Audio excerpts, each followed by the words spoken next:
Also, if you are here, please, by the way, thank you very much for 5.3k likes. That's quite good considering our numbers. But please, let's get it up. So please like the live, share the live. All right, let's get other people to know that we are here. All right, so please like and share. I'm actually quite happy that we're starting at this time. I mean, this is what we used to do before we got into editing for a very long time. So going forward, we'll keep to, the music will not be so long. We'll just get into the session like we're doing now. So just in case, folks who aren't here, kindly send it to them. Let them know we've started actually. Not that we're about to start, we've started. That's it, better.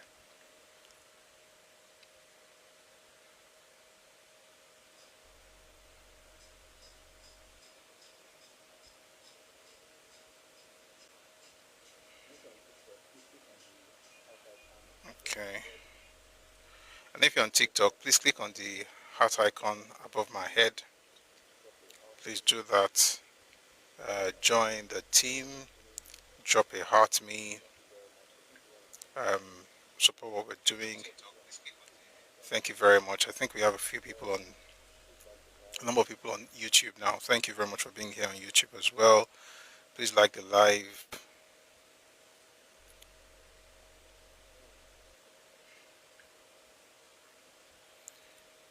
Okay. Automatic Kimi. They'll be shocked because normally at this time we're still playing music. Thank you on YouTube. Thank you for liking the live. Thank you very much. How is my family? My family is good. Solo 28, thank you. My family is fantastic. Thank you very much. How is yours? Hope you and yours are doing well as well.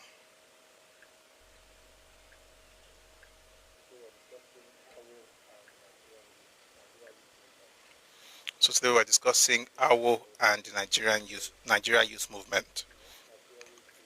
We're going to get into all that very soon. But, like we always do, we do this housekeeping, so to speak. So let's quickly do that. Let's invite folks. I'm also trying to share it on different platforms, but I'm glad we are here.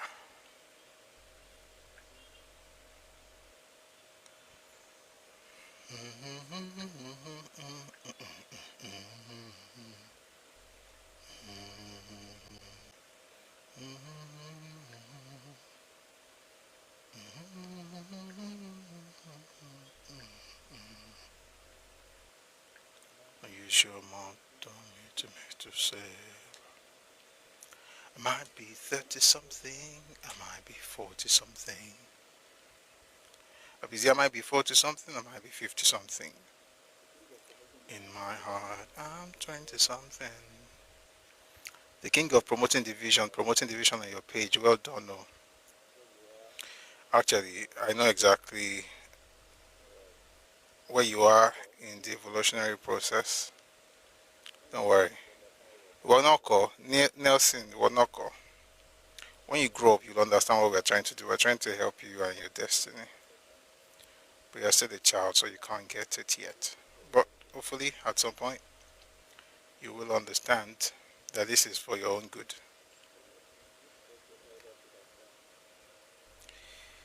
This is for your own. This is what your elders should have done.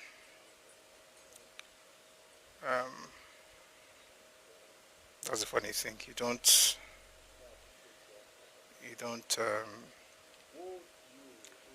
appreciate your own prophets. Woe to you who stone your prophets and unalive those that God has sent to you. But I pray the woe will not stick. I pray you be blessed.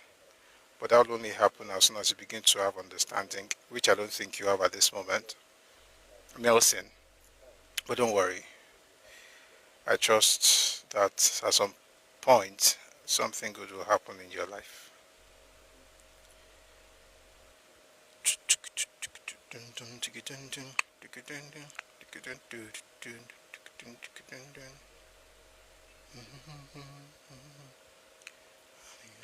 Okay.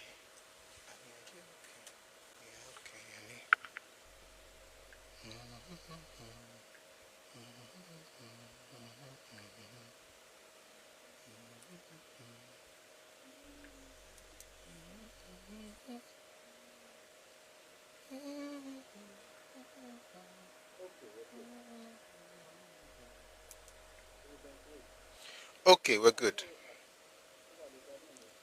Solo 28. No, kó bá lè dáná ni.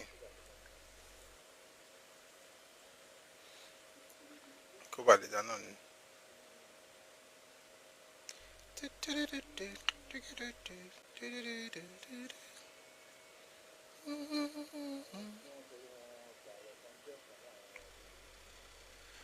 Àwọn tí wọ́n torí wọn gbààwẹ̀ tán jọ̀sán láwọn ará bíi. The older you get, or not the older to be honest, the wiser people get, the more they'll understand that those that they're castigating are actually on their side, and the people they're celebrating are actually the ones they should be stoning. But then again, hopefully people will get there. All right. Good afternoon once again. Glad to be here. And hi MDA on YouTube. Hi Algod Sondeli. Thank you very much for being here. It's a wonderful, beautiful Monday. Hope you had a wonderful weekend. How's your family? How are you? May God bless you and keep you and bless you in all that you do. Rather than promoting healing and peace, you try to promote bigotry. You have one more nonsense to type before you are muted, Nelson. So don't think I'm not allowing you to type because you're typing anything sensible. You're literally here right now because of my magnanimity. All right. You want to be healed, but you want your wound concealed. You see how dumb that is? You want to be healed, but you want your wound concealed. If you're going to heal your wound, you're going to have to reveal it. You have to allow the elements to do their work. Let the wind blow on it. Let life get into your wound. It's a wound, but it shouldn't be, enclosed and, So the point is what's happening right now is not that somebody is kicking you in your wound. That's the thing about people are not so smart. So you have a wound and you have people pampering you and covering it up and telling you it's everybody's fault. They're not healing it though. Your elders spend the entire lifetime teaching you that it's somebody else's fault that you're wounded. That's why the fact that they saw the trap and chose to enter into it. But guess what? Let's blame everybody. What we're doing now, I'm not even here to really tell you to hate your elders. I'm telling you that the wound you are concealing needs to be exposed. Open it up so that something good can happen in your life. It can be healed. So the truth, and I said something in the video I put out, I think it was yesterday, and I think I should even read that tweet. I tweeted something yesterday. These days I just tweet with the video. I don't. Twitter is X, not anything. It's an interesting place. Everybody's always fighting. So I just put something and get out. So I typed something yesterday. I think I should read it. Maybe this will help Nelson. Umbo. Let's find the particular one.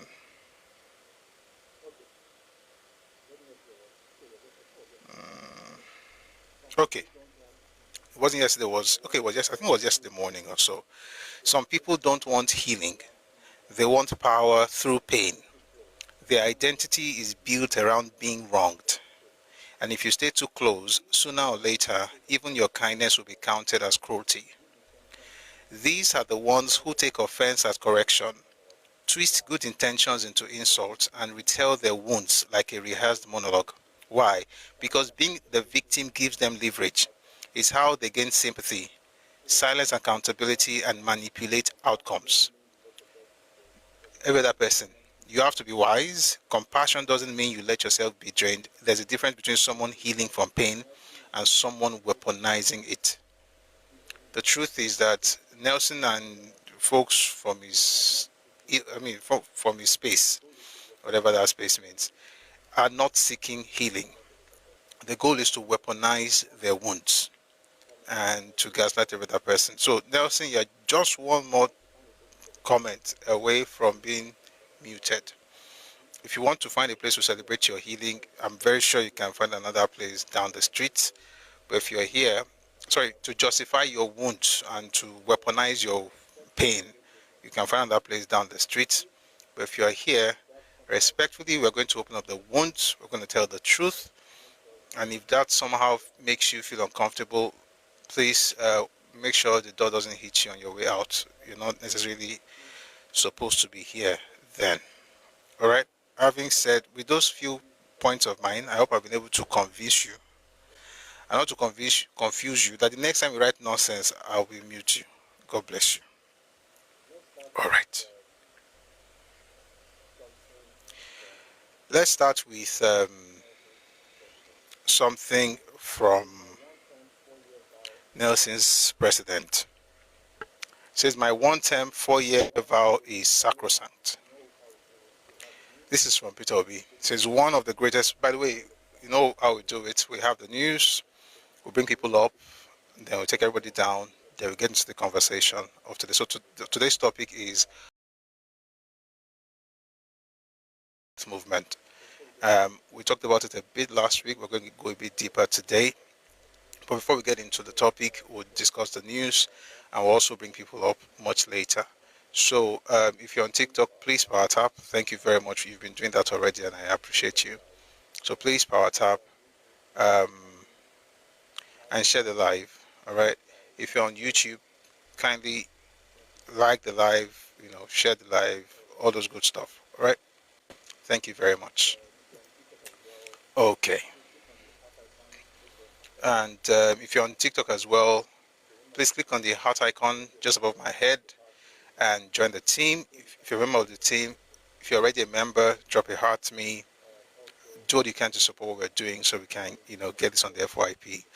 And also, let me quickly announce, I'm going to say it as we go on again and again, that we start a lot earlier these days. So please, if you're used to coming much later, try and come early going forward. So if it's on Mondays, on Wednesdays and Fridays, the music will not last 30 minutes before we start talking.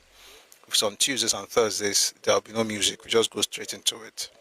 Okay? And Mondays, Wednesdays, and Fridays, we're having full sessions. So it will last until evening, 7 p.m., 7:30. But then on Tuesdays and Thursdays, it will be for just 2 hours. So please, let's try to make it early so that we can, Meanwhile, I think we're going to add Twitter on Tuesdays and Thursdays as well, so that we can also open our spaces there, but not on Mondays, Wednesdays, and Fridays. So we're here, by the way, every weekday, Mondays to Fridays, every weekday, 1 p.m. Ife time, West African time. So let's continue. So we're going to start with this news report from Peter Obi that's trending, and many people are talking about it. He put something out that is very long. I'm not going to read everything, but just a bit of, you can find it on his wall, his page, timeline, whichever you want to use. Okay, so let's get started with this one. Mabo.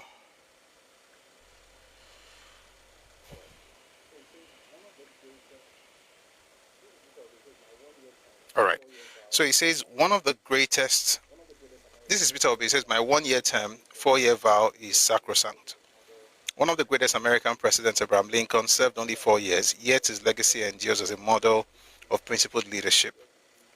Another iconic figure, John F. Kennedy, did not even complete a full term, yet his vision and ideals continue to inspire generations. In Africa, Nelson Mandela, revered globally as a symbol of justice and reconciliation, chose to serve only 1 term as president of South Africa. despite immense public pressure to stay longer. His decision was a deliberate act of leadership, a statement that power must serve the people, not the self. Indeed, history shows that the longer many African leaders remain in power, the more likely they are to be corrupted by it.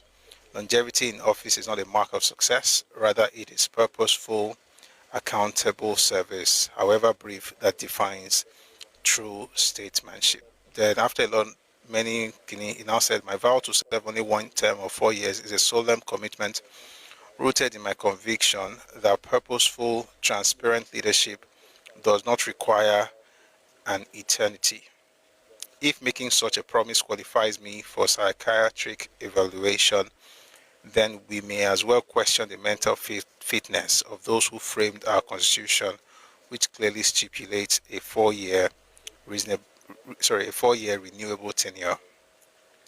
I maintain without equivocation, if elected, I would not spend a day longer than 4 years in office. In fact, I believe that service should be impactful, not eternal. Having read that, I'd like to play a video in your hearing. Take a listen to this. Oh dear, my account is out. Oh, but I actually love the flow. Sorry, let me just bring in the other account so you can hear which I want to play.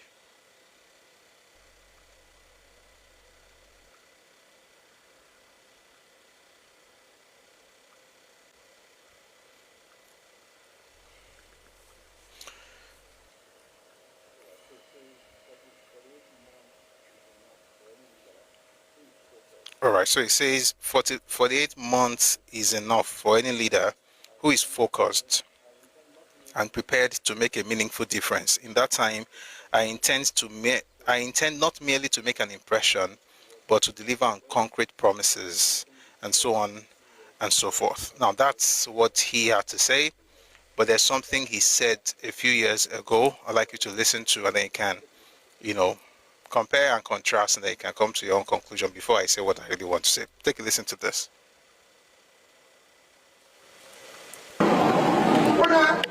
In the year 2000, my chairman said 2002, I said I will stay on, I will not leave.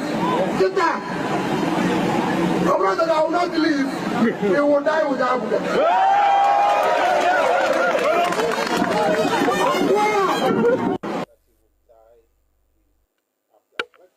So he said he will not leave and that he would die with Abga. I'd like to take a listen just one more time in case you did not hear the first time. Take a listen to this again, please. Thank you.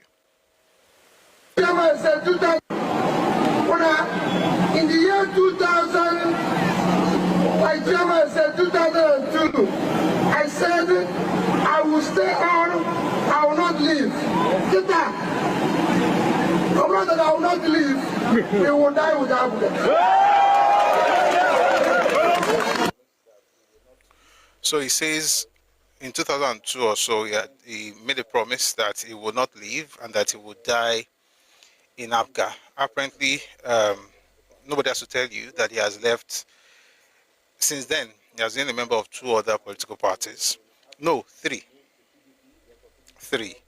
At that time, he was in Abga, then he moved to PDP, then from PDP to LP, and from LP now he's in ADC. Meanwhile, the person who made that promise and who even swore, there's a video, I'm going to find it later, swore that he would never leave Abga and that something should happen to him.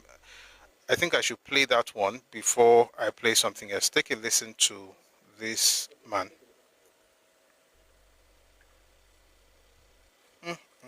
Okay, take a listen to this. Unless Peter Obi, my brother, returns to Africa, he will not achieve anything politically. He knows, because he took a vow that he will never leave Africa. That any day he leaves Africa, let his family die. Everybody in his family die. He said it now. But he still left Africa. Why did he make such a vow? He left Africa and joined PDP. He was vice president to Atiku. Now he's going for presidency. It will be a catastrophic exercise. It will not work. I'm the one telling you now. And the reason is because of the vow. What do you know what vow means? Maybe you're married. Are you married? Well, my relationship status out for the No, you're asking me my own. You don't want to answer my relationship own. Are you asking me I'm married? I say my wedding ring. Are you married? It doesn't really matter. It matters now because if you are married, you must have taken a vow, and you must maintain the vow you took.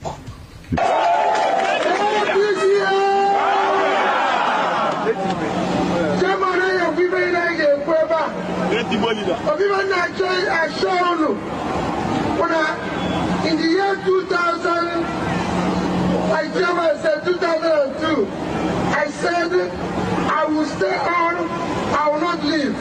Get that? I will not leave. They will die without them. The reason why they don't like. But when I left the UK in 2025, I went back to them and said, take your stay. I'm no longer having, and I go to the UK with visa. And one people will say, oh, maybe you will leave Africa tomorrow. It's a subject. It's not, politics is not about running from one place to the other. And then, no. Whatever you can do it from wherever you are and do it properly. And let me tell you what Fashola said. He said, doing good work has nothing to do with party or coloration. But when I see people jumping from here to here or doing this, no. You have to be consistent. Leadership is, you have to be consistent, focus on the job. Know what you said yesterday, you fulfill it today. Where there's disagreement, you come out and say, I disagree with this. And know when that disagreement maybe ends, and you say, okay, fine, that's it. Abner is strong, Abner is doing well, and I assure you that he will continue to do well. I'm not one of those fanatics that runs around. So when you... Everywhere I go for Delta, come on and walk. Yes. Anyone what they don't do for Delta. He's in PTP already at this point. What's your message to them? After Supreme Court, don't bring in fashion at all. There's no fashion. Labour Party is now one. I saw you yesterday, and as Labour Party, ABC, the flag of the unveiling of the coalition platform. How did that come? Well, you can see what we say. The coalition just adopted a party for 2027. So we're trying to work together. The opposition are trying to come together to work together for the sake of Nigeria. So, what does this then mean? Does it mean that you are an ABC member or a Labour Party member? Today, I'm a Labour Party member, and I remain in Labour Party. But we have all agreed to work in coalition for 2027. The global per capita of the world is about $10.7, when we mean $10,700. But within the Commonwealth family, it is just 3,000. Speak to the road to recovery, because we've been through. Oh, where is Governor Peter Obi? Has run away.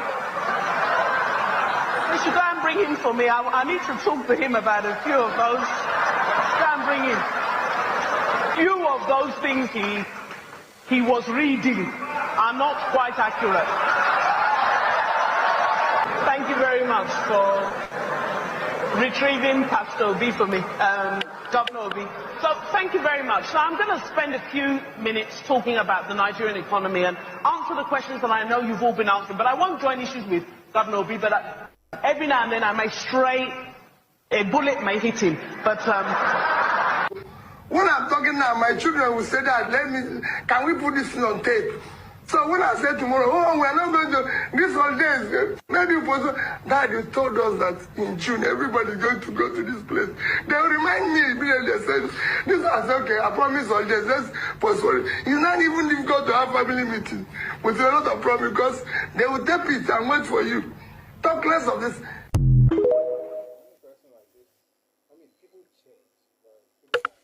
So when a person like this I mean, people change. Like, people can repent, but there's no sign of repentance here. So when a person like this tells me that it's going to be somewhere for one term, I don't really believe what they're saying. But somebody believes what he's saying.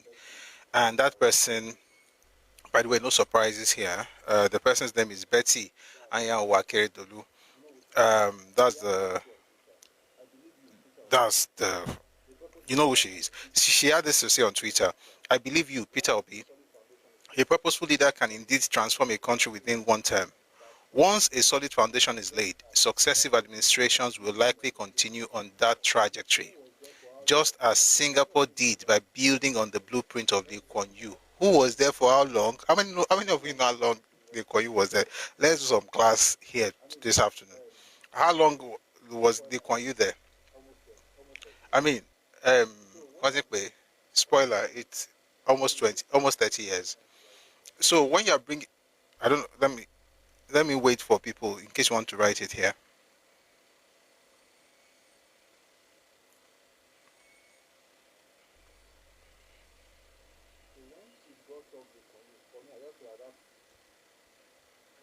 So when she brought up Lee Kuan Yew, for me, I just thought that, I always thought it was 29 years. It's actually 31. When she brought up Lee Kuan Yew, I knew she had already lost the plot. She said, once a solid foundation is laid, successive administrations will likely continue on that trajectory, just as Singapore did by building on the blueprint of Lee Kuan Yew, who did not spend 4 years. Peter Obi, by all indications, is not materialistic. His frugal lifestyle speaks volumes. His presidency would reject the culture of primitive wealth acquisition that has plagued Nigerian politics and impoverished the majority of our people. Was this person not governor some years ago? I don't know. But here's the point. The point is that bringing up Lee Kuan Yew already destroys all our argument because he didn't stay there for 4 years. Excuse me. Lee Kuan Yew was re-elected again and again, and what he did, of course, we can still see. And I can say that certain people in Nigeria, even if you put them there for 50 years, Nigeria will not be better than, because they were governor for 8 years and we didn't see much change in terms of growth. So nobody should come and bamboozle us with, I would stay there for 4 years. So no, by the way, no same person should be thinking of even voting this person, but just in case you were, you can change your mind now. You are in company of smart folks. Like, it makes no sense when you compare. So if you hadn't been in governance, or you've not been part of politics before, that's fine. You've never held an office. But if you've been in an office and people say, what do you want to do? And the things you're saying do not tally with what you did while you were there, you shouldn't be taken seriously. But don't take my word for it. There's another person I think you should listen to. This man is Ruben Abati. He said this on Arise News. Please take a listen to this. Platform that has to be resolved. But I am saying that any politician that comes to you and says, I'm going to do only one term, that's a sign of desperation. To not work.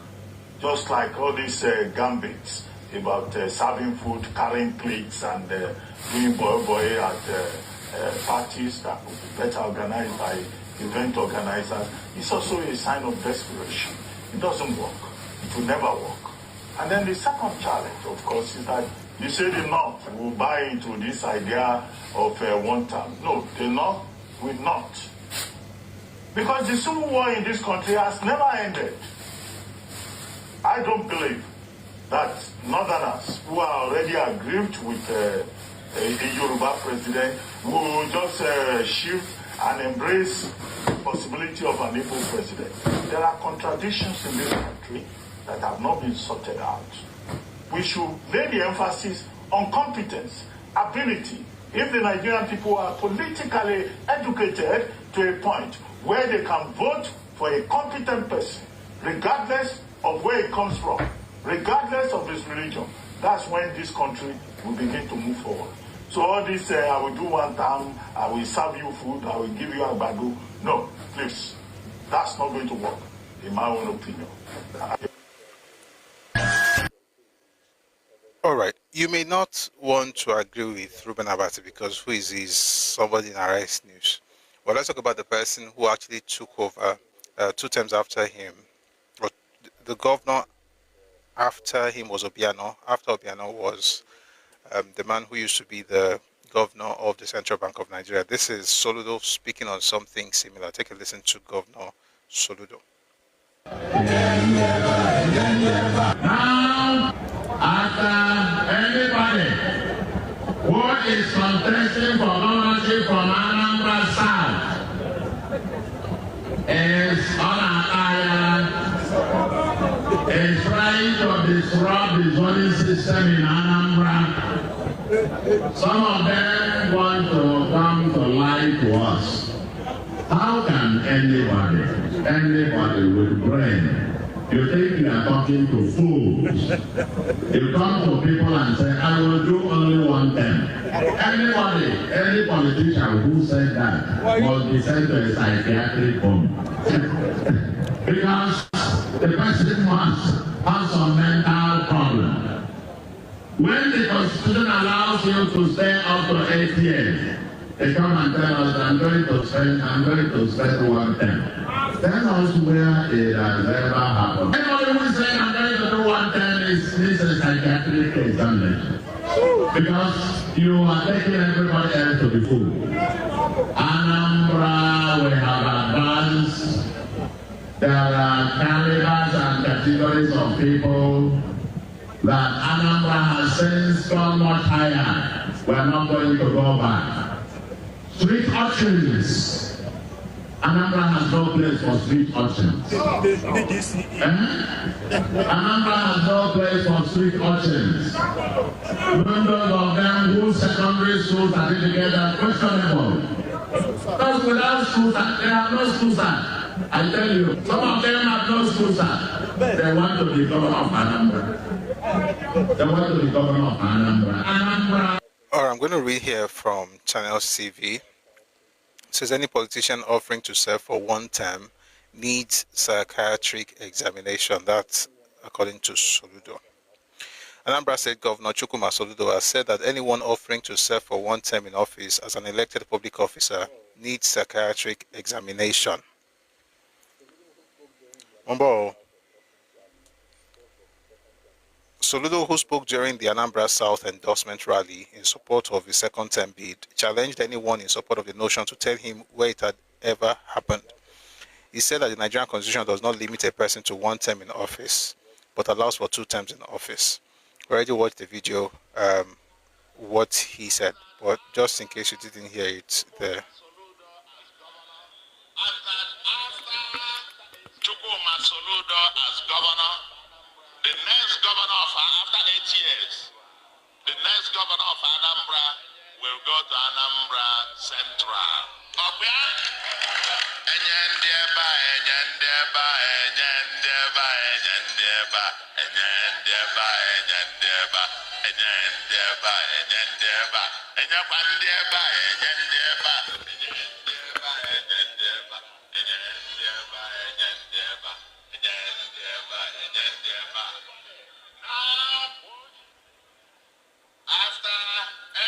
From Anambra South is contesting for ownership from Anambra South is on an island, is trying to disrupt the zoning system in Anambra. Some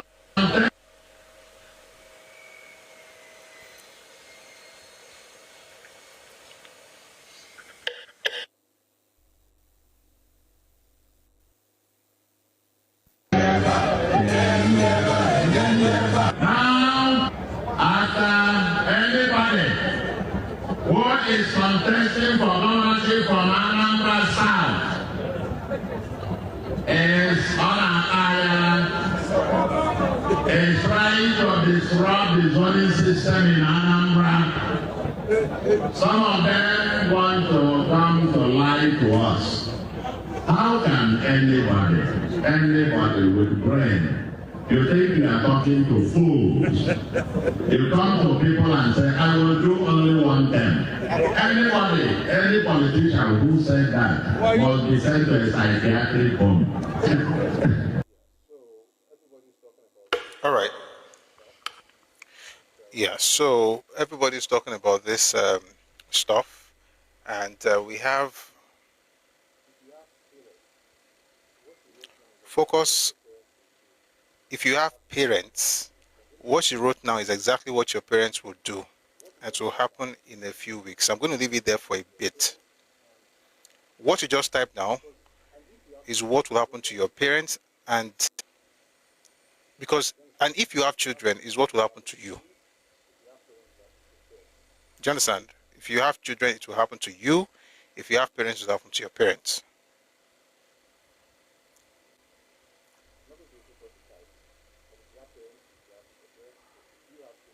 I'm not going to repeat what you typed, but if you have parents, it will happen to your parents. If you have children, it will happen to you. And if you have both, then it will happen to you and your parents.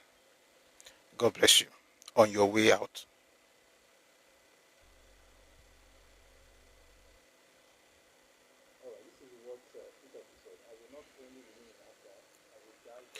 All right, this is what Peter said. I will not only remain in APGA, I will die for APGA.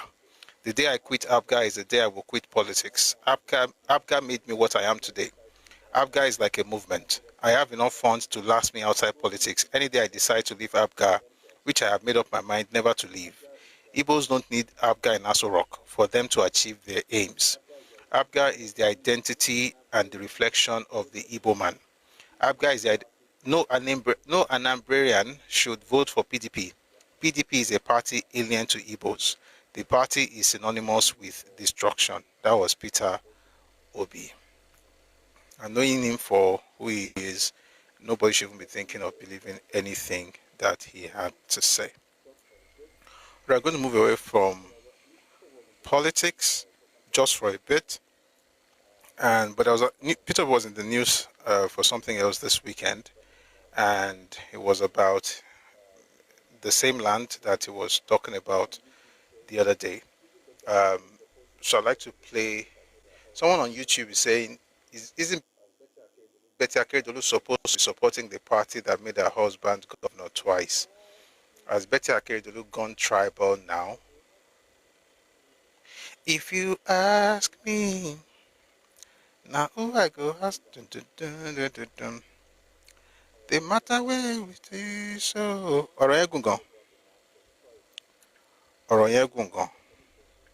I'll find that video about the land, but before I play that one, let me play this where the same Peter was talking somewhere else. Take a listen. WhatsApp sent by Tinubu's group. No, read it out. I want you to read that. Everybody.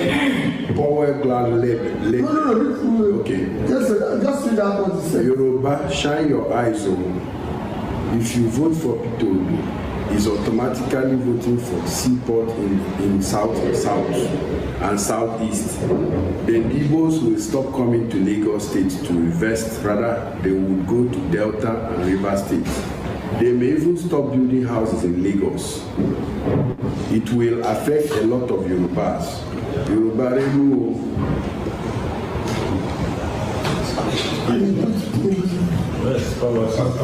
This is your content. He don't see the value of let's have something better. He reads all the confusion. And that's it. And he will support it. I'm not sorry, I'm not using it. No, it's okay. You support me. It's okay. Once he comes here and give him one, he said, Jagaban is the best country. Even when the man is not well. That's the problem of the country. Anybody who has a little bit of brains would know that your Bible don't sound like that. Only people who are victims by nature will say that. Like if he becomes president, they will not need Lagos.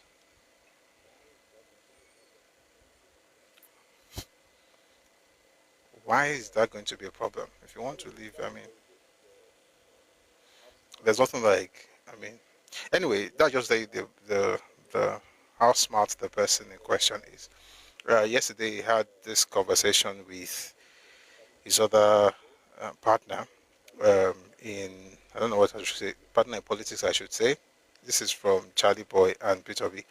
They had a conversation over the weekend. Take a listen. I personally have a problem with even such mundane things. People have told me, oh, they are changing names of streets, they are doing this. Even people expected me, even mentioned the Charlie Boy was telling me, oh, you have not made comment on it and everything. And I've not made comment on it, as you can see. I'm not tweeted about it, I'm not saying anything about it.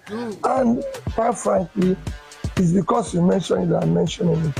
Since I came here, we've been discussing other things that I've not mentioned, because I believe it's totally irrelevant. If this thing is irrelevant, how come people have been talking about it non-stop for days, going over 1 week now? You say it's irrelevant, but you're not going to stop talking about it. That means it's relevant. And guess what? That's what is good. And more street names are going to be changed, by the way. Just putting that out there. How do I know? I know things. But beyond street is even the street names. That's the list of our challenges. There are some things that will be happening in the coming days and weeks, and I hope that will help people understand how to move when they leave their spaces. Umbo, I want to play a particular video, so I can quickly find it. Okay, let's play this one first.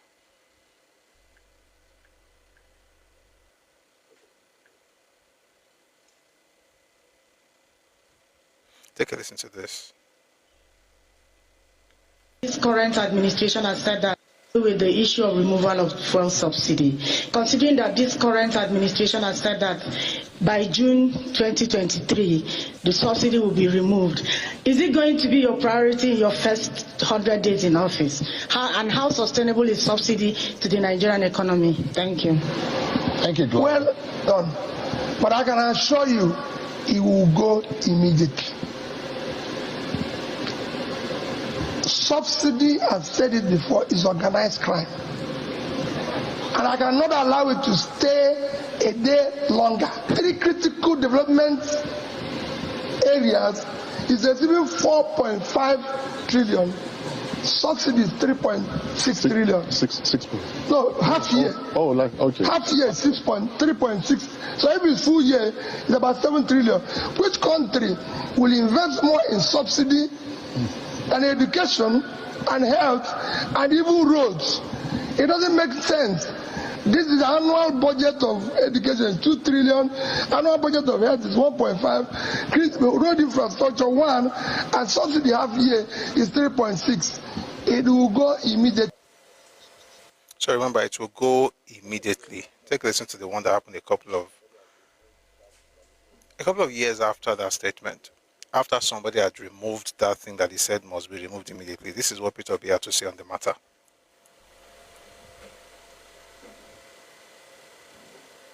They should have even said some things that I said. I did that was positive, or I said that was positive. But let me tell you, I've consistently maintained that I would have removed the fuel subsidy. If you go to my manifesto, it's there. Steps I would have taken to do it in an organized manner. There was nothing wrong in removal of subsidy. What is wrong is the haphazard way in which it was announced and implemented. Everybody knows that the subsidy regime was a solution of criminality, that there was a lot of corruption surrounded with it, which needed to bundle that aspect out of it, do it in an organized manner. And since you are doing it for savings, we're told we're doing it because we don't want to continue to borrow to continue the subsidy. And the removal of it will be able to have available funds to be invested in critical area of development. Education. The same thing with what you talk about, issue of, so it's a double whammy. So in all this, I would have done the same thing in an organized manner. And when people say alternative economic policies, they're there. All right, so there's another video that I'm trying to find. That's what I was looking down, where he first said that, so somebody asked him that you said you're going to remove subsidy immediately. He said he didn't say that he said he will remove it, but not immediately. And then after a while, he then said, oh, he would remove it, but he would do it in an organized manner. So there's a third video. I played two. There's a third one I can't find now, but if I find it, I'll play it. Just to give you an idea, the kind of person that we have, you know, running to be something in Nigerian political establishment. And by the way, may it never work. And it's not because I hate him, it's because he's incompetent. Maybe he's competent to do something else, but I'm very sure he is, because of course he has a business that runs and is profitable, so that means that he's competent at something. But definitely not as far as Nigerian politics is concerned. If he's that good, maybe they should make him a senator where he's from. May God bless him and his hustle. Speaking about his hustle, there was a video he made yesterday about the land issue in Lagos, which is again quite sad that somebody like this would choose the media instead of the courts. So take a listen to what he had to say here. On the 24th of June, I came here because the property belonging to a company owned by my brother was being... So originally the property belonged to his brother. If you remember the first rant that he did about a month ago, where he said that bulldozing his brother's property. Now the property belongs to the company that his brother owns. What he's not telling is that he's actually the owner of that. He says now the property belongs to a company that his brother owns. But what he's not saying is that he's also the owner of that company next. I don't know why. Like, do we have to do like this? Just say what you want to say. Like, nobody's going to beat you, but it's fine. Just let's continue listening to this interesting thing. Belonging to a company owned by my brother was being destroyed and pulled down illegally. And I said, what is happening? Eventually work was stopped. The court ordered even that work should stop, and it was stopped. But I noticed that on weekends, they will come and continue the work. As you can see, the building, the land has been divided into two. They marketed it, a new fence has been built, you know, and they are busy clearing the debris to make it an empty land. And this is what is happening. And since that 6 weeks, I've been flying, appealing for people to show me who said he is the owner of the property, so I can discuss with him. I've never seen the person, nobody have appeared, but people are working here every day. I mean, he's saying that he doesn't know who the owner is and things like that, but then he also said that the court is stopping them from doing stuff. So if the court has issued a stop work order, and before issuing, apparently before issuing that stop work order, there would have been somebody who would go to court as the plaintiff, and that would be the defendant. So apparently when they went there, like, who was representing the defendant before the court said stop work? Again, you would expect that being a governor or a former governor, you wouldn't have to do this, but it is what it is. Now let's move on to some good news. The Renewed Hope Housing City, Kasana, is at an advanced stage, and you can become a rightful owner of one of them by visiting the Federal Ministry of Housing website. So yeah, I'm looking at the pictures here. They look really nice. Please go on their website if you want to get one of the buildings. Is by the federal government, the Renewed Hope Housing City. Go on and then you can get more information about this. That should help you make the right decision as far as housing is concerned. All right, moving on. I read something from Nairametrics. I'm going to move very quickly. Nigeria's business confidence grows for 6th straight month in 2025 as manufacturing leads recovery. Nigeria's Business Performance Index maintained positive momentum for the 6th consecutive month in 2025, reflecting sustained economic resilience and cautious optimism among businesses. This is according to the June 2025 edition of the NESG Stanbic IBTC Business Confidence Monitor (BCM) report released in July.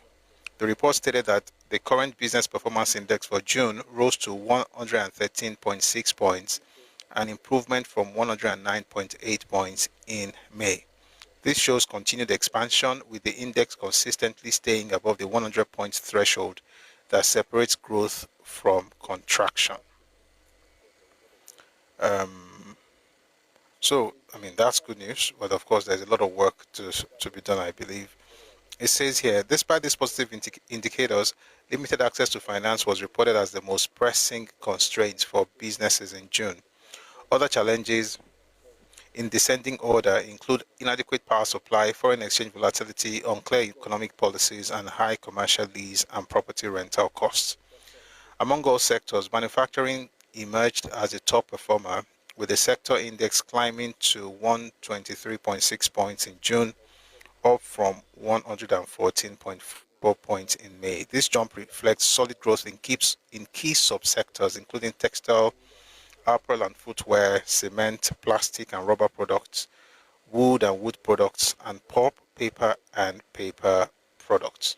Gives you an idea what sector of the economy is growing at the moment. So that's that from Nairametrics. Nigeria's business confidence grows for 6th straight month in 2025 as manufacturing leads recovery. All right, moving away from that. Another fantastic news I saw somewhere. Oh boy, you can use. Okay, yeah, something good from Dangote. Dangote has appointed a new CEO. I'll see if I can find the details. 1 second.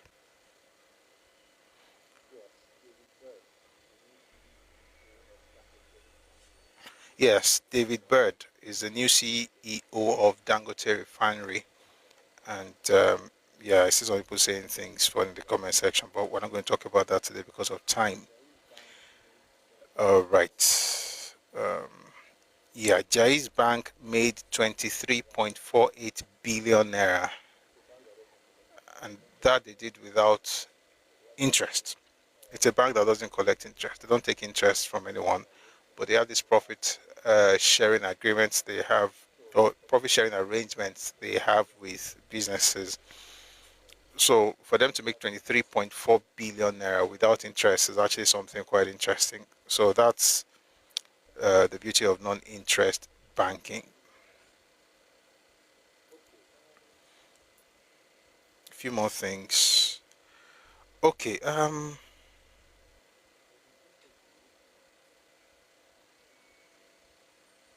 there's an interview I'd like you to listen to. It's one with Festus Keyamo, the Minister of Aviation. Give me a second, please. I'd like you to listen to that one because it's very important. Okay, I'll play the first one and I'll find you the second one before we leave here today. I'll play the statement he made and I'll find the interview while you listen to this. Take a listen to the Minister of Aviation, Barrister Festus Keyamo. Do before, where we just do some patchworking of sections and all of that. The total rehabilitation would mean, just for transparency, to let the public know that we are going to strip it down to only the carcass, and then do the complete M&E again, mechanical, electrical, plumbing, everything, to have a brand new airport. The completion period is 22 months, and the total cost will come up to 712 billion, 258 million, 565,482 naira, 18 kobo. Terminal 2 will be expanded and runways in Lagos, Kano and Port Harcourt upgraded with Category 2 landing lights to cut delays during Harmattan haze. The Lagos airport will also get a 14-kilometer security fence with CCTV and intruder alerts. Away from aviation. More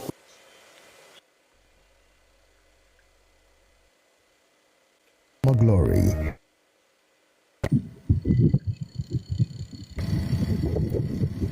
Stage. First, the inefficient road network will be replaced with 2 independent ring roads, the outer ring for departures and the inner ring for arrivals. Second, the existing structure of Terminal 1 will be strengthened to improve its integrity. A connection building will link the 2 terminals, and the skywalk will connect the car park to Terminal 2, ensuring seamless passenger movement within these facilities. Meanwhile, this half-century-old Terminal 1 will undergo comprehensive modernization, featuring an enhanced eagle-inspired architectural design that symbolizes a soaring and hopeful Nigeria. The upgrades will include both interior and exterior enhancements, improved passenger facilities, and advanced mechanical, electrical, and plumbing systems to enhance operations and capacity.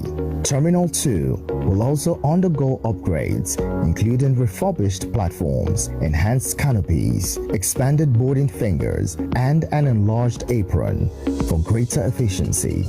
Once completed, passengers at MMIA will enjoy a significantly enhanced travel experience. The redesigned infrastructure will provide well-organized and direct access to the terminal buildings, improving efficiency. Optimized internal circulation will ensure uninterrupted movement for arriving and departing passengers. Additionally, modernized facilities, upgraded amenities, and an aesthetically immersive environment will create a more comfortable, seamless, and enjoyable journey for all travelers. Under the Renewed Hope initiative, we're leveraging global expertise in airport engineering and cutting-edge digital systems to transform MMIA into a safer, smarter, greener, and more efficient aviation hub. Finally, the nation will be filled with hope, paving the way for a brighter future.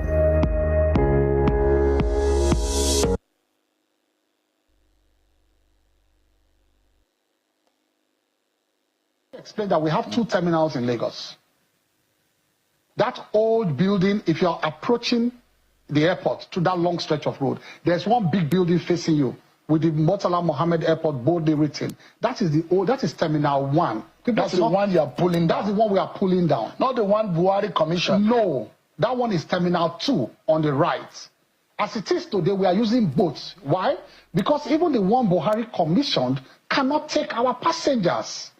So we have to now use a wing of Terminal 1 to complement. In fact, we haven't used the 2 wings to complement the new one. You know, it was when we came into office, remember that the new terminal, even though commissioned by Buhari, if you remember, was not functional.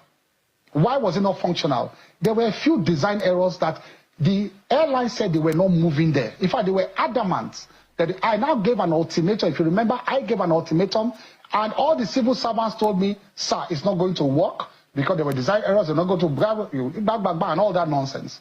And they said, first of all, you know that wide bodies cannot come in there.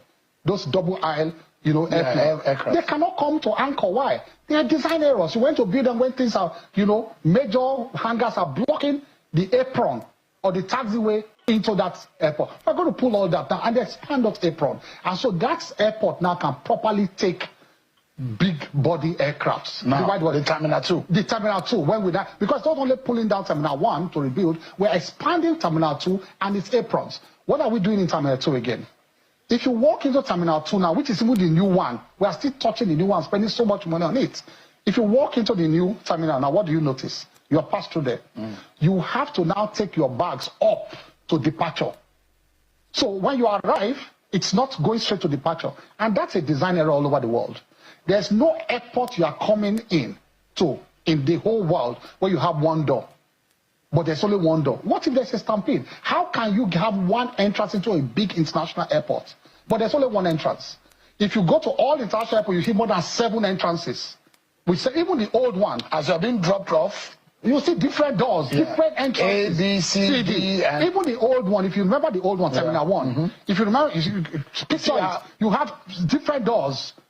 You have the Qatar, exactly. The BA, God and bless you. You have the picture in your head. Picture this new one, only one door. How? So now, and then when you walk, like I said, when you drive in, you have to now go climb up with your bags, haul them either through the lift or escalator. And God will forgive you if it's not working. You have to then physically climb the stairs with your bags. So now, once you pass the army checkpoint now, you know there's an army checkpoint just before the airport. We are now designing a bridge. Immediately after the army checkpoint, you are going to veer off the road, and then a bridge will begin to climb that takes you straight to the second floor of that new terminal. So that takes you straight to now departure. We are putting a bridge there. It takes you to departure.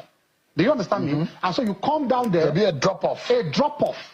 And but now you usually drop off. You drop off at one car park. At one car park. That takes you, and then you have to haul your bags up. So now it will just pass that bridge will just pass by the door, by that glass frame of that second floor. And so you now do you now stop there and then walk in straight into departure. So describe to us, that bridge goes round. That bridge goes round. It's a circular bridge. It goes round again. Did you design a Lagos Airport overhaul, FG defense costs tells Nigerians to Google modern airport prices. Minister of Aviation and Aerospace Development, Mr. Festus Keyamo, has defended the cost he earmarked for renovating Terminal 1 of the Murtala Mohammed International Airport, MMIA, in Lagos, saying the Bureau for Public Procurement, BPP, that scrutinized and fixed the final cost, did an excellent job. Keyamo stated this amid the backlash that has trailed the federal government's decision to allocate 712 billion naira for the terminal's renovation. The minister, who took to his X handle to address Nigerians' concerns over the price, urged citizens to research the cost of recently built modern airports around the world. He, however, said government would be transparent in carrying citizens along as work on the project progresses.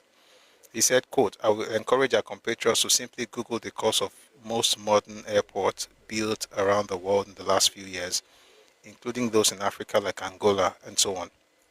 And you will agree with me that the Bureau of Public Procurement that scrutinized and fixed the final cost of this project did a fantastic job for the nation," unquote. All right. We're looking forward to them delivering something. Or read something from Sahara Reporters. Ohaneze Ndigbo demands reversal of Nigerian Customs Controller.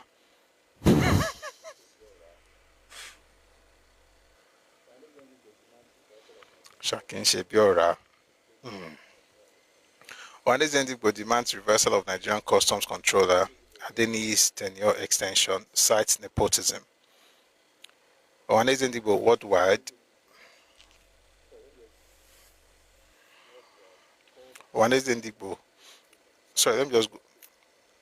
worldwide called on President Tinubu to revisit the decision, citing injustice, inequity, and failure of public morality. The Apex Igbo Socio-Cultural Group, Ohaneze Ndigbo worldwide, has condemned President Bola Tinubu's decision to extend the tenure of Comptroller General of Customs, Bashir Adewale Adeniyi, describing it as selective justice, institutional unfairness, and blatant nepotism. The group's national secretary,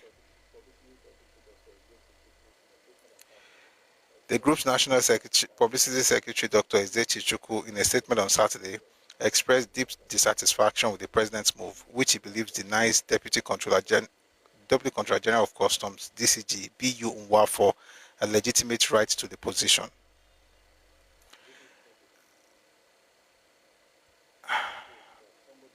Do people think about these things? So there's somebody there right now. That person, you can either decide to to tell them that, okay, you're done with your term, or to extend the tenure. The president decides to extend the person's tenure. Then you say that is nepotism. Meanwhile, you are saying this because you want your sister to take over, but that is not nepotism. Ah, God.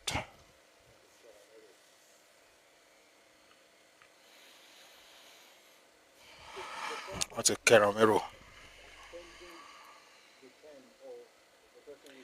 So the president is extending the term of the person who is his tenure. Is extending his tenure, but he's doing that because he's. You know what? I don't think these people say what they say because they want you to think. I think people just talk, like they just cry. And those tears, man, I don't think they are stopping anytime soon, because this is just sad. And well, while I do something here, let me play you something from local boy, Rufai. Peter Obi this morning. I mean, it's crystal clear. Many of the engagements we've had and the interview I also had with him, he's going to run. But the part I don't understand, and please, with due respect, I don't like when politicians overpromise. Saying you will bring stability to Nigeria in 2 years. What's the definition of Obi's stability? Is it that inflation numbers are going to drop to single digits? Is it that the healthcare system will be improved? Is it that the infrastructural system will be improved? I don't like all this political rhetoric. So I'm against Obi for that statement this morning. I will tell it to you. I don't care who you are. When politicians say they will bring stability, these are just all these far-fetched piece of Nigeria at hand as we are speaking today. I would like him to clarify that on stability. Is it fixing the exchange rate palaver we have? What is stability? Because everybody is just talking as if, they will come in there and things will change and everything. And please, like I tell people, I am for the progress of Nigeria. Any government in power, be it President Tinubu, be it or be any government, I will constantly be on their neck because I want my country to be better. I don't believe in politicians saying, I will stabilize things in 2 years. I will. No.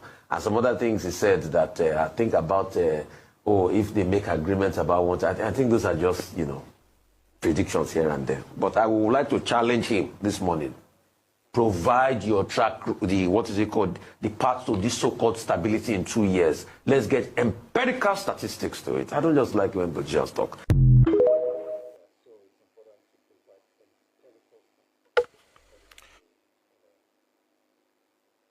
All right, yeah, so it's important to provide empirical statistics, according to Rufai Oseni. Okay, a few more things. All right, so there was this, bad news. 94,000 is bad news. 94,000 doctors and nurses jackpot to USA, UK, and other countries to work as Nigeria struggles for replacement. That's from the Vanguard newspaper. It's quite sad. It's sad all around.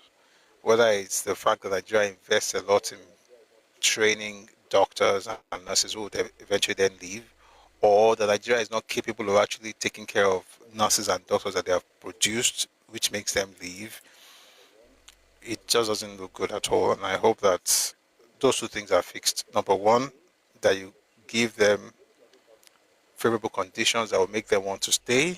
Number two, that maybe they're going to have to sign a bond because people are trained for less cheaper in Nigeria than abroad. That's a fact. But at the same time, you have to make it easy for them to want to stay. All right. Moving on. Somebody put something out some days ago saying that the president, again, had put Yoruba everywhere, just like Ohaneze Ndigbo was talking about. And then the person went ahead to put out a list of people who were directors who were removed and the ones who were put in there. And Hassan Uzomenarakia Kiro. All right, so of the 16 directors, there is none from the Southwest or who are even Yoruba at all. None. The one that they are complaining about is mixed. You have Yoruba, you have Northerners, you have someone from Edo, you have people from different parts. So it's, the question is this: why weren't there Yoruba people in that space to even begin with? I think that's a question that those who criticize the government may want to think about. And also it's important to spend some time on what I'm about to do right now. This is from Statistics. They put out the statistics and they are very, very correct. And I think it's important to talk about this before we move on today. So let's start with, let's start with the Senate president that Nigeria has had since independence. The Senate presidents that Nigeria has had since independence. Well, you hear things like, let some people become president, they have never ruled something, is wrong, kinikon. So let me read out the names of the Senate presidents that Nigeria has had since 1960. From January to October 1960 was Nnamdi Azikiwe. From 1960 to 1963, it was Dennis Osadebe. From 63 to 66, it was Nwafor Rizu. By the way, those three are Igbos. 79 to 83, Joseph Wires. That's from middle belt, I think. No, from South. 1992 to 1993, Iyocha Hayu is the one from North Central. November 93 was Ame Ebute. June to November of 99 was Evan NYM, is Igbo. By the way, Dennis Osadebe is Igbo, but he's from the South, but he's also Igbo. So we have three Igbos straight up. Let me just count it, then I'll tell you the numbers. Azikiwe, Osadebe, Orizu. Then June to November 99, Evan NYM. 99 to 2000, Chubok Kadigbo. 2000 to 2003, Ayim Pius Ayim. 2003 to 2005, Adolphus Wabara. 2005 to 2007, Ken Nnamani. 2007 to 2015, David Mark. 2015 to 2019, Bukola Saraki. 2019 to 2023, Ahmed Lawan. 2023 to 2027, Godswill Akpabio. So of all this, you have 1, 2, 3, 4, 5, 6, 7 folks from the Southeast have been Senate president. If you add Dennis Osadebe, you have 8 since January of 1960. Okay? North Central has had for 13 years and 1 month. Southeast for 11 years and 5 months. South for 11 years and 2 months. Northeast 4 years. Southwest, none. There has never been a Senate president in Nigeria from the Southwest. Just in case they want to gaslight you with the nonsense they always put around, none. And Northwest as well. Northwest and Southwest have not had a Senate president since independence. Okay? For the most part, in terms of numbers, it's Southeast. In terms of time, it's North Central. All right. A few more things.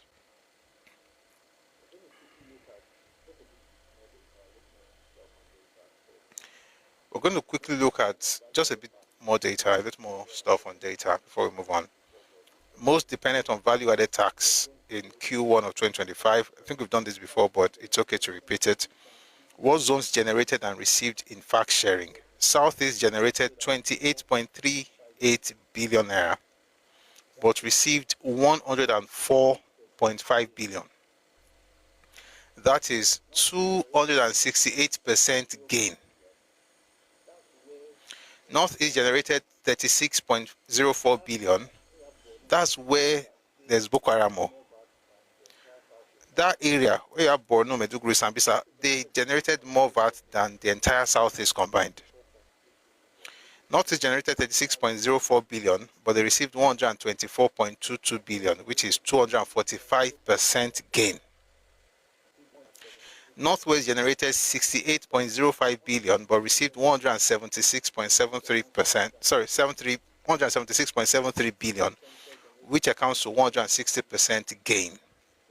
North Central generated 52.69 billion, but received 126.17 billion naira, which means they got 139% gain.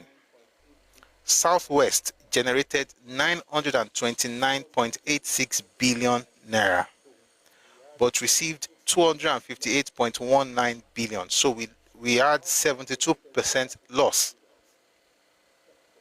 South generated 364.99 billion, but received 171.18 billion.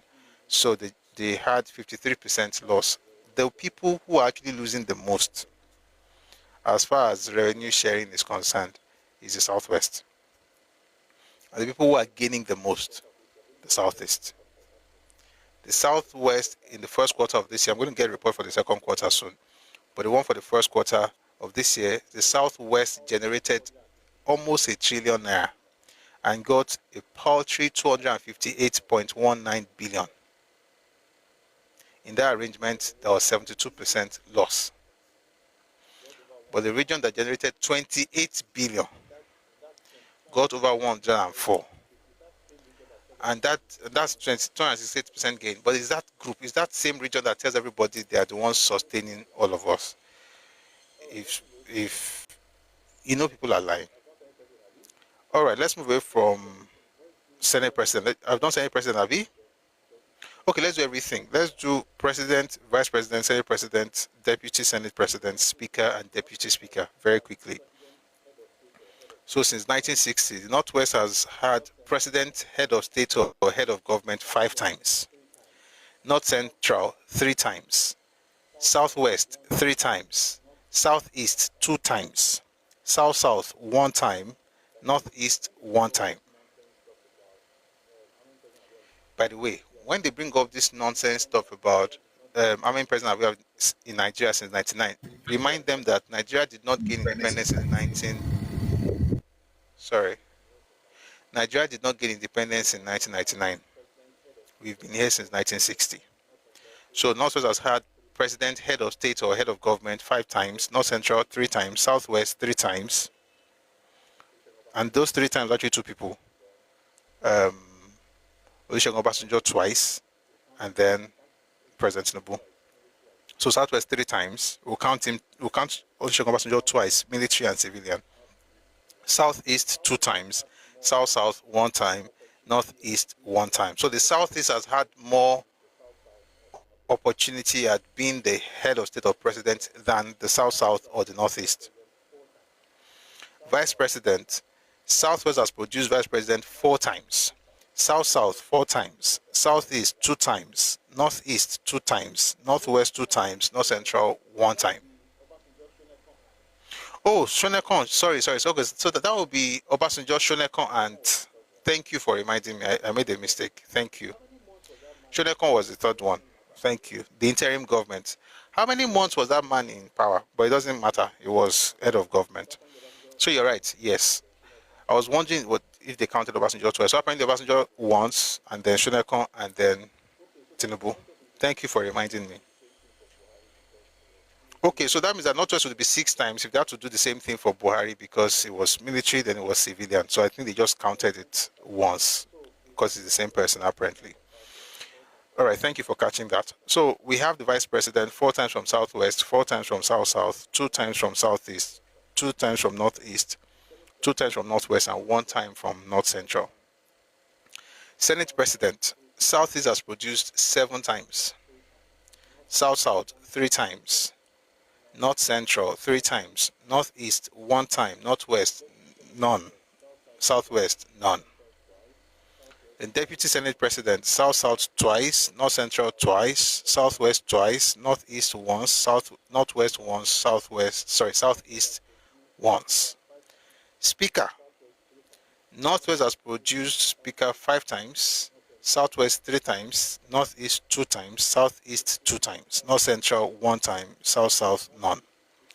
Deputy Speaker Southeast 4 times, Northeast 2 times, North Central 2 times, South 1 time, Southwest 1 time, Northwest 1 time. Anybody who goes around crying like Bush baby that somebody's being marginalized, if you can find this document, you know what? I'm going to put this in the Telegram channel. I was going to say if you can find it, you should share it with them. But let me even share it on the Telegram channel. Of course, the regular customer already insulting the person, even though they didn't mention anybody's name. They just put out the data. But only one group in Nigeria is insulting the company or the handle that put out that stuff. So there's nothing like we are marginalized. Okay. Somebody did something bad, I don't know why this person did this. The person was calculating all the years they have spent, and apparently the Southeast have spent more time in power than any other group. But it is what it is. Alright, we're going to bring people up very soon. I think just 1 or 2 more stuff before we bring people up.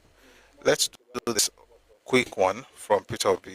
Again, it's weekend. I mean, it's Monday, so we have a number of stuff from the weekend. This one is from Peter Obi with his fantastic idea about GCFR. Take a listen to this. The way we honor people, but now that we have an opportunity, we have to change the way we honor people.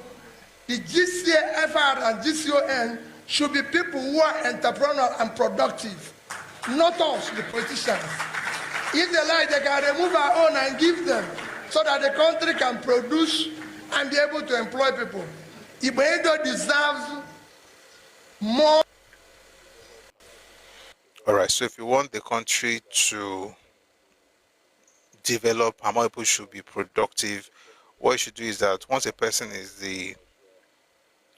a businessman, just make sure the person gets GCFR. That's the bright idea that Peter Obi has. It's not enough to say that for the most part GCFR is one national honor that is guarded very jealously, and for the most part usually goes to the president, but in some rare cases certain people also get it, and since 1960 only 2 people have gotten it. One actually won an election and the election was annulled. The second person technically won an election in 1979, but it is what it is. Whatever happened, happened. So that would be Papa, Awo, and MKO. But for him, I think his own bright idea is that if you can give more people GCFR, then they're going to develop Nigeria. The profundity of the absurdity, it's amazing. It is amazing. I don't know where that came from, but it's true. It's absurd, but it's amazing how you can be so profound in your absurdity. All right. Before we go, 2 more stuff before we bring people up. Lagos State government released a press release. They listed 176 illegal estates, and they gave 21-day ultimatum to process layout approvals. The Lagos State government has identified 176 illegal estate developments, predominantly located in the Etiosa, Aja, Ibejuleki, and Ekpe axis of the state, and has given them a 21-day ultimatum to process their layout approvals. These estates deemed illegal due to their failure to obtain layout approvals from the Ministry of Physical Planning and Urban Development were listed in a document published by the ministry on Monday, today. According to the Permanent Secretary, Office of Physical Planning, Engineer Oluwole Shotire, the illegal estates compromised the sustainable development ethos and the themes agenda of the Lagos State government by operating without approved layout. They put their names there and the many groups. Sorry. Yeah, they wrote the names of those estates there, and I hope people do the needful. I'm going to end this with a video.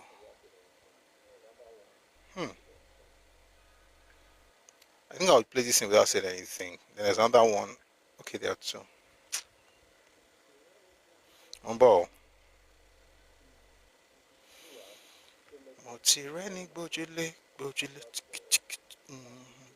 Meanwhile, shameless plug. It's not even my plug. Advert for fantastic singer. Kent Edenjobi released a song last week. It's titled Oketente. It's on YouTube. It's on Spotify. It's everywhere you go. Please listen to that song. Especially for Yoruba. No, because it's in Yoruba. That's why I'm saying that. I'm not saying that it's only meant for Yoruba. It's meant for everybody. But Yoruba not Fiko. But what does that matter? Listen to it, regardless of where you're from. It's a fantastic song. There's Makosa in it. It's beautiful lyrics. Yeah, I just thought I should put that out there because what are friends for? He's not my friend though, but you know the point. You get the gist. All right, let me play something from a gentleman from the southeast. I think he's a professor.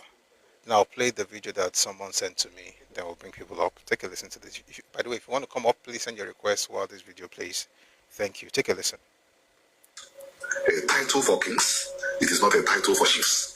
Traditionally, the Igbos did not have kings and chiefs. Any Igbo person that tells you that in the history of the Igbos there have been kings and chiefs is lying to you. The Igbos assimilated the tradition of kings and chiefs from their neighbors, originally from the Gala people and the Bini people. Then, going forward, when the British came to Nigeria, they did not see kings among the Igbos. You want to verify this from older sources. Go to Chinua Achebe's Things Fall Apart, Arrow of God. Take back your country. Church, wake up. Take back your country. God bless you. Good morning, Daddy. Praise the Lord. How are you, sir? Fine, Daddy. Good morning, Daddy. Amen. In Jesus' name, we are going to get a bright result. Thank you, Daddy. When I hear this your call and prayers, Daddy is very dear to me. And like I keep saying, if this works, you people will never regret this support. Amen. Amen. You know, what's God's intervention? Thank you, Daddy. All right. Sorry, what's your name? My name is Fukoya. Fukoya? Yes, ma'am. Okay, what tribe? Yoruba tribe. Let me ask you this question. In Yoruba land, when a man dies, let's say an aged man dies, which people will inherit his property? His children. His children? Yes. Which of the children? Is it the male or the female? The both of them, both male and female. Both male and female? Yes, ma'am. Are you trying to say that a man that owns land in the village, for example, when he dies, that in sharing the lands he has, that both the women will get part of it? Is that what you're saying? Yes, ma'am. Both the men and the women. They will share the land among each other.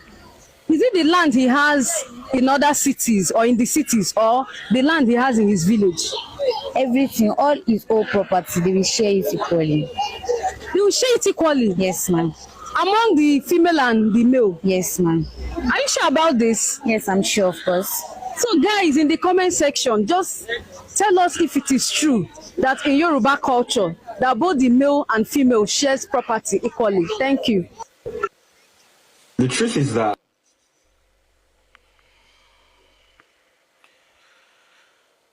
it is well.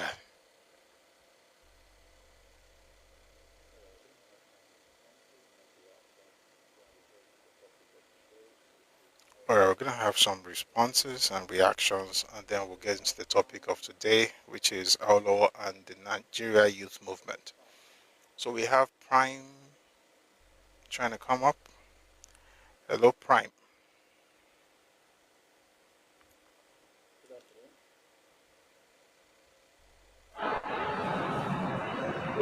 Good afternoon.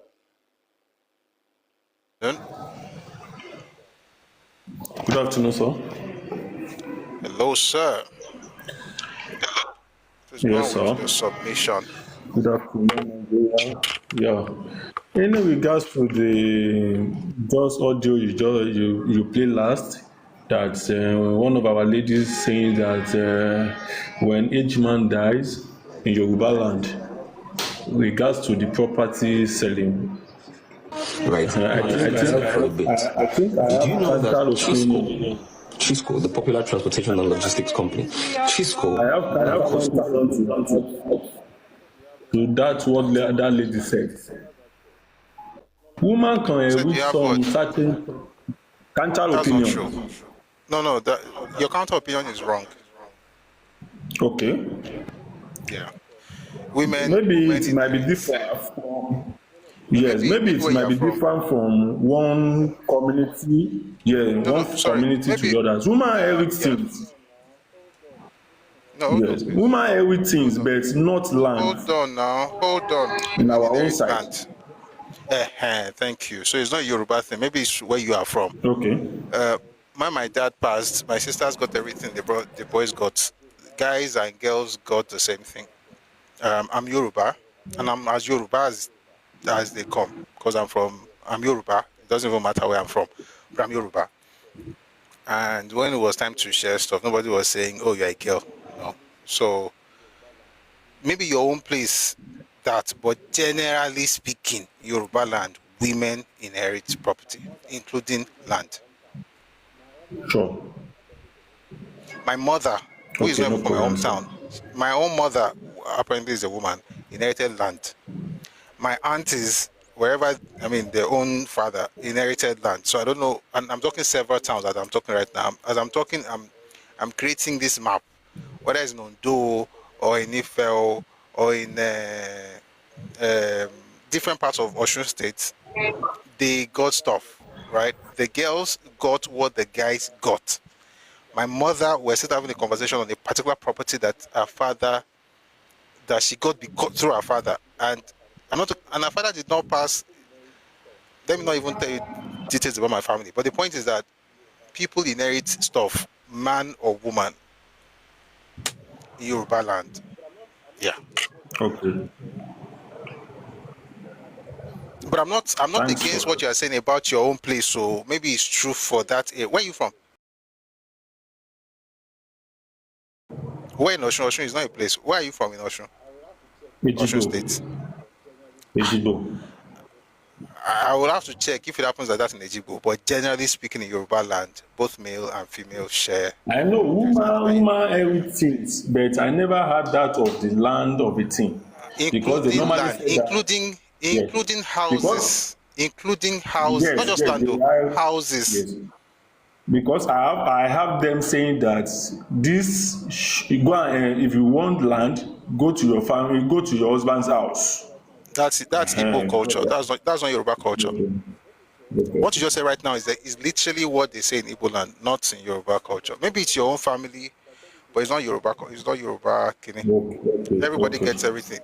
If I tell you the houses some of my siblings got, listen, everybody got something. Guy or girl, you get land, you get house, you get clothes. They even gave us clothes. Even my sisters got clothes that they would never wear. Every single, including houses. Not just land though. There's land, there's house, and everybody got myself. Everybody. I don't know where I don't know, maybe it's your family stuff, but where I am from, and generally speaking in Yoruba land, boys and girls get everything. Think about, why would they give my sisters my father's clothes? They don't need to wear it, but they still got it. Every single thing we shared, and there was no issue of I'm a man. What does that mean? We're Yoruba people, we don't do that. So what you just said right now is literally what Igbos do. And I'm not saying it's bad, I'm not saying it's good, but that's their own culture. We don't say that you should go back to your husband's house. Nobody talks like that in Yoruba land. If you find anybody who talks like that, that would be the exception to the rule. And even that exception, sincerely, I've been around for a bit, I've never heard it before. All right, thank you for coming up. Is that what you wanted to share? Thank you. So let's get into today's conversation. It's even good. Thank you, sir. It's 3 o'clock. Thank you, sir. All right, I'm with you. Yes, sir. Yeah.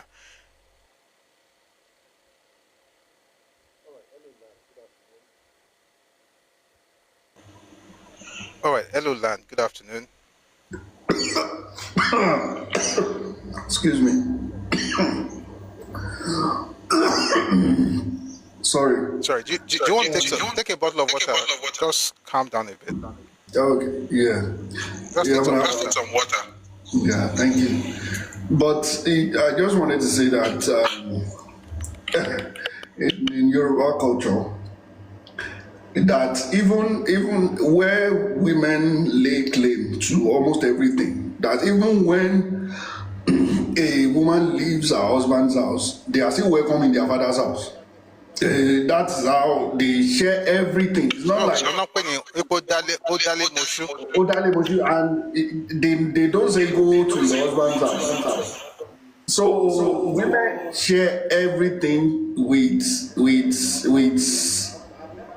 everybody. I've never seen anywhere in Yoruba land or culture where women are told they are not entitled to their father's or mother's property. I've not seen. I don't know. Maybe it exists, but personally, I've not seen. And it's so welcoming to women that if you feel you are being maltreated in your husband's house or you feel threatened, to welcome you and for you to live in peace, and nobody will question your place in your father's house. So yeah, that's my I don't know. I've not seen. I found that person's contribution to be strange.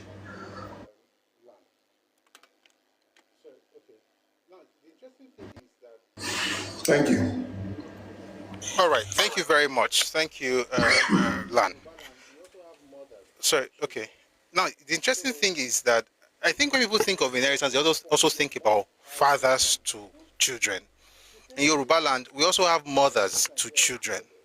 So you can inherit stuff even from your mom as a man. Sincerely, I think, oh boy, this Nigeria is well, though, because people are beginning to understand their own culture through other people's stuff. As a man, there are things you can get from your mother, including land. Because see, the way we do things in Yoruba land is not this. I mean, it's not like we don't have man-woman dichotomy in certain matters, but not in this matter. The woman is also able to make money and build wealth and also share her own inheritance as a woman amongst her children, male or female. It's the same thing. It's the same thing. Nobody tells you because you're a man you cannot get because you're a woman. It's just that if you get something from your mother's house, you know, there is a way people, I mean, there are people who have things today, but it's from their mother's side. Not even, let me shock you. No, I'm not even going to shock you. I know a lot of people already know this, You know, there was a time when there was this controversy about the deputy governor of Lagos State. We were like, oh, he's from Ogun State. He's from Ogun State. Why? Because his father was the king in Ogun State.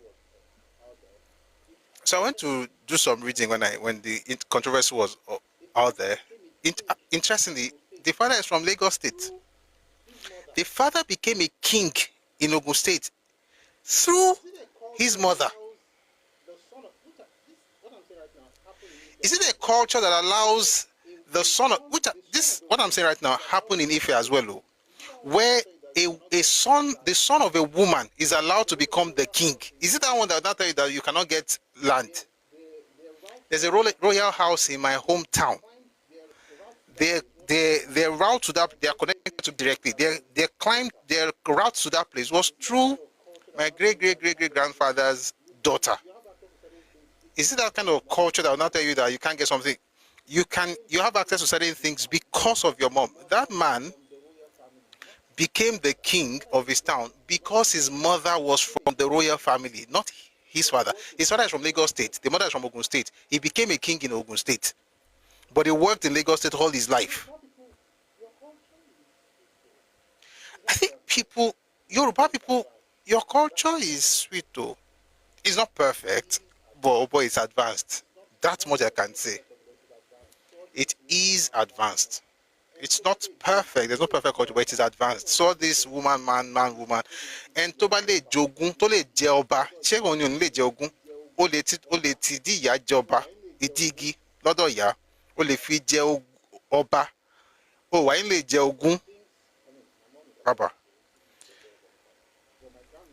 There are things, I mean, my mom is alive and she will still live for a very long time. But my grandmother, when she passed, there are things, you will get things now. Like, how do people do things in their culture? Did they say that, okay, it's the woman that died though, so nobody gets. And you know the funny thing, it's not like you're fighting for it. You're just given. I don't know. It is well. It is well with Nigeria cultures. Nigeria is just interesting place. I think some people, that's what was, if you notice, I didn't see anything after someone said, see the joy in Busuyi's face. If I wasn't Yoruba, I would be jealous too. The lady was shocked that when the girl was saying the girls will get as much as the boys, and she kept saying, are you sure? Is it the house or the land? Is it the land in the farm or the land in town? What's the difference? It's land. It's land. I know how I know this is an Asian thing is because my mother, I mean, they call her old woman, but as far as I'm concerned, she's still a young lady. But my mother, she's like a girl. She's agbalagba. And even back then, at that pass in the 60s, no, at that pass in the 50s, and there are things that she got just because. So think about it. At that pass in the 1950s, and she got certain things. Is it now that people are, someone said Joshua was a king through his, really? It happens. It's a Yoruba thing. I'm on Yoruba to jet, it a lot to jet. We dig through ya, not jet. Anyway, thank you for being here. We're going to move to the second part of today's session. You are right. Yeah, Oshile, okay. Okay, yes. Is that a data or data for Joshua? And it's not a shake or a fake or no, there's some towns that don't do that. It's not every town that does it. For instance, Ibadan doesn't do that because nobody cares. Ibadan doesn't even do royal household. Every house is a royal family in Ibadan. But the point is, there are towns who may not do it. But the point is that if your culture allows that kind of thing generally, Abba. Somebody says, I've lived abroad for most of my life. My siblings send me my share of income from my mother's house. Sincerely, it is now that I'm beginning to discover how. It's not. Let me not say it that way. Let me not say it that way. Because when people sound shocked at these basic things, you're like, okay, if we are shocked at this basic thing, what if we now go to complicated matters? It's a blessing to be Yoruba. It's a flex. It's a flex. And I'm glad that I happened to be born where I was born. All right. So today we're going to cover a lot. See what we did today. Let me clap for myself. Let me clap for all of us first. I don't know if you noticed, but we did something really cool.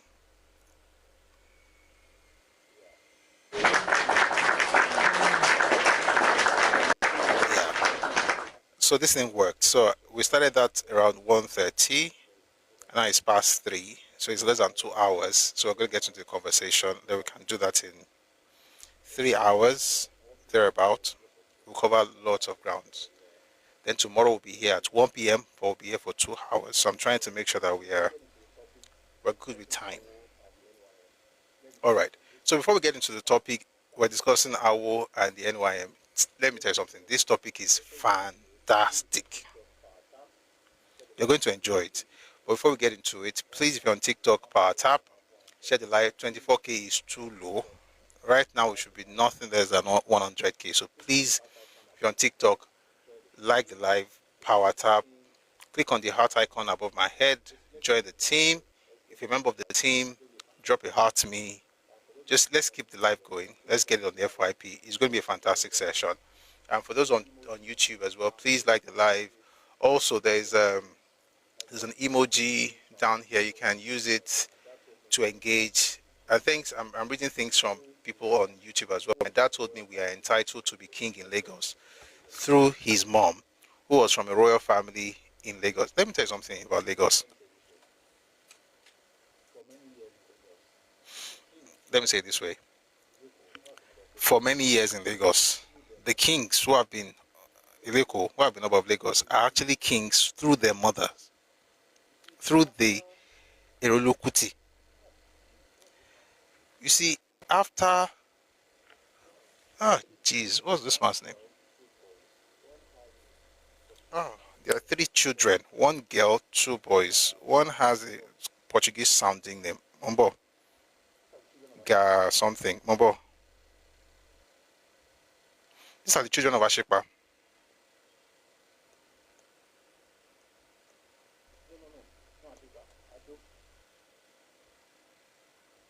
No, Ashikpa. Ado. Ashikpa was the father of Ado. Ado had 3 children. Mombo. Gabaro. Akinse Moyin. Not Akinye Moyin. Akinse Moyin àti Erolukuti. Gabaro became the Oba after Ado. Then Akinse Moyin.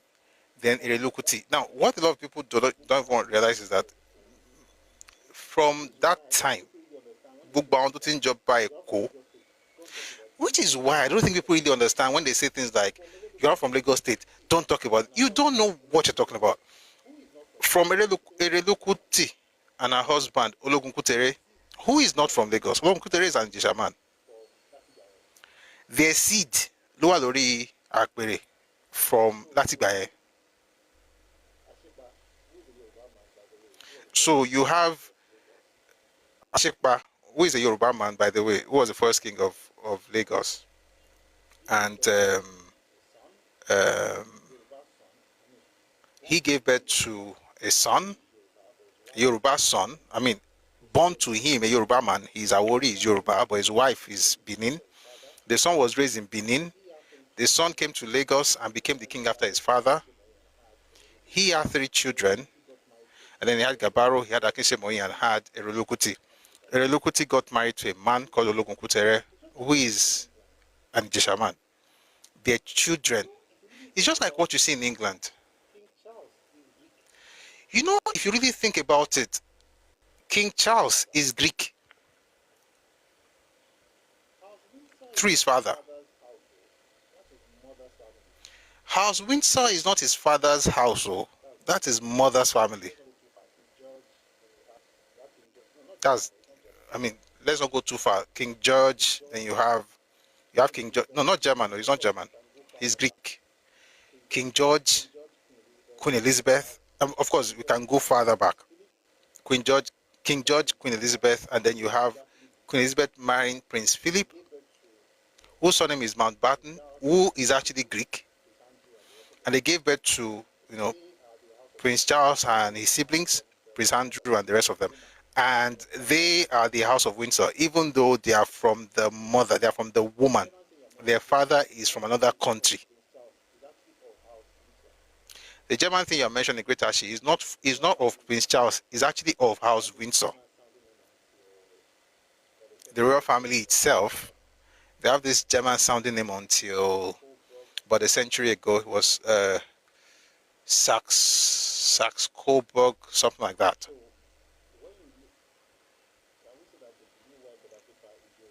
So when you look, can we say that the Benin wife of Ashikpa is Yoruba Ife, the Omo Noba lineage? No, it doesn't even matter whether she is or not. The point is that at that point she's already Benin.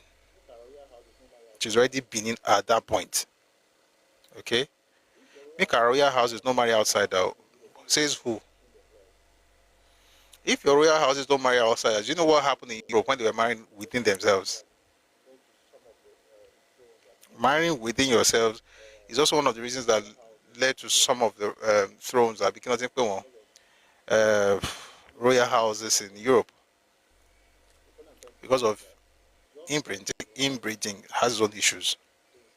The point I'm trying to make is that just like you have Prince Charles, who is the son of Queen Elizabeth, but you can't call him Charles Mountbatten. You're going to call him Charles of the House Windsor. Is exactly what you have in Yoruba land, where people became king through their mothers, even in Lagos. Somebody wrote some, I don't think you get my point, Omobeko.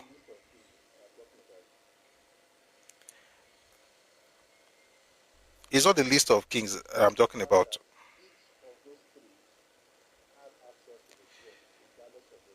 It's the fact that each of those three had access to the throne, regardless of their gender, and that the one who was a woman gave birth to. No, Ologunkutere was the son of Erelukuti, was a product, a relationship between herself and the Jeshaman. I need to remember the man's name. Who remembers the man's name?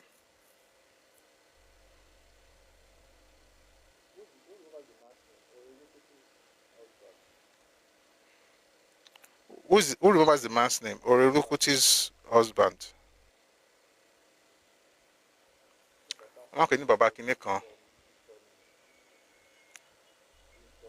Say Baba something, but he's from Ilesha. He's an Ijesha man. Anyway, the point I'm trying to make, I think we already got it. That let me try and repeat everything I said, so that because I saw something in the comment section. So you have Ashikpa, who was the first king, right? Some people will say the first king is Ado, but let's start because Ashikpa was the first person who headed Eko. Eko being the island, not the state though. Ashikpa then gave birth to Ado. Ado's mother was from Benin. And like Oguntoye said in the comment section, if you trace that back again, you eventually get to Ife.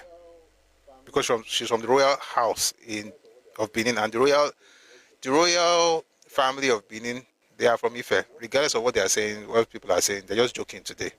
They are from Ife. Right? The ones who say they're not from Ife are actually the ones who are the Ovien. They are the king slaves. So they are from Ife. They gave birth to a son called Ado, raised in Benin. Then gave birth to 3 children. There's Gabaro, Akinsemoyi, and Erelukuti. The 2 boys became kings. The girl got married to an Ijesha man, gave birth to Ologunkutere. The royal family then began to come out of that Ologunkutere. So if you trace Ologunkutere back, if you are going by his father, he will not get to the throne. If you are going by his mother, he has the right to the throne. Alagba, that's what I was looking for. Thank you, Don Manuel. Is that what that name was? What I was. Alagba, that's thank you. That's the Ijesha man. That's the Ijesha man. So all those people are Dele, Erin Lokun, they are from Ologunkutere. Oshin Lokun, Akitoye, Dosum, all of them are from that lineage. But thank you for giving that name, Alagba. Abi Alagba. But I mean, they pronounce it Adanisha, but what is Alagba? Baba Agba or something. Isha from Isaniji Shaman.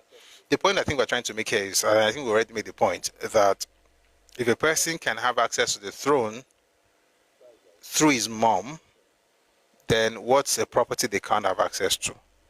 That's the idea of everything we're saying. And even today in Lagos, we see it even right now. Even now.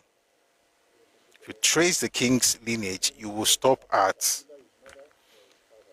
Ologunkutere. And from Ologunkutere, you have to look at either his mother or his father. And you have to be wise. You look at his mother, you find Erelukuti, then go back to Ado and Ashikpa. Yeah, so that's That's that about that. All right.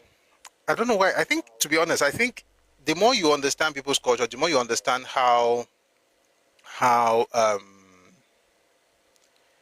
the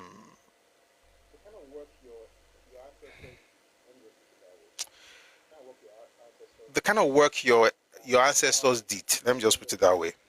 The kind of work your ancestors did, and how when you understand. When you see me doing like this, it's not like I don't know what I want to talk. I'm just trying to find a way not to be like I said insult. See, okay, here's a better way to say it.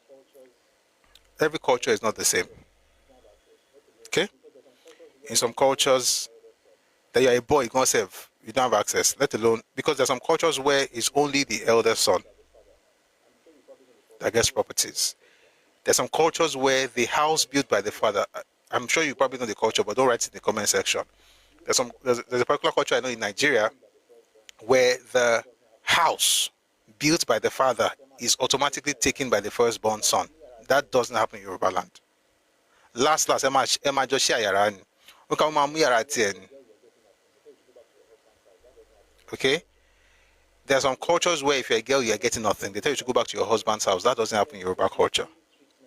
Why is this important? Because if you don't know that there are differences, you will expect the same treatment from everywhere, which is the problem.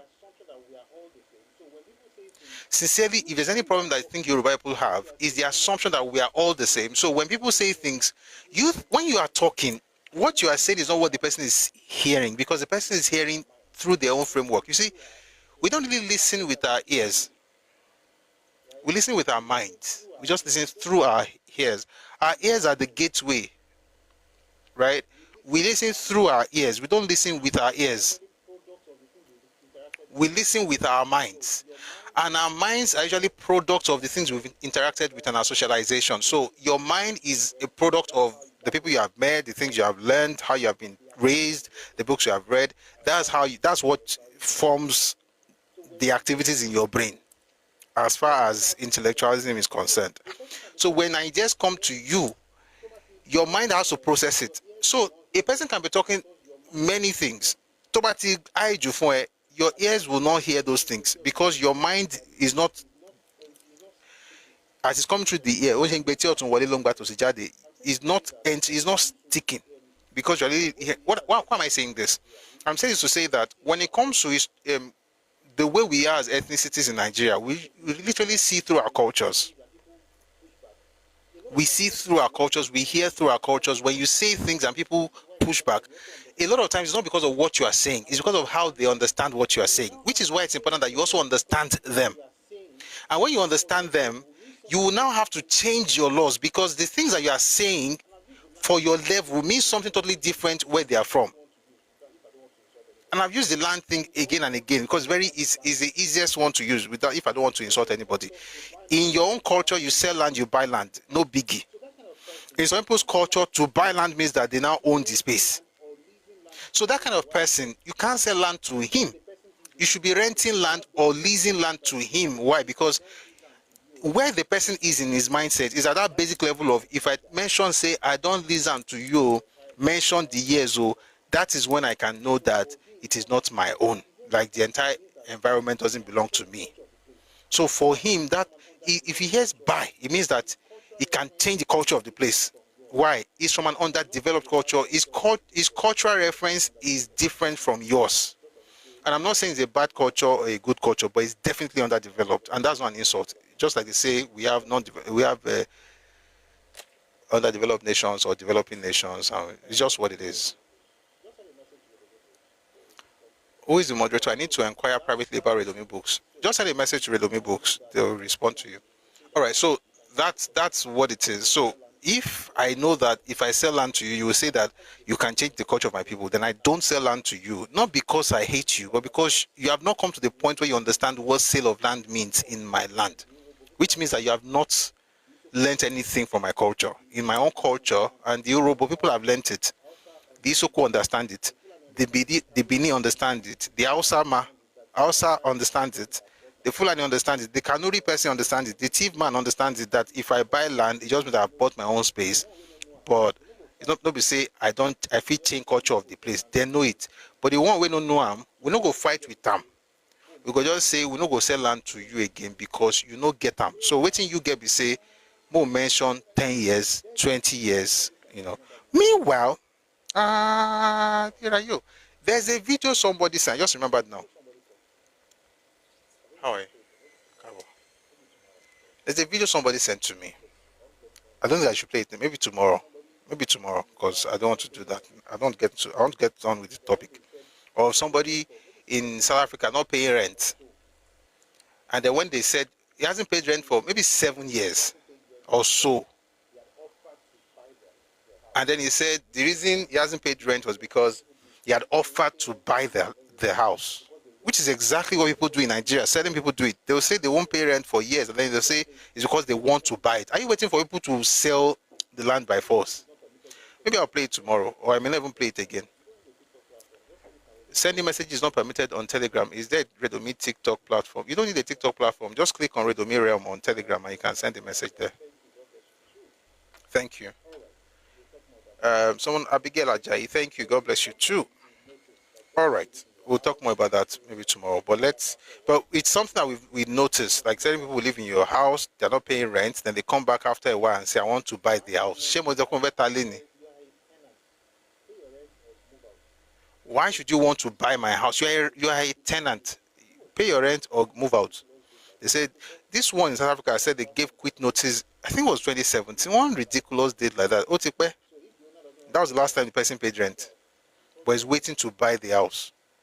So if the owner doesn't want to sell, they must sell. Because you are a who? My battlefield said they did the same thing to you. Really? Yeah. In other words, I'm living here, I'm not going anywhere. If you want me to leave, I cannot leave unless you sell the place to me. What kind of demonic mindset is that?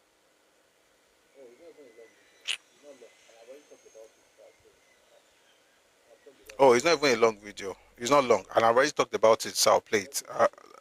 I've talked about it. Let's play it. It's not long. So let's quickly do it, and then we'll move on. Take a listen to this interesting video.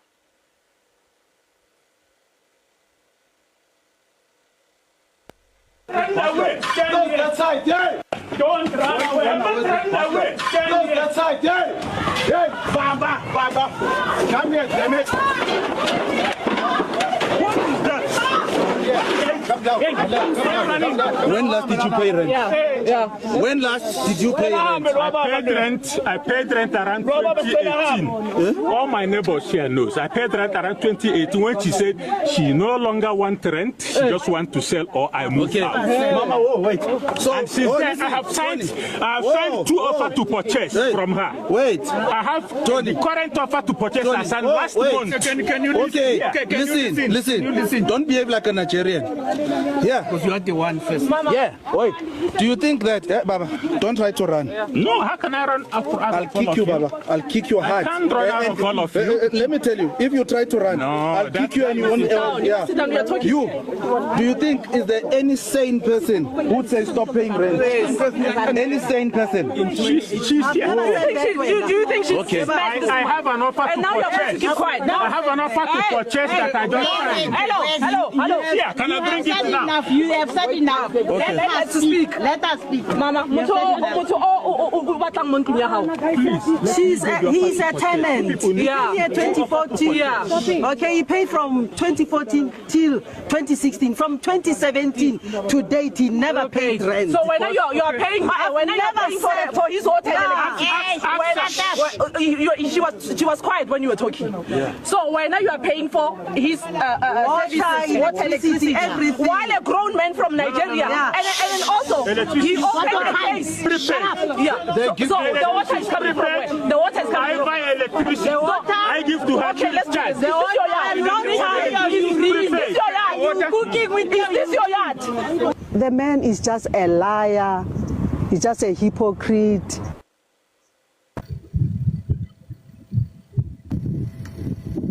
The owners of the soil and also me. Had I known, I assure you I would have done the right thing. It's a pity I didn't know. So I knew very late in 2018 when the structure had a roof, was long in existence.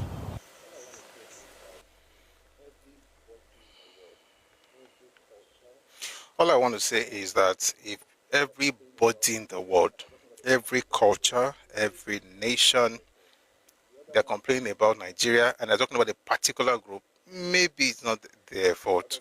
The other ones I'll play tomorrow. There are other videos, things happening in China, things happening in India, in Pakistan. I saw a video from prison in Pakistan. People are fighting for their rights in prison. All those kind of interesting things. We'll talk about that tomorrow. But just to say that, nah, it's a terrible way of thinking, but it is what it is. All right, let's get into today's session. So today we're starting a new session.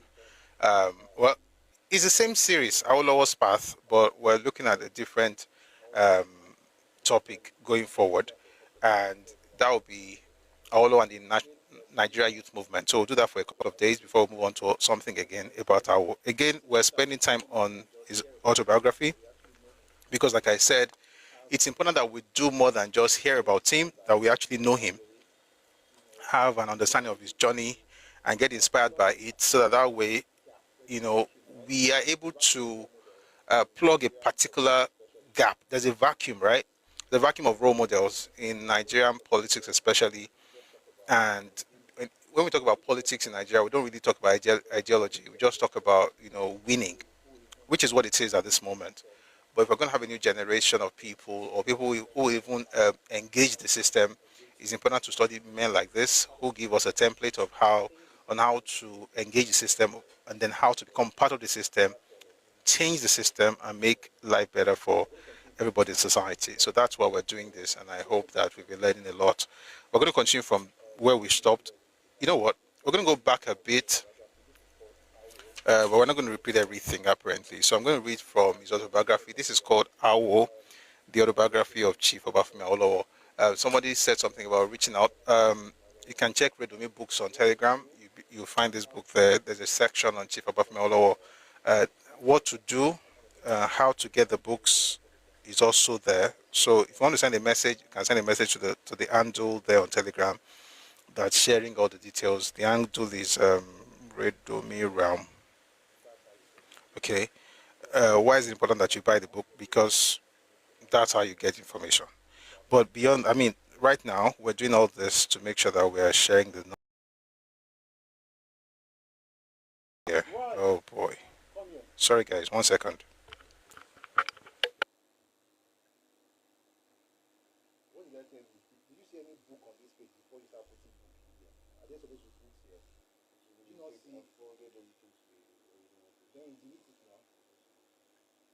That date, there's supposed to be space between that author and the price. You forwarded everything at it, so I can do this one. Forwarded or you posted it. That should be posted. What I deleted is done.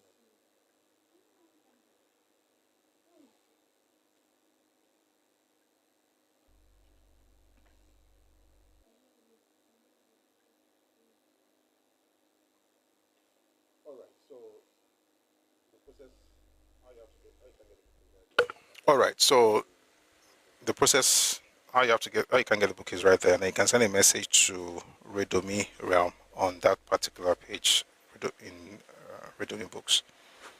All right.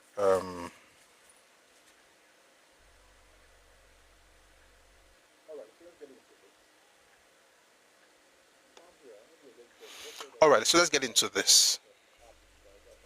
You can't hear, maybe you're just joining. Just hold on for a bit. It's probably the app itself. That's how it works sometimes. But we're here. So let's quickly do this. Please like the live, share the live. We're continuing in the next few seconds. But let's quickly do this.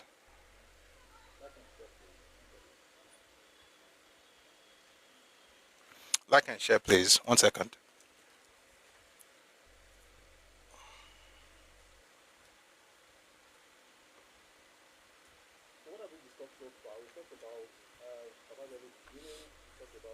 So what have we discussed so far? We've talked about Papa's early beginning, we talked about his childhood, his schooling, his education, and we also mentioned how, he went through all, the stuff he went through to eventually go to the UK to study and then came back as a lawyer.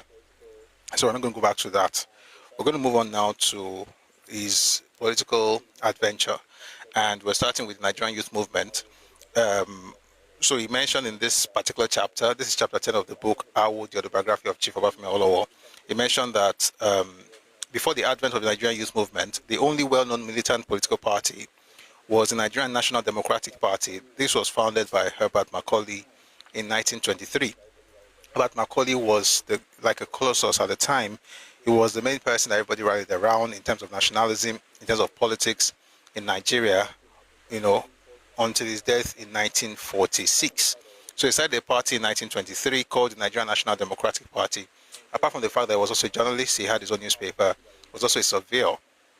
Now, he said a lot of things about how popular he was, and also some of the things about him in terms of his relationship with folks in Ibadan during that particular period with the Alaafin, I beg your pardon, the Alaafin of Oyo, and how he was banned from Oyo and things like that.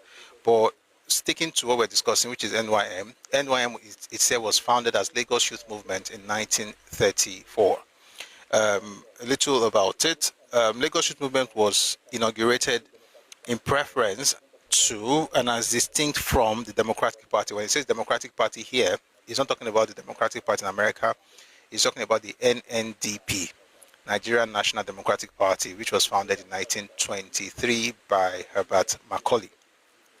And so they created another stuff, which was Lagos Youth Movement. And one of the reasons they actually created Lagos Youth Movement was because of the discrepancy they found in the kind of certificates that would be granted to graduates of Yaba Tech, which used to be called Yaba Higher College at the time. This was in 1934. So in case you don't know, Yaba Tech is an old school. Okay? It's actually older than UI, by the way. UI was in 1948.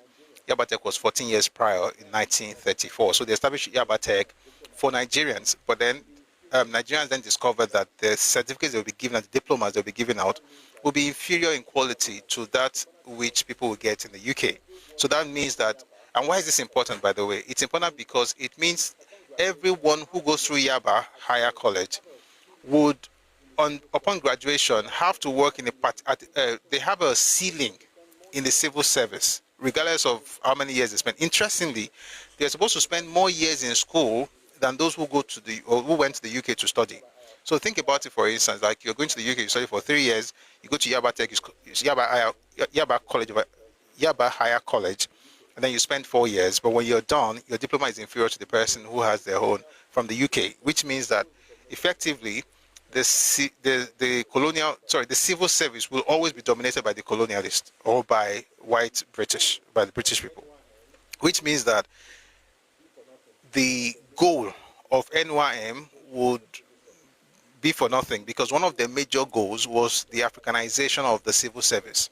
So if the people who will be coming into the civil service are given education that is inferior in quality as far as certification is concerned to that which comes from the UK, then that means that they are perpetually going to be at that level. All right, they'll not be able to advance. All right, so it says here, in 1934, the Nigerian government inaugurated the Yaba Higher College. This institution, which was not affiliated to any British university, was to award its own Nigerian diplomas in a number of faculties, including medicine, arts, agriculture, economics, and engineering. This institution was assailed by Nigerian nationalists. In the first place, it was inferior in status to a British university, and under no circumstance would an higher institution of learning, which bore the stamp of inferiority, be tolerated by Nigerians.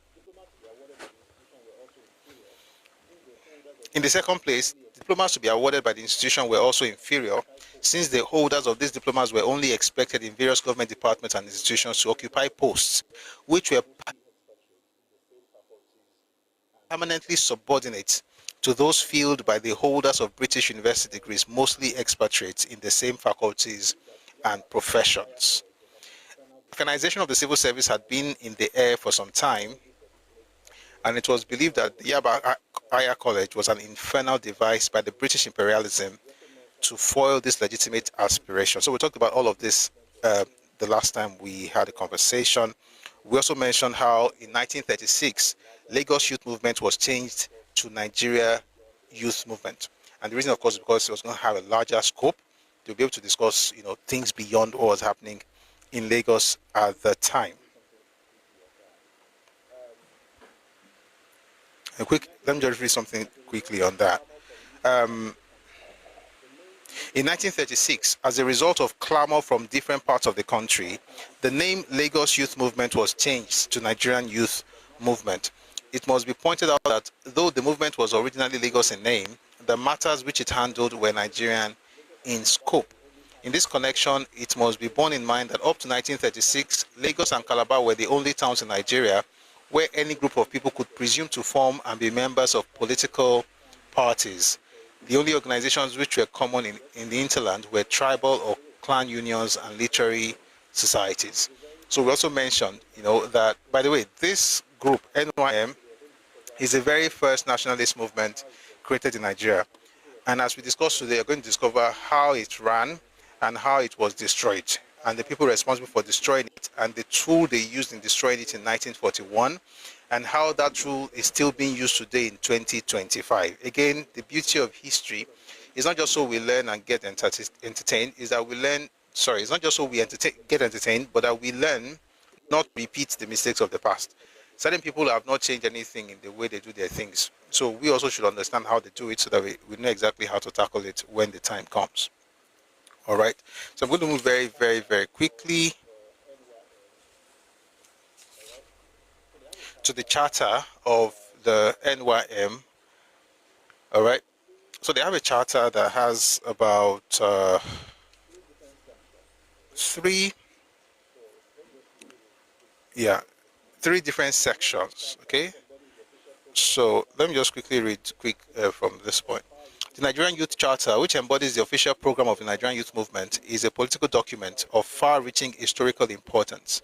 Even though it was published in 1938, that was 4 years after Lagos Youth Movement started, the Charter can hold its own side by side with the policies and programs of the major political parties in Nigeria, published in recent times being in the 1960s. The best way, in my humble opinion, to do justice to it and to clinch the points I want to make is to produce some extracts from the Charter. So it talks about the principal aim. The principal aim of the Nigerian Youth Movement is the development of a united nation out of the conglomeration of peoples who inhabit Nigeria. So this was not about ethnicity. It wasn't about tribal, loyalty. It was about the entire nation. They're trying to build nationalism or cohesion, so to speak, amongst the many different groups, ethnic groups that make up Nigeria. So they said they're going to combat vigorously. Let me just take it all over again. The principal aim of the Nigerian Youth Movement is the development of a united nation out of the conglomeration of peoples who inhabit Nigeria. It shall be our endeavor to encourage the fullest play of all such forces as will serve to promote complete understanding and a sense of common nationalism among the different elements in the country. We will combat vigorously all such tendencies as would jeopardize the unifying process. While pursuing this great principle with consistency as its chief aim, the movement declares itself in its short-range policy as a constructive critique of the government as at present constituted. That criticism it offers in the spirit of constitutional opposition. It shall also work for the removal of inequality of economic opportunities as well as the correction of those abuses. So he had a lot of things, talked about abolition of, so there are three sections I said earlier: the political charter, the economic charter, and then the cultural and social charter. So for the politics, they said they are moving for the abolition of property or income qualification for the exercise of the franchise and the substitution of universal suffrage. What that means basically is this: up until this moment in the 1930s, if you were going to vote in Nigeria, well, you couldn't even vote everywhere, but mostly in Lagos and Calabar as well. If you're going to vote, you have to own property and you have to have a certain level of income. That would determine if you could vote. Not that you live in the place. You must have property in that place. And so they were moving, to remove that. That's one of the major things that was about at the time. Then there was the economic charter, where they talked about striving for the economic progress of our people and oppose all forms of privileges, which of course at the time were enjoyed by foreigners. So it says, in fact, we will urge on the government to protect our people against unequal competition, if necessary, by legislation. And so, yeah, that's that. I'm not going through everything. We already discussed this last week. Then there's a cultural charter where they said they aim at establishing branches throughout Nigeria, integrating both the branches and the affiliated bodies into a central executive in Lagos. And then they said, and then the movement has never been more convinced of the justice of a cause than it is of its aims and objects. It has the highest hopes of success and looks forward to cooperation from all sections of the community. All right, having done that, we now move on. So everything we've done so far is a recap of what we discussed last time we met. So let's continue now. Up to 1943, this is Papa speaking now. Up to 1943, the Nigerian youth movement pursued the policy and program adumbrated in its charter with unabated vigor and consistency. Wherever and whenever national duty called, it was there to respond. There was no iota of tribal taint in its program, nor was there any in its mechanics for effectuating it. It fought unremittingly for the Africanization of the civil service and for the abolition of discriminative practices against Africans, which were then rampant in the governmental and commercial life of the country. There were in government certain posts generally known as European posts, which were rigidly close to Africans, no matter what the academic or experimental qualifications. Banking and commercial houses were prepared to give credit and preferential treatment to the most infamous non-African alien, which were denied to Nigerians. The movement combined the cocoa agreement, otherwise known as the cocoa pool, with all its might. I'm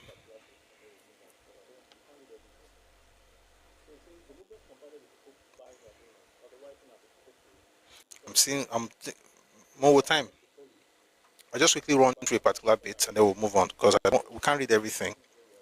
So it says the movement combined the cocoa buying agreement, otherwise known as the cocoa pool, with all its might. Mr. Ernest Sikoli and Oba Samuel Akinsoya did a comprehensive tour of the cocoa producing areas in order to, number one, rouse the producers to the danger of the situation, namely combine on the part of European cocoa purchasers deliberately to depress the price of the commodity. Number two, persuade them to adopt policy of hold up of their produce as was done in Ghana. Number three, to secure the support for the abolition of the pool. It stimulated the organization of trade unions, and as far back as 1940, it demanded a national minimum wage of 2 shillings 6 pence per day for daily paid workers. So it was essentially telling us all the things they did. We're going to have to move on from here.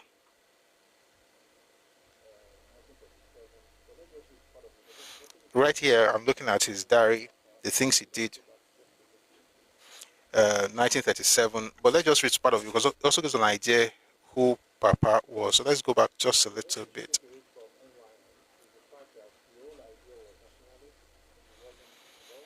So if there's anything you should take away from NYM, is the fact that the whole idea was nationalist, it wasn't tribal.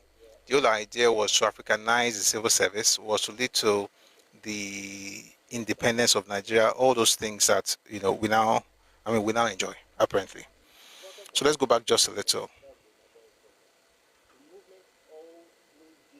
Furthermore, the movement, that's the Nigerian youth movement, the movement always gave full and unreserved backing to any agitation which aimed at fostering the political advancement of the people or the enhancement of their economic and social status. In respect to the one, its members were to be found in the vanguard of political and administrative reforms all over the country. The indirect rule system was under fire here and there, and the autocracy and tyranny of the administrative officers did not escape caustic censure. In the early 30s, the Nigerian railways were being run at a loss. The government laid the blame for the regular deficit of the railway at the door of motor transporters, who were accused of unfair competition. And it decided that such competition should be discouraged. Accordingly, the traffic regulations were amended so that any lorry plying between areas from which the railways normally procured its traffic would pay image double the license fee imposed on other lorries. This double license fee, which was intended to act as a check on road rail competition, was applicable to specified routes throughout the country. When I became a motor transporter in 1936, by the way, we've talked about it before, how Papa was a member of NURTW, what wasn't NURTW at the time, but essentially was the secretary to the organization that became what we now call NURTW. So he says here, when I became a motor transporter in 1936, I inspired the Nigerian Motor Transport Union to intensify its agitation against the iniquitous system. Obasamola Kisonya, who was then an employee of Messrs. Joe Allen and Co. Limited, but closely associated with the Motor Union, gave us constant guidance. At a meeting of the Ibadan branch of the Nigerian Motor Transport Union held on Sunday, 3rd January 1937, I successfully urged that we should refuse to obtain licenses for that year and that we should go on strike in order to impress upon the government that we were in earnest in agitation and that we were not going to allow our business to be sacrificed on the altar of a grossly mismanaged railway system. The day of the strike was fixed for 7 January 1937, provided I succeeded in persuading the other branches concerned to agree. On 4th and 5th January, I headed a mission to Ile-Ife, Ilesha, Oshogbo, Ijebu-Ode, Abeokuta, and Lagos. At this stage, 4 entries in my diary are relevant. January 4, 1937, this is Papa's diary now. Monday, I went to Ile-Ife, Ilesha, and Oshogbo on the mission of the strike. I was successful there. I was successful there too. You know what? Give me a second, please. I'll take it from the beginning. January 4, 1937, I went to Ile-Ife, Ilesha, and Oshogbo on the mission of the strike. I was successful there too. After storming some drastic opposition, MJ Sumola accompanied me throughout. January 5, 1937, Tuesday, I go to Lagos today via Ijebu on the mission. I hope I shall succeed again. On my return from Abeokuta, I made a record as follows. I met Lagos representatives there, that is at Ijebu-Ode, at T. Odutola. The opposition by Ijebu-Ode was fierce against Ibadan, but I succeeded in storming and breaking it. January 6, 1937, Wednesday, arrangements were made for the strike, which is to commence the following day. I spent many hours at the union office at Bere. How many people know Bere in Ibadan? Anybody? Does anybody know Bere? You know, sometimes, as a politician, you have to be very smart. Never look down at those transport union people, though. Never. And I think it helped him. Because 36, he joined the motor union guys. They are doing all this in 37. 7 years later, he's in the UK. By 1951, that'll be about 14 years after this, he's now the head of Action Group. Guess what? He had to work with those transport union people. So when you hear people say things like Aomo, Agbero, they don't mean anything. Yes, you can change things and make them better, but don't look down on anybody because one thing Koton say, better Jaba Bode, Aomo Badawambi. J-Fad. You are Omo Badan. Abara Badan, one of the two. But yes, there's a boss. You know, let me make you laugh. When I was in secondary school, Tabatin school, you have people shouting, Aye, Tameni, okay, Opo. So, you know how conductors are now? Instead of saying, Aye, Ori Tameni, Opo, Yosa, they now say, Aye, Tameni, Opo. So, secondary school boys, as soon as they're saying Aye, Tameni, they just tell you that Aye, no Tameni, because it sounds like Aye, Mata, Lona Meri. Instead of Aye, Itameni, Aye, Tameni, Opo, Aye, Tameni, Opo, Aye, not Itameni. So that was what we used to, well, did I do it? That's what boys used to do when I was in secondary school, but it was fun. I grew up in Ibadan, just in case you don't know. It's a flex, actually. You know, I was listening to one elderly man a couple of weeks ago, and he said Ibadan was the intellectual capital of Nigeria. I was like, true. I guess because of the university, a lot of things were built around that institution, you know, so it's a blessing. Somebody wrote, Aye Opo Yosa. Yes. All right, let's get back to this. So he says, January 6, 1937, Wednesday, arrangements were made for the strike, which is to commence the following day. I spent many hours at the union office at Bere. Thursday, January 7, 1937, the general strike, so we called it. It has been dead at one time, that is to say, it had been proposed at one time and dropped. That was before I became a motor transporter, a member of the union, but I revived it. If it is successful, I shall regard it as the most glorious achievement in my life so far. The strike lasted 6 days only, but it has scarcely started when several attempts were made to break it by mercantile houses, which were badly hit by it, and by some blacklegs who were aliens and who were in the transport business in Nigeria. It became necessary for us to mobilize all available forces to our side. We approached Herbert Macaulay, Dr. Honorable C.C. Adeniyi Jones, and Sir Adeyemo Alakija for help. We were thoroughly let down by Herbert Macaulay. At first, he gave us support, but when he learned that we had also enlisted the assistance of Sir Adeyemo Alakija, he was enraged, drove us from his house, and threatened to break the strike. He then wrote an article in his paper calling upon the government to enact a law making strikes illegal. What do you learn from? What do you learn from that particular thing? Said he was supporting them until he heard that the other people they were expecting to help them. All right, whatever you learned, please write it down for yourself. You don't have to put it here, but let's put it in our hearts. Let's continue. There had not then been any law in Nigeria regulating the establishment of the affairs and the working of trade unions. The first trade union ordinance was enacted in 1938, but before then, there had been 2 strikes, the one now under discussion and a one-day strike by the railway workers. All right, we're going to jump from there because of time.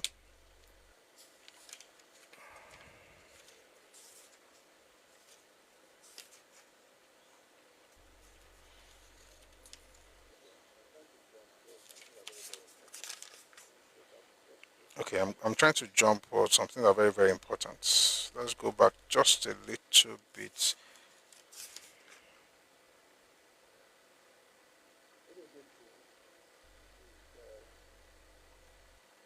Let's just go to his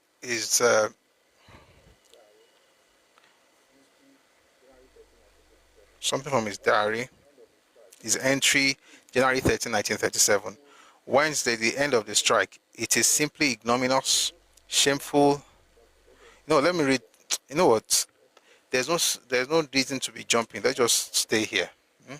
Let's enjoy the reading. We have time, Abby. So he says, the following entries in my diary speak for themselves. January 8, 1937, Friday. We went to Lagos and discussed several aspects of the strike. We left for Lagos 6:10 a.m. and returned to Ibadan at 9 p.m. All our men were firm and resolute. Offer was made by ex-European firm to increase freight to £1 a ton each way Lagos Road. January 9, 1937. Thank you very much, Gorilla Boys. Thank you for the gift. Folks should copy Gorilla Boys. Yeah. January 9, 1937, Saturday. This day was successful. Agbaje, Chief Salami Agbaje, informed us of the same offer of increased freight to and from Lagos. Why another European firm broke our rule and ran their lorries under police escort. I phoned Akisonya and received report of Alakija's and Jones's interview with the chief secretary. I also wired Times, that is the Nigerian Daily Times, to cable their London representatives to publish news on our strike in the English press.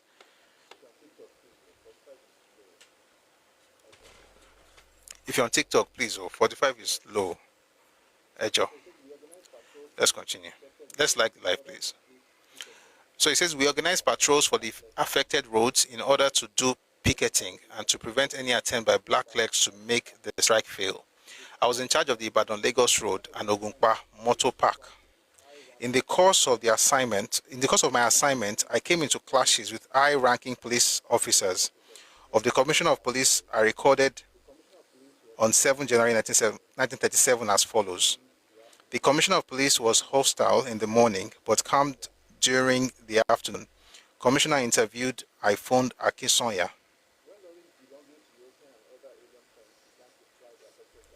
When lorries belonging to European and other alien firms began to ply the affected routes under police escort, there was dismay amongst our people. My own attitude was that this business of police escort could not continue indefinitely. and if we persevered, we would win. But it became clear that the strike could no longer be sustained, and we had to call it off. I was very much grieved by the failure of the strike, and I did so record as follows in my diary. January 13, 1937, Wednesday, the end of the strike. It is simply ignominious, shameful, and most humiliating. If I could find tears, I would weep, but I must confess my ineffable grief. When I penned the above remarks, I little realized that the strike had been a success. Though then unknown to us, the double license fee was operative only for the year 1937. It was abolished as from January 1938, and the railways were still in a bad way financially. In 1940, the Nigerian government imposed a ban on the export of palm kernels from the western provinces of Nigeria. Please remember these dates and these points. We're going to repeat these things much later, okay? This whole ban thing, and we're going to talk about it in connection to specific people, in this case, Azikiwe, but let's continue. In 1940, the Nigerian government imposed a ban on the export of palm kernels from the western provinces of Nigeria. The ban was imposed, we were told, because Britain had no need for the palm kernels exported from Nigeria. The ban was, however, limited to the western provinces, only because the people of the west had other commodities to fall back on, whilst the same was not the case with the eastern provinces, which depended almost wholly on palm produce. This government measure was contrary to a categorical statement made by Sir Bernard Bodleian. Bodleian, the one you're talking about, yes, that same person. Sir Bernard Bodleian, on September 3, 1939, giving assurance to producers of palm produce that there was an unfailing market for their products. The relevant portion of the statement reads, "The British government at home will want all the produce it can get from this country, such as palm produce, groundnuts, cotton, and so on, and the prices of these are likely to rise. Every farmer will find that it will pay him to grow more and more of them, and however much he grows, he may be certain of a market and feel that he is doing what he can to help win the war." What war? The World War. Anyway, the point here is that at this point, people were encouraged to farm palm oil, palm produce, groundnuts, cotton, everything, only for them to now do it. And now told them that folks in the western region, oh, they're not going to buy products from the western region, because after all, we have cocoa, but they're buying from eastern region. What did Azikiwe? No, let me not. I don't want to break the flow of the book. I want it to be a book reading. We'll get to what Azikiwe said about it later. Furthermore, the points were made, and quite cogently, that number one, considerable sections of the western provinces, Ijebu, Benin, Warri, now Delta, and also part of Ondo and Abeokuta provinces, which relied mostly wholly on palm produce, would be hard hit by the ban. This is in the 1930s. Oh, there was no regional government there was no self-rule at this time. Oh. And number two, that even in cocoa producing areas, there were hundreds of thousands of people who relied only on palm produce as their cash crop, and who would be gravely distressed by the ban. Mass protest meetings were organized by me in Ibadan, under the auspices of the Ibadan branch of the Nigerian Produce Traders Association, of which I was secretary. The Daily Service, that's the newspaper, conducted a vigorous campaign against the ban. The Nigerian Produce Traders Association wrote to the Chief Commissioner, Sir Gerald Whiteley, asking for an interview. He decided to meet the peasants themselves at Makbo Hall, instead of meeting the representatives of the union in his office. He was obviously under the impression that the mass of the peasantry in Ibadan did not feel much concern about the ban. The gossip in official circles was that the whole agitation was being artificially engineered by produce buyers, aided and abetted by the leaders of the youth movement. I suggested to the union that we should reduce our representations into writing and get leading farmers. At that time, my great-grandfather relied on palm produce. Really? Wow. I suggested to the union that we should reduce our representations into writing and get leading farmers to sign the document. This was agreed. We were to meet the Chief Commissioner at 10 a.m. at Makbo Hall on Thursday, 22nd August 1940. And I was requested on the 10th of the same month to prepare the farmer's case for submission to him. I worked on it all night, and this is what I recorded in my diary on 21st August 1940. Sleep, Mumbo. I think it was supposed to be on the 20th. There's some mistakes in the printing of this book. All right, so he says he wrote this in his diary, 21st August 1940. Sleep at 2 a.m. this morning when I finished writing the giant petition against the ban on kernels. This was 1940. We are seeing its evolution in real time. Over 10,000 farmers attended the Makbo Hall meeting convened by the Chief Commissioner. When the petition was read in English and interpreted into Yoruba, there was dead silence. But no sooner did the Chief Commissioner open his mouth to reply than there was pandemonium. He was rather garrulous and self-righteous in the way he spoke. If he had been under German rule, he said, they, the Germans, would have refused to buy any of our farm products. And even if they bought any, they would have refused to pay for them. Besides, he had made a slip when the petition was being read. He declared that the statement to which I have referred, and which was also quoted verbatim in the earlier portion of the petition, was untrue. He challenged the petitioners to produce an authentic copy of the statement.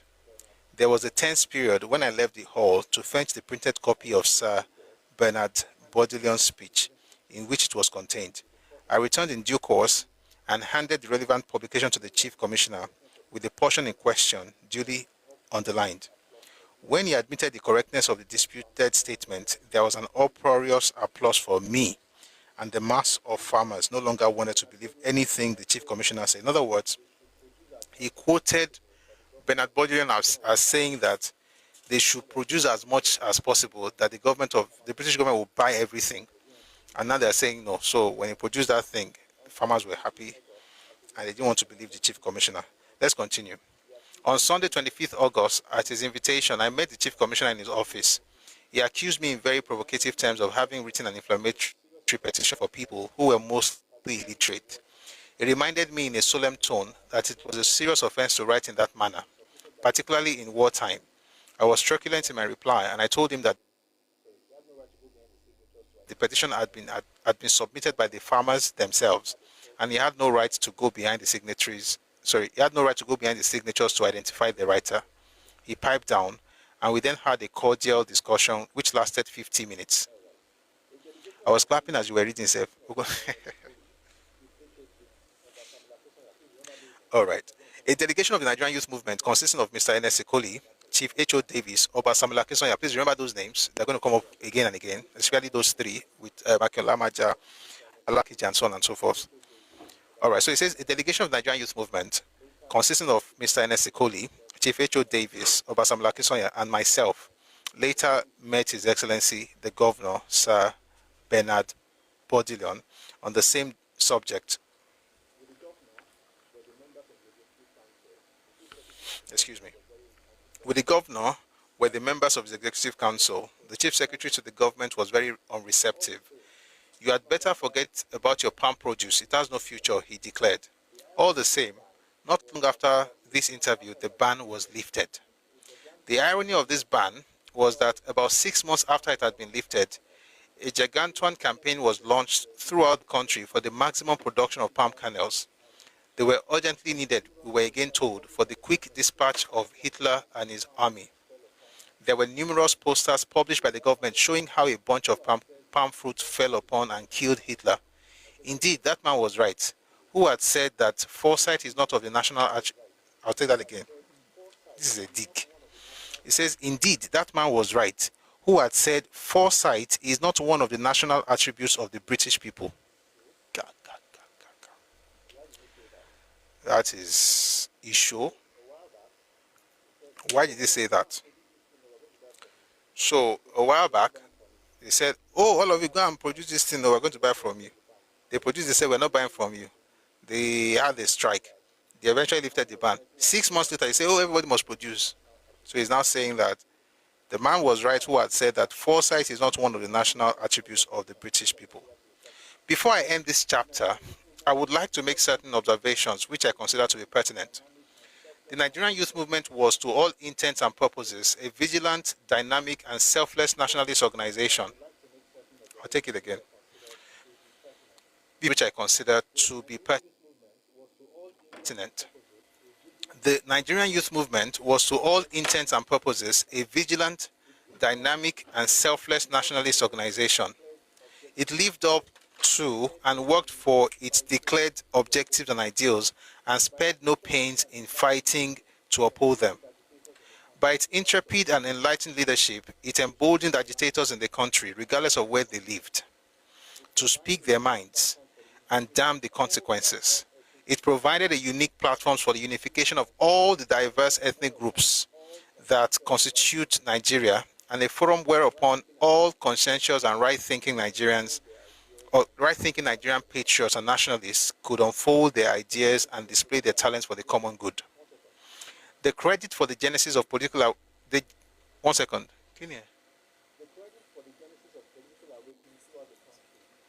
The credit for the genesis of political awakening throughout the country and of fostering this awareness without the slightest appeal to tribal or ethnic sentiments belongs alone to Nigerian youth movement.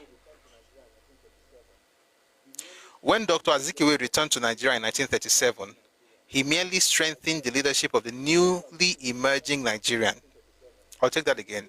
When Dr. Azikiwe returned to Nigeria in 1937, he merely strengthened the leadership of the newly emerging Nigeria. Dr. J.C. Vaughan, Mr. Ernest Ikoli, Obasamola Akinsanya, and Chief H.O. Davis had already lighted the flame of the new era of nationalism. They took Nigeria for granted, and so did those of us that faithfully followed them. I'm going to explain this thing because it's very, very, very, very, very, very important. What I might as well say explain as I'm reading it to you, because this is the foundation of everything that happened in Nigerian politics, by the way, since then. So let's take it again. And I think the reason he's mentioning this is because people will say things like, oh, Pan-Africanism, Azikiwe and everything. No. NYM did not start. They were already on ground before Azikiwe returned to Nigeria. Yes, Azikiwe was Nigerian in 34, but he returned fully in 37. Lagos Youth Movement was founded in 34, changed to NYM in 36, and had four main people pushing the agenda. Dr. J.C. Vaughan, Mr. Ernest Ikoli, Obasamola Akinsanya, and Chief H.O. Davis. Those are the primary people. And he said something that I find very, very instructive, and I'll read this slowly. And I think this will help Yoruba people, and those of us who are always shouting, is one Nigeria. I believe in one Nigeria, but again, I think a lot of us are very, very, very naive. So this is what it says. It says, the credit for the genesis of political awakening throughout the country and of fostering this awareness without the slightest appeal to tribal or ethnic sentiments belongs alone to the Nigerian youth movement. Then it says here, when Dr. Azikiwe returned to Nigeria in 1937, he merely strengthened the leadership of the newly emerging Nigeria.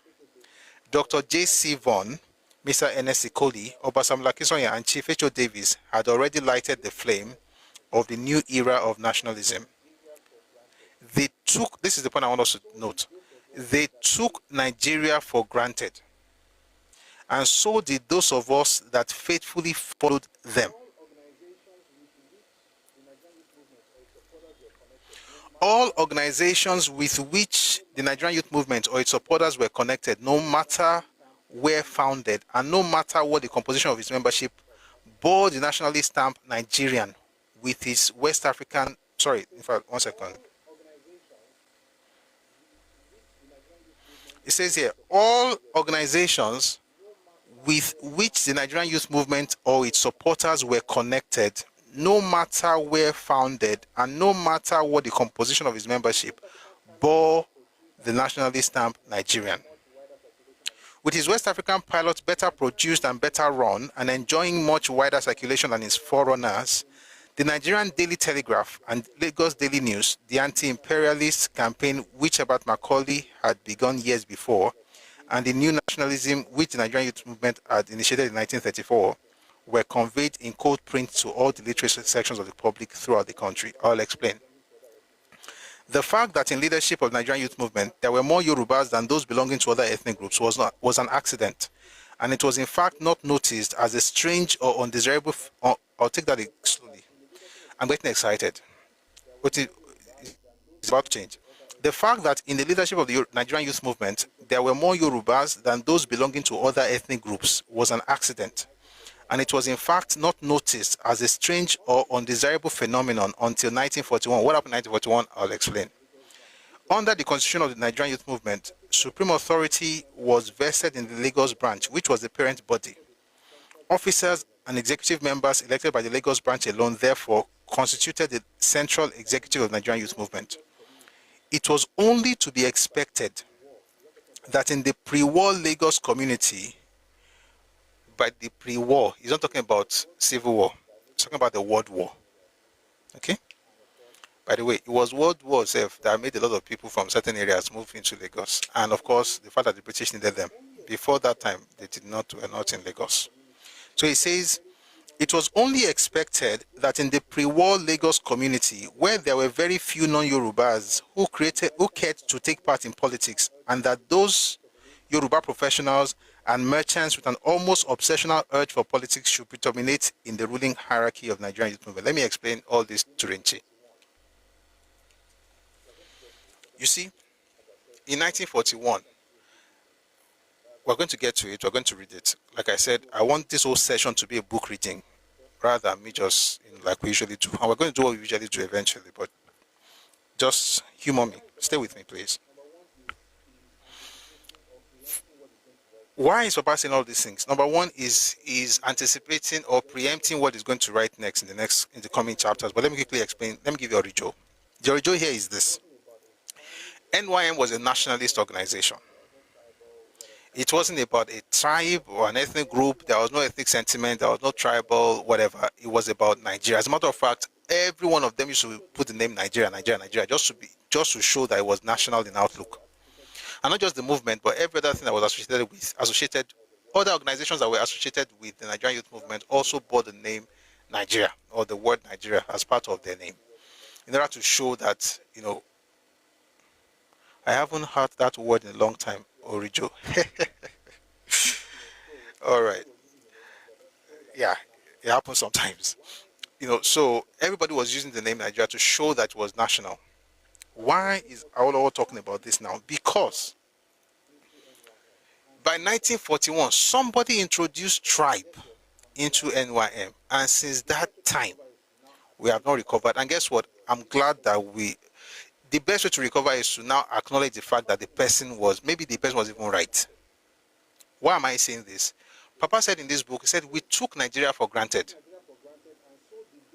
See? He says, they took Nigeria for granted, and so did those of us that faithfully followed them. In other words, the followers in NYM and the leaders would be J.C. Vaughan, N.S. Ikoli, Samuel Akinsonya, H.O. Davis, those four main people, and the rest of the members that formed NYM, they took Nigeria for granted. They were like, it was one Nigeria. See, that one Nigeria dream that everybody's shouting right now, they had it in the 1930s. It's just one Nigeria, one country, one nation under God. No tribe. We're all the same. We're all doing well. Until somebody came along. The person who came along is clearly Azikiwe. And he was the one who actually introduced tribalism into Nigerian politics in the 1940s. It was between 1940 and 1941, actually. And what he did, we're going to talk about it much later. But it's important to make it very clear that those who started this movement, and Azikiwe was not part of them, those who started this movement started it to fight for everybody without tribal sentiment. But the person, and this is the point I'm trying to make, the person who introduced tribal politics into Nigerian political landscape is the one who, till he went on to be with his maker, and himself and his people, including Mbadiwe, did not stop blaming Awo for bringing tribal politics into Nigeria political landscape. What they accused Awo of doing in 1951 was what Zik did in 1940 and 1941. And what they accused Awo of doing, he did not even do. And what he did, I stand by it 100%.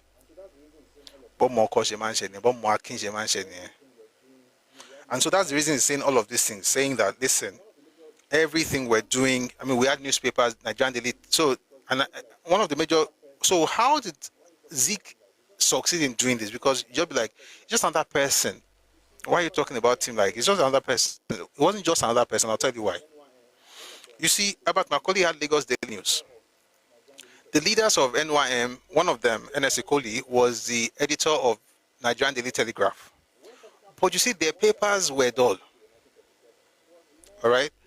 West African Pilot, the one that was started by Azikiwe in 1937, was more hip. And that's a credit that he deserves. His paper was more hip. And that was the paper he used to destroy the nationalist organization. So it wasn't just about him, it was about the instrument he used, because his paper was preferred.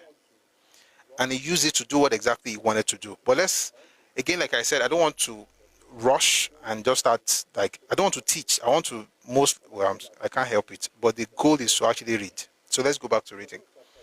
Olani Olatif on YouTube, thank you very much. Ẹkáàsọ. So we're going to chapter 11.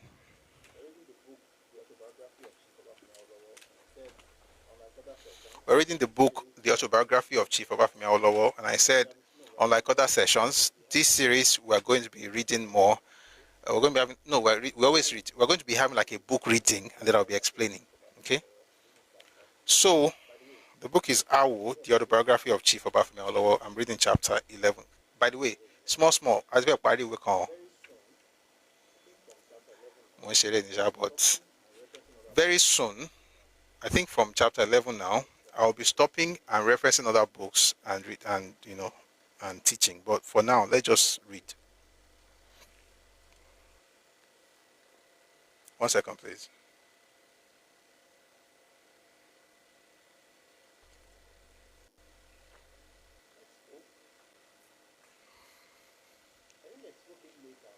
Expo. I think Expo came later, Abi? I don't know. Orijo was when I was in school. We used to have Orijo. Don't make me feel old. We are together. All right, chapter 11.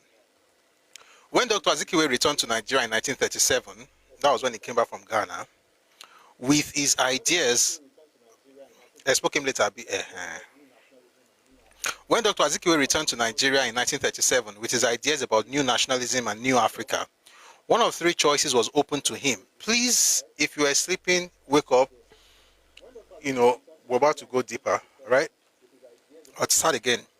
When Dr. Azikiwe returned to Nigeria in 1937 with his ideas about new nationalism and new Africa, one of three choices was open to him for the concrete realization of those ideas. To join the Nigerian National Democratic Party, that was about Makoli's party, and expand the territorial influence and activities of that party to other parts of Nigeria outside Lagos. Number two, to enroll as a member of the Nigerian Youth Movement, NYM, or to start a new political party or nationalist movement of his own. He chose the second and became a member of the Nigerian Youth Movement. He was at once elected into the Central Executive Committee of the moment. First mistake.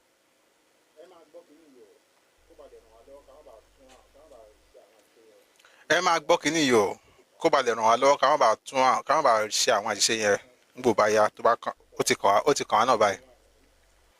had three options: join NDP with Abat Macaulay, join NYM, that's already running 3 years before you got here, start your own.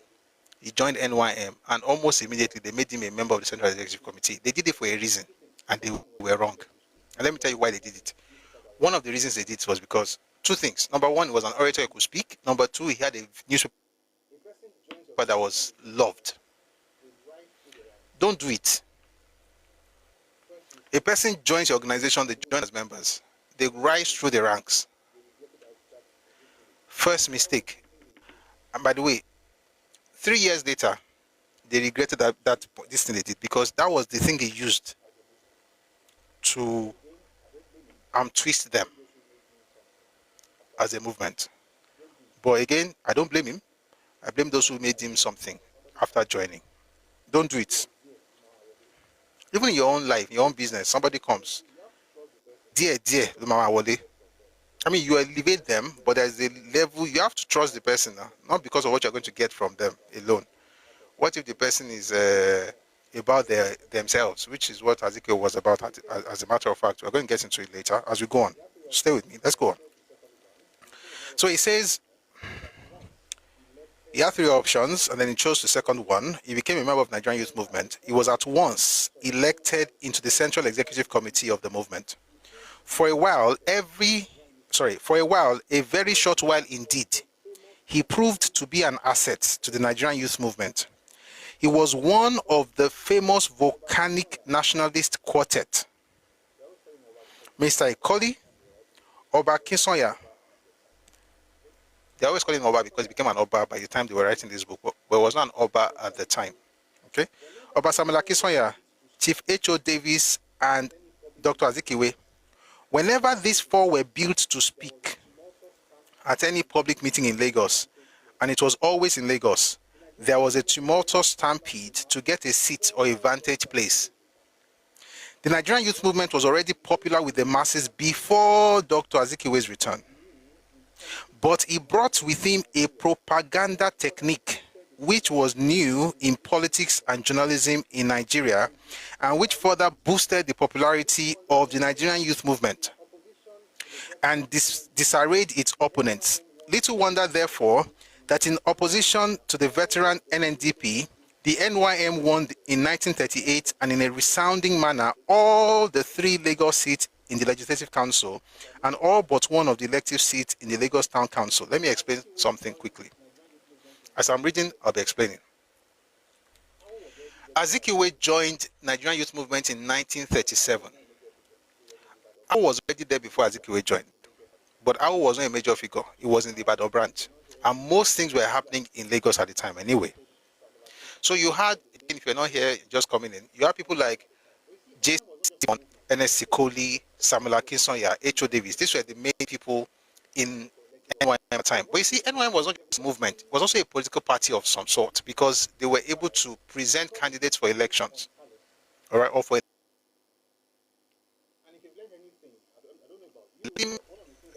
a member of the Central Executive Council.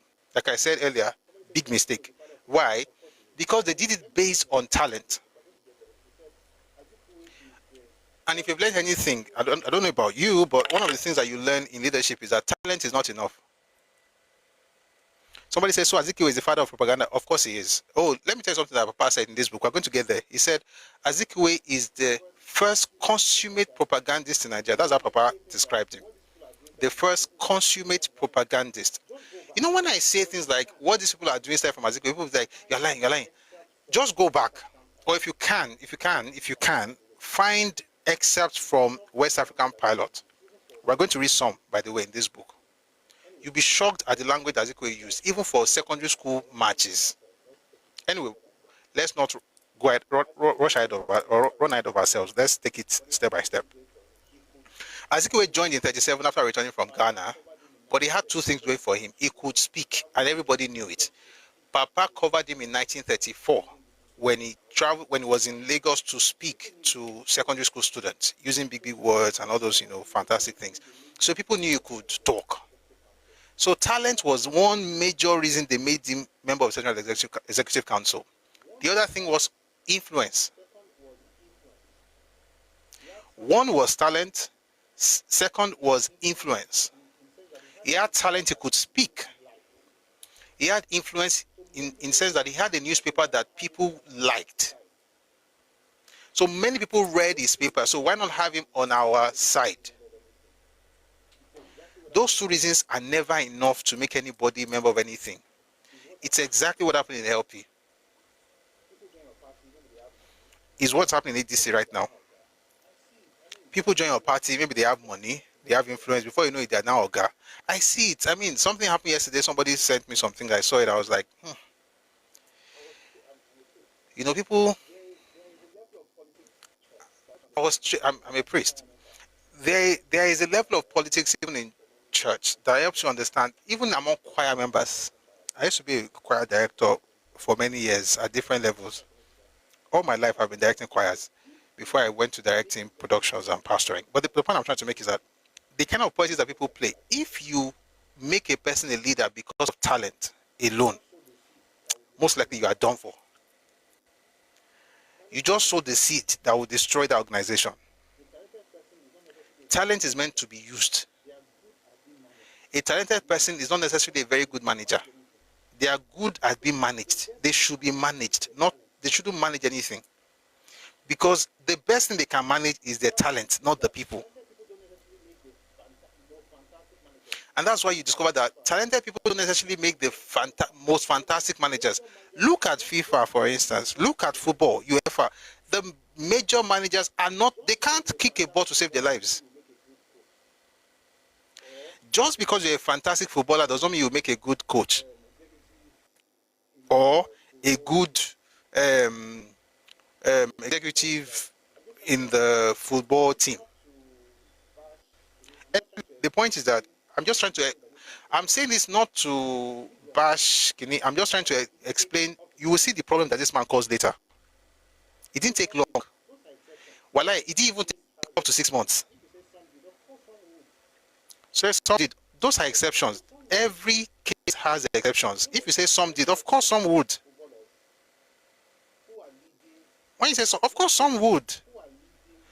You know what? Let's pause for a second. Give me 5 footballers who are leading, not coaches, who are leading teams, like the directors of teams and the managers of the teams.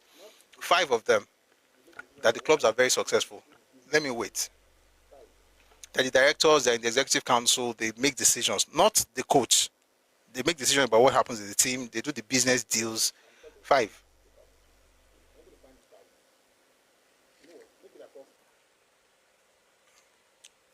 Do they exist? I'm sure they probably do. I'm going to find 5. You know what? Make it across sports, football, basketball. Make it across different sports. I'm not even talking about coaches, though. I'm talking about directors of the team. Like, I want to say administration team here. The day-to-day administration, the money, those things, like the people who determine what happens in the team apart from the coach. I'm not saying they don't exist. Of course they would exist, but one of the problems with talent, and I consider myself an artist, right? So artists, there's a way artists behave, especially if they've never led anything before. And I see it every day. I saw it yesterday, and I was sad. I was sad. I saw something yesterday. I was sad. There are a few, not of course, yes. They're Omawa, definitely Omawa. The people making the most from football, by the way, they don't play ball. That's the interesting thing. They don't kick anything, but they know what they do: pen and paper, and mouth, negotiations, all those things. But they don't even know them. That's the funny thing. But they're not paying the salary of the big boys. And it's the same thing in every sport. It's the same thing in NBA and basketball in the US. It's the same thing in NFL. Right? It's the same thing. Reminds you of the Colosseum and gladiators, but that's stuff for another day. Anyway, where I'm going is this. The thing about talented people sometimes is that they think that talent is enough. They don't learn the things that you require to be. I mean, it's something that it could be the problem of everybody, but generally speaking, if you're talented, you just like, they need me. I'm indispensable. Without me, this is going to fail. Somebody said, sorry, YouTube, good afternoon, sir. Watching live from Igbeti or Yod North. This is enlightening. 16 Hills. Thank you very much. Let me tell you one story. This was many, many years ago. I was directing a choir. And so I had 4 parts. And I needed a particular. I was listening to them. They were not singing properly, so I left the 3 groups. So you have soprano, alto, tenor, and bass. So SATP, 4 parts. So I said, but I'm going to leave these other guys. Let me focus on this one part. Alto, I'm not hearing you very well. We're doing Angel Messiah. We're doing Alleluia Chorus. And Alleluia Chorus was very tricky. No, it wasn't Alleluia Chorus. It was. But the 4 parts harmony. So I just remember. Anyway, so I said let's focus on alto. So I was working on alto, just alto, and then one girl wasn't singing. all of us were graduates. So this is not, we're not kids. So we're all graduates. This was when NCCF were serving, all of us. So there's nobody that's better than any bigger. All of us were coppers. And I was acting the choir in my state at the time. Shout out to NCCF, by the way. So this particular lady wasn't singing. Talented girl, very good. So I said, everybody, this person has to sing. She didn't answer. So I said, everybody, you know what? Nobody is singing until she sings. And she didn't sing. So I said, you're going to have to get up and leave now. One of the best singers. You have to get up and go. Say, she's not going. Nobody's singing until you leave. Eventually, she gets up, leaves. We rehearsed as though she did not exist. And something about me, because I've been doing this for a long time, I've done it in stage productions, I've done it in movies. And I usually do it to the most important cast. You know why?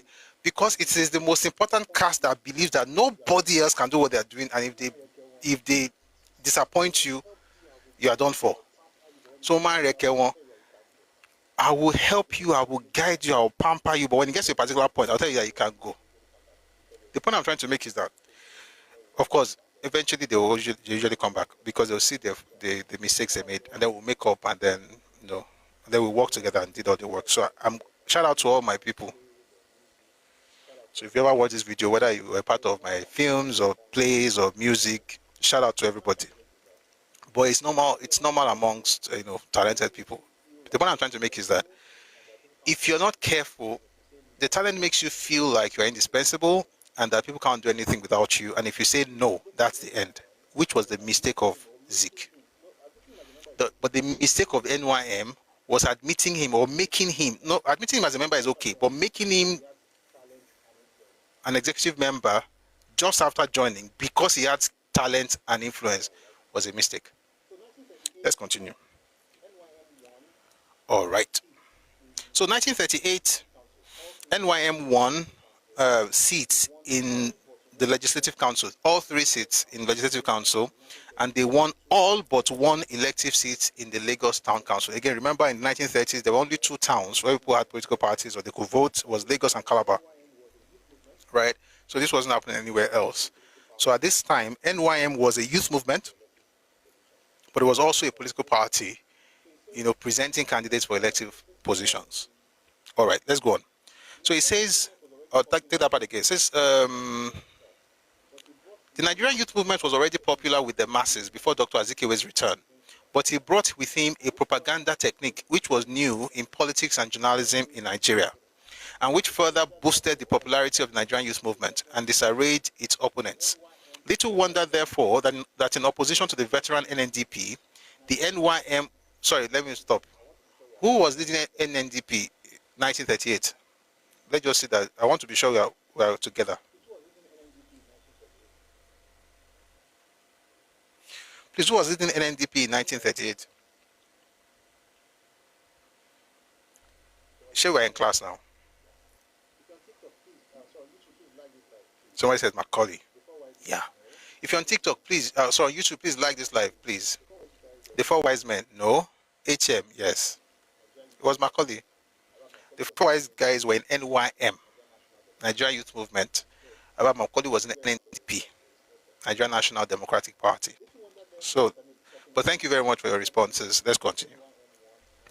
Little wonder, therefore, that in opposition to the veteran NNDP, the NYM won in 1938, and in a resounding manner, all the 3 Lagos seats in the Legislative Council, and all but 1 of the elective seats in the Lagos Town Council. Thank you, Olusegun Shekumade on YouTube. Thank you, sir.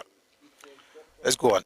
But apart from the debate in these 2 electoral battles, it was Dr. Azikiwe who delivered a succession of blows, now subtle, then hard and heavy, but always accurate and harmful, which, aggravated by a series of bungling and mismanagement on the part of some of its leaders, brought about the fall and ruin of the NYM. I'll take that part again. Apart from the role which he played in these 2 electoral battles, which 2 electoral battles? The Lagos Town Council and the Legislative Council. Azikiwe played serious role in those two things. Apart from the role which he played in these two electoral battles, it was Dr. Azikiwe who delivered a succession of blows, now subtle, then hard and heavy, but always accurate and harmful, which, aggravated by a series of bungling and mismanagement on the part of some of its leaders, brought about the fall and the ruin of the NYM.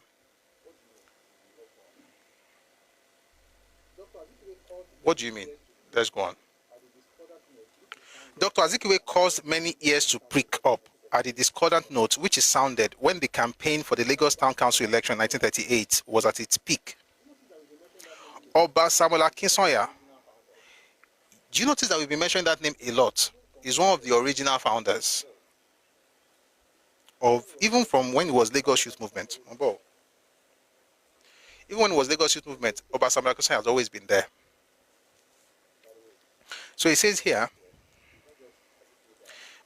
by the way, just to be clear, it's not just Azikiwe that caused what happened to NYM, and you see what happened to NYM eventually. He was the major thing that was the major reason for the downfall of NYM. But like I said, the leadership also had their own issues. We're going to get into that. Let's learn the lesson, shall we? So he says here,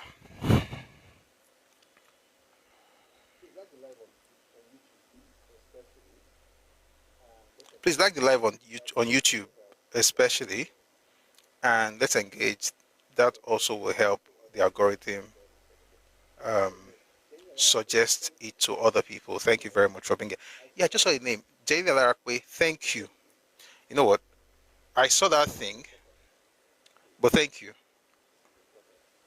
Guys, give me a second, please. This is important.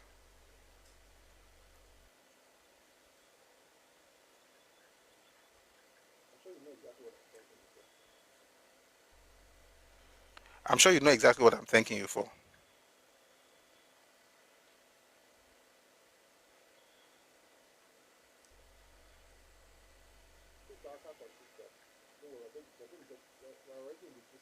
Please power tap on TikTok. Don't worry, we're already in the juicy part of this book.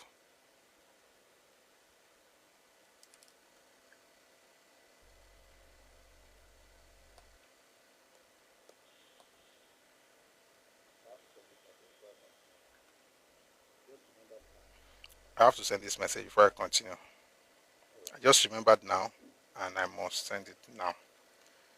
All right, I've done it. Now we can go on.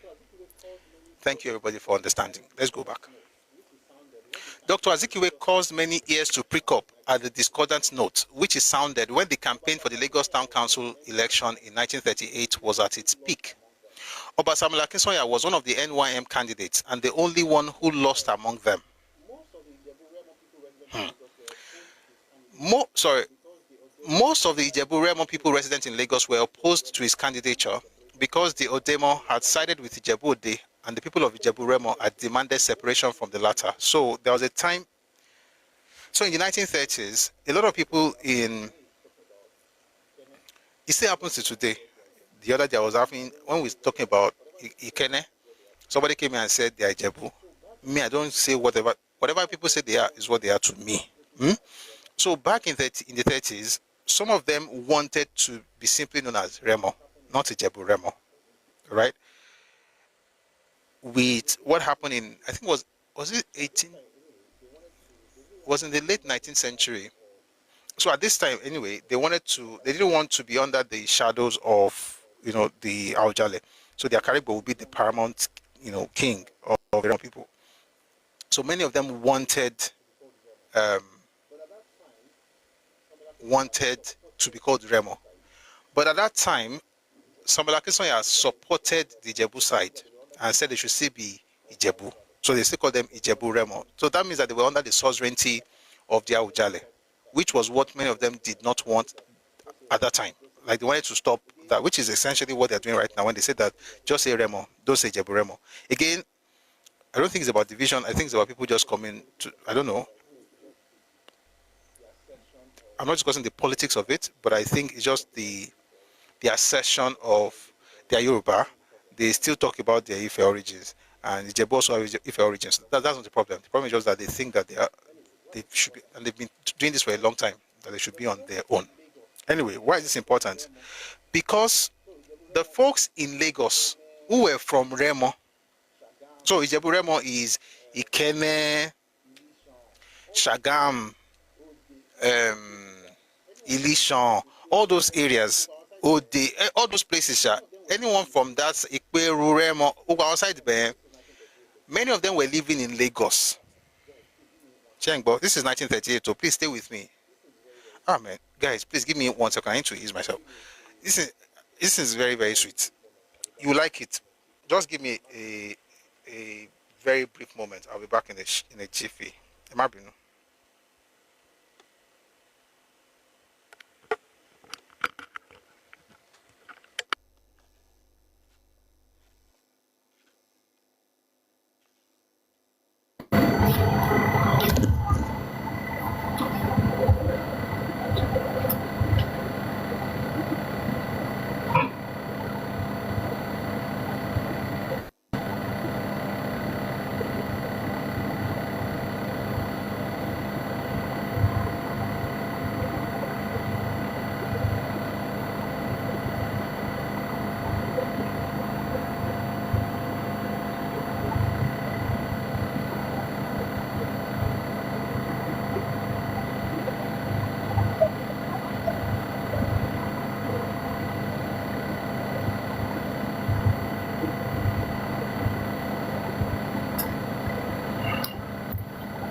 All right, sorry about that. Thank you very much for staying tuned. Yeah, so I was saying that it's okay. Just remember, I went to add a bit of detail. It's similar to what happened with the Gbado. Okay, so Gbado, for a very long time, some people actually considered it to be subservient to Egba. Things like that, and so they wanted to be called Yewa. So now they are called Yewa, right? Nobody calls them Egbado. It's the same thing with Remo. They didn't want to be called Ijebu Remo. They wanted to be called Remo, just Remo, like a separate subgroup of Yoruba people, but not a subgroup of another subgroup. I hope we get that point. All right. So in the 30s, the people wanted that delineation, so to speak. But Samuel Akinsanya was for the status quo, which of course would please the Aojale and the Ijebu people, right? But did not please the Remo people. Therefore, when it was time to vote in the 1930s in Lagos, they had 5 people, I think. Let me be sure. I think about 3. There are 3 to run for office in Lagos. But you see, the Remo people who were living in Lagos, again, we're not talking about Lagos State, though. We're talking about Lagos Island. Those ones who were living in Lagos Island refused to vote for Akinsanya. Sorry, does anybody know what's happening? Is anybody on YouTube here? Okay, it's fine. The Remo people who were living in Lagos decided not to vote for Akinsanya because it went against their wishes in the matter that had to do with Ijebu and Remo. All right, let's go back to the book now. Oba Samuel Akinsanya was one of the NYM candidates and the only one who lost among them. That was Lagos Town Council election 1938. Most of the Ijebu Remo people residents in Lagos were opposed to his candidature because the Odemo, Akinsanya eventually became the Odemo with Ijebu Ode when the people of Ijebu Remo had demanded separation from the latter. The Remo opponents of Oba Akinsanya used the Nigerian Daily Times as their medium of attack. 2 or 3 letters to the editor had been published in the paper. Then one morning, the paper carried an item of news that please power tap, John Trolong. I don't want to have to be lifting my head because of the this thing is always changing colors if people are not engaging. I'll go back and start. Don't worry, I don't mind. Let me just start from the beginning of this paragraph. Dr. Azikiwe caused many ears to prick up at the discordant note, which is sounded when the campaign for the Lagos Town Council election in 1938 was at its peak. Oba Samuel Akínṣányà was one of the NYM candidates and the only one who lost among them. Most of the Jebu-Remo people resident in Lagos were opposed to his candidature because the Odemo had sided with the Ijebu-Ode when the people of Jebu-Remo had demanded separation from the latter. The Remo opponents of Oba Samuel Akínṣányà used the Nigerian Daily Times as the medium of attack. 2 or 3 letters to the editor had been published in the paper. Then one morning, the paper carried an item of news that a flood of letters had poured into the editor's office opposing the candidature of Oba Samuel Akínṣányà. On the afternoon of the same day, Chief H.O. Davis, you remember Chief H.O. Davis? One of the 4 in NYM. Chief H.O. Davis paid the editor, Mr. Bates, with whom Dr. Azikiwe was in a state of journalistic war, a surprise visit. He demanded to see the flood of letters. Mr. Bates was embarrassed and was only able to show him some 3 letters in his tray, which were awaiting publication. Whereupon, Chief H.O. Davis told him that it was neither accurate nor honest to describe 3 letters as a flood. Mr. Bates, who because of his conflict with Dr. Azikiwe was an object of detestation in Nigerian circles, tried to exploit Chief H.O. Davis's visit in his own favor. He carried a news item the day after Davis's visit, simply mentioning the fact but omitting the purpose of the visit. Chief H.O. Davis promptly explained the purpose in a statement published in the... I will explain this thing. It's crazy. Chief H.O. Davis promptly explained the purpose in a statement published in the West African Pilot.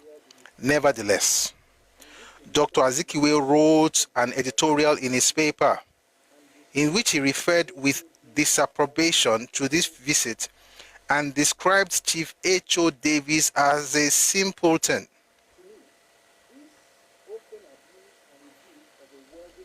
To me, this open abuse and rebuke of a worthy colleague and compare cut very much against the grain.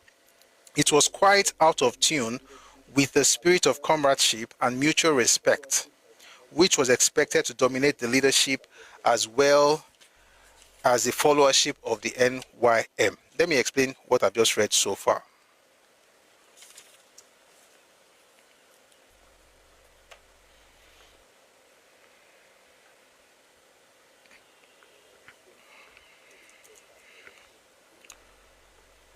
They were in the same political party or youth movement.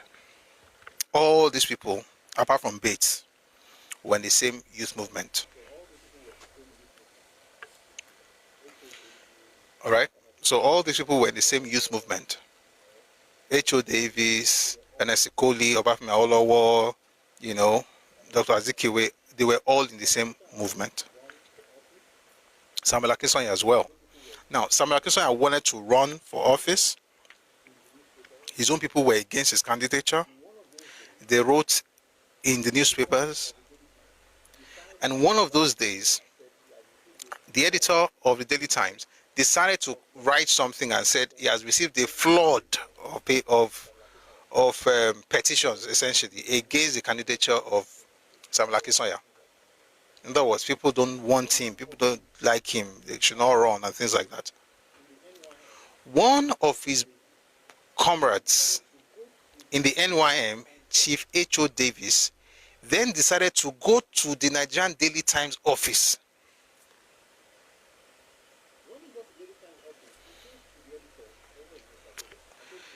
When he got to the Daily Times office, he says to the editor is Mr. Bates, and says to him, show me the flood of letters that people have been writing to you. Because when you write like this, his own people were writing against him because they don't want him to win because of what he did to them.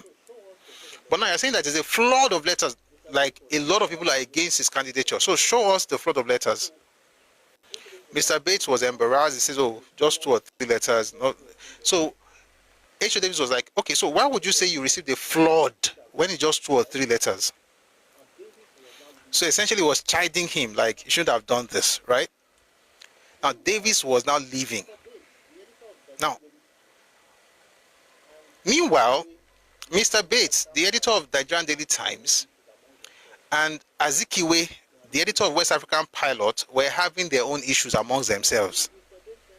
Journalistic war, so to speak. When Mr. Bates then had H.O. Davis visiting, he then decided to write a news item about that particular visit the following day. Say, Chief H.O. Davis came to our office, something like that. Did not tell us why he came or say anything about it. He just mentioned the fact that he came. Which means something, because H.O. Davis is in the same NYM that Azikiwe belonged to. So perhaps Bates was using that visit, perhaps Bates was using that visit to taunt Azikiwe that your own people say if they come my place. That kind of thing. But he did not mention why he was there. After he had published his own, H.O. Davis read that and then wrote his own piece. In whose paper? In Azikiwe's paper. To mention why he went there in the first place. In other words, yes, I was there, but I went because this man published, an item, a news item or a piece saying that, oh, the whole world is against this man. There's a flood of papers. I went to check. We don't see many papers, and just 2 or 3, verses against him. That's why I went there. That should have ended it. But you know what Zeke did? Zeke wrote, because of course he's the owner of the paper, West African Pilot. He now wrote inside that H.O. Davis was a simpleton. Now, that's one of the leaders of the group. But why is this happening? Because he was elevated just because of his talent and influence. When I read history, I don't like to just be saying this person did wrong, which is fact. It's fair to say this person was wrong, this person was right. What do you learn from it? Don't elevate a person just because they have talent or because they have money. Because on a normal day, H.O. Davis was one of the founding members of NYM. Azikiwe came later. Why would they call H.O. Davis a simpleton in his papers? We're going to continue. Let's continue. Meanwhile, I have to switch this audio source, so please give me a second to do that.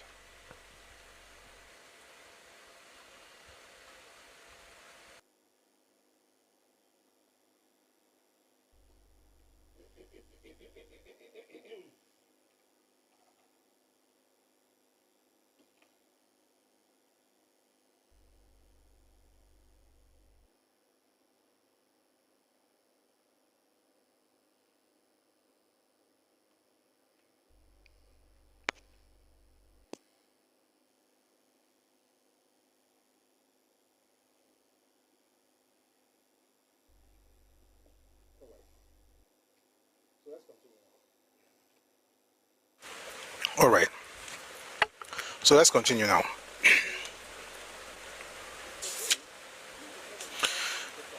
So he says, Mr. Bates, who because of his conflict with Dr. Azikiwe was an object of detestation in Nigerian circles, tried to exploit Chief H.O. Davis's visit in his own favor. He carried a news item the day after Chief Davis's visit, simply mentioning the fact but omitting the purpose of the visit.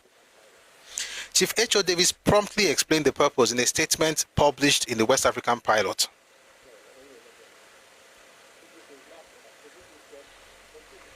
Sorry, somebody wrote something on YouTube. Kubu says, last, Ojukwu self called Azikiwe an old goat. So he reaped the slander that he slandered Davis. I guess so. Chief H.O. Davis promptly explained the purpose in a statement published in the West African Pilot. Nevertheless, Dr. Azikiwe wrote an editorial in his paper in which he referred with disapprobation to this visit and described Chief H.O. Davis as a simpleton. To me, this open abuse and rebuke of a worthy colleague and compare cut very much against the grain. It was quite out of tune with the spirit of comradeship and mutual respect, which was expected to dominate the leadership as well as the followership of the NYM. At another time, by the way, this book was published in 1960. As if we had 36 years to respond to it. So let no clown come here and tell me something about, you know, Azikiwe was very, very much alive when this book was published. At another time, he created, and that's a lot better than what folks from the Eastern region did. Especially the one that the name of the road that must change in Lagos, Otumba Mbadiwe. That street would change. That's the way. That road the name would change. He waited till Papa passed before he now wrote his terrible book and put plenty lies inside. I like when you can say what you are saying in the presence of the person. They can say you are right though, or you are wrong go. 100K, thank you very much. Ekushel. Thank you so much. Let me clap for everybody. In fact, I'm going to do more than clapping, sir. I'll do cheer. Thank you very much. But please don't stop on TikTok. Let's get this on to 150 and then 200, please. Let's just keep liking it because it helps. If something happens, you say it. That's why Yoruba lama ku oke soro ento ti kon soro laida. If you want to say something, say it in the presence of that person. Not that you will be doing like this. When a person now dies, now be writing terrible stuff. So this book was written 1960. Azikiwe was very much, in fact, that was the year he became president. Head of state, Governor General, Senate President, yeah. Became Senate President in 1960, January. All right, let's go on. At another time, that's Azikiwe, created more than a tremor throughout the rank and file of the movement when he wrote editorials in the Pilot, calling upon the government not to appoint Sir Adetokunbo Ademola, was then Mr. Adetokunbo Ademola, a magistrate, as was then strongly rumored. His ground for this action was that Sir Adetokunbo had not then had the statutory post-call experience. When the appointment was in fact made, he criticized it on the same ground. This act of his was in diametric opposition to the movement's policy of Africanization of the civil service and the judiciary. Let me explain this one. This was in the 30s, right? Remember what we said earlier about NYM? The whole idea of NYM was to ensure that, they had many goals. I will mention it here. There are three sections. There was a political charter, there was the economic charter, and then there was a social charter, right? Social and cultural charter. So there's a political charter, economic charter, and then social and cultural charter, right? In that in all of those things, what they were saying basically was more fight for our own people. Mere people just get hand for this matter. So when it comes to civil service, we want black people, we want Africans, we want our own people. And when they say Africans, they were not just talking about Nigerians. So that's why, if you notice, when President Tinubu went to St. Kitts, they were mentioning it. One of the people that worked, I think, was the Solicitor General, Attorney General, by the way, in Western Region, was from St. Kitts. The point is, they just wanted our own people to be there. So if you start this, you started a movement in 1934 talking about Africanization of the civil service. And then late 30s, something's about to happen. The Oyinbo said, okay, let's appoint Adetokunbo Ademola as a magistrate. Then a member of your group that has spent the last 3, 4, 5 years agitating for Africanization of the civil service, then writes in his own popular newspaper that no, we don't want Adetokunbo Ademola to become magistrate. Why? He doesn't have any experience. Where is he supposed to get the experience from? Like, they've not been appointing black people. So those black people would not have the experience. Now that they want to appoint one, you who are supposed to be fighting for the person, since we are all in NYM, we all want Africanization of the civil service, Abi. We all want freedom, independence, all those fantastic things. But if we all really have the same goal, why would you write against Adetokunbo Ademola becoming a magistrate. He said it was because he doesn't have experience. Guess what? The British eventually still appointed him. The British appointed Adetokunbo Ademola as a magistrate at the time. And even then, after his appointment, guess what Zik still did? Zik still wrote against the appointment in his papers. This was in the 1930s. All of this craziness started in 1938. That's why, and by the way, he got into the movement in 37. Everything scattered. Go to 6 months. Do not enthrone a person because they have talent. There has to be character somewhere there. You have to be sure that any in your gidini. And if you really look at the reason they were against Adetokunbo Ademola, we know this reason. Somebody already wrote it in the comment section. We know it. We know it. And we'll get to it. I will say it when it's clear for all to see. But for now, must know, must come. So he says here that, I'll read that again, what I read earlier, excuse me.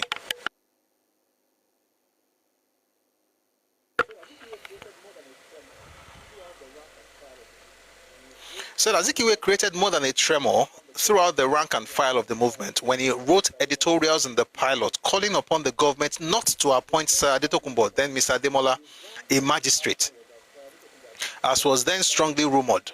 His ground for this action was that Sir Adetokunbo had not then had the statutory post-call experience.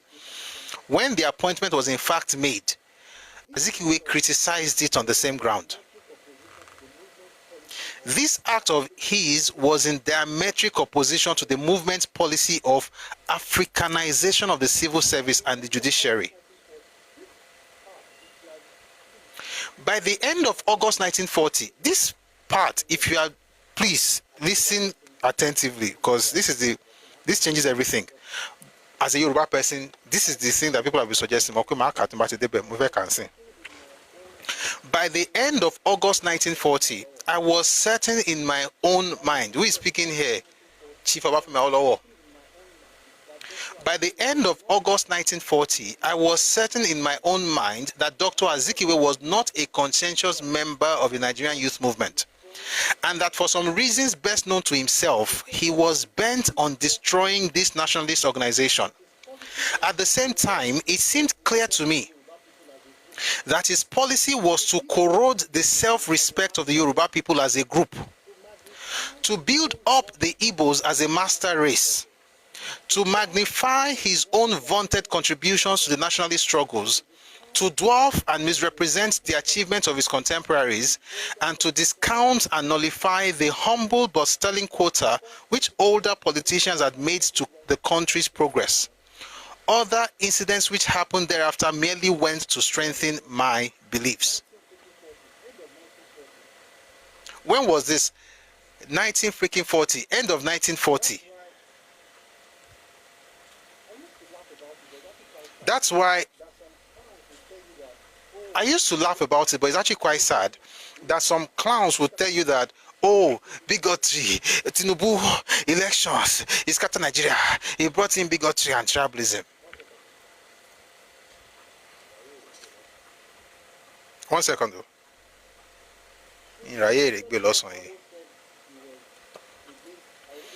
Should we take it just because Awo said it was against? I'll read everything he said against. Should we just believe it? No. Don't just believe it. We are now going to go into what he did that made Awo say what Awo said. What did Awo say? I'll read what Awo said again. They will now tell you why Awo said it. What did he say?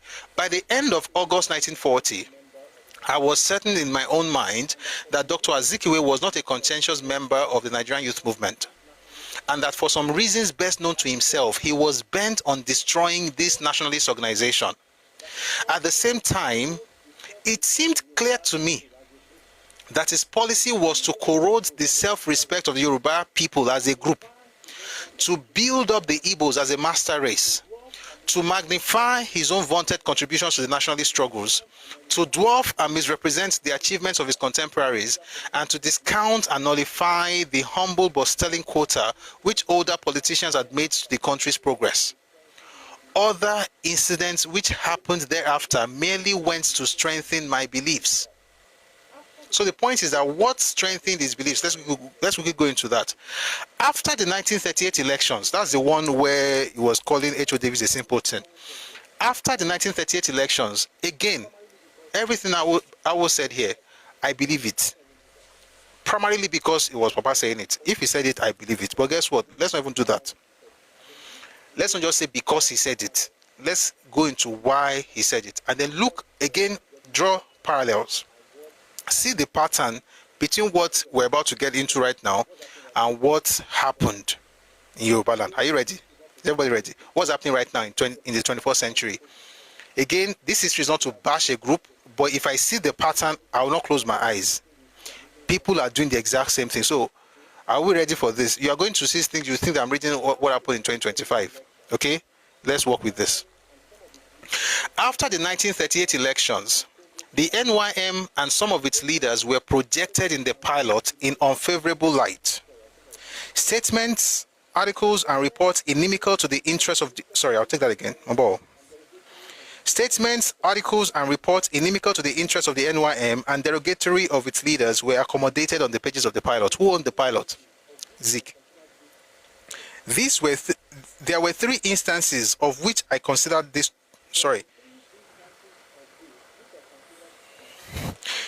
There were three instances of this which I considered to be disloyal. During the currency of the rumor that Neville Chamberlain was negotiating... I want you to bow out, please. I'm going to call this thing out and put it online.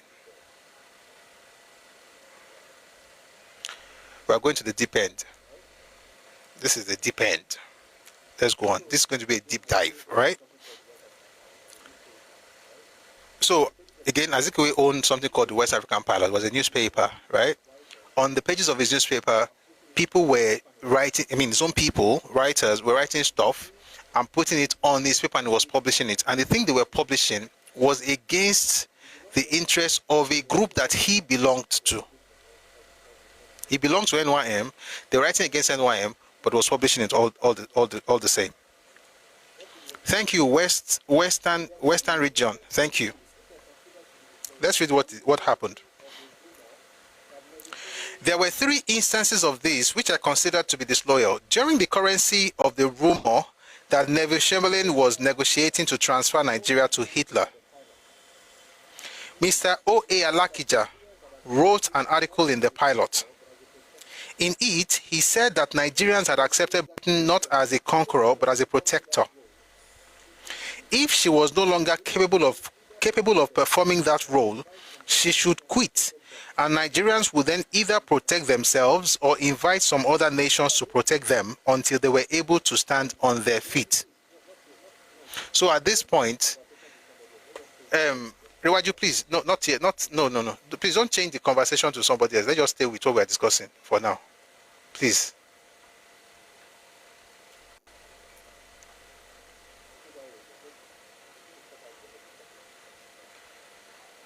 If you go that way, you're going to suck out the energy from discourse.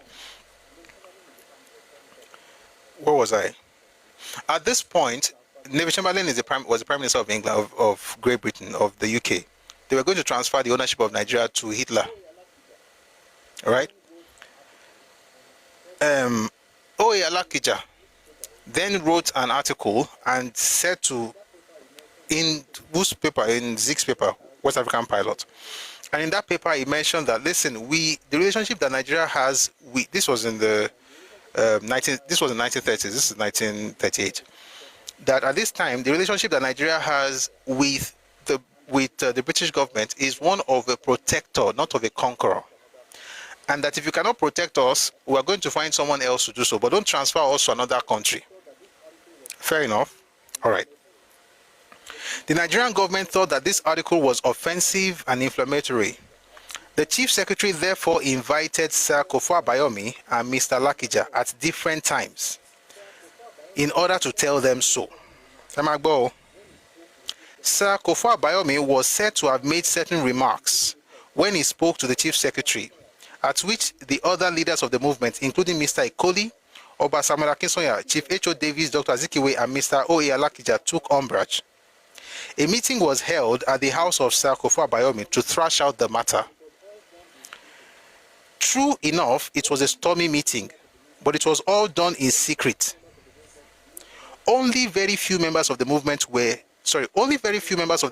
knew about it. Then, to the horror of everybody, there was a front page banner headline in the pilot. Youth Movement Taught Us.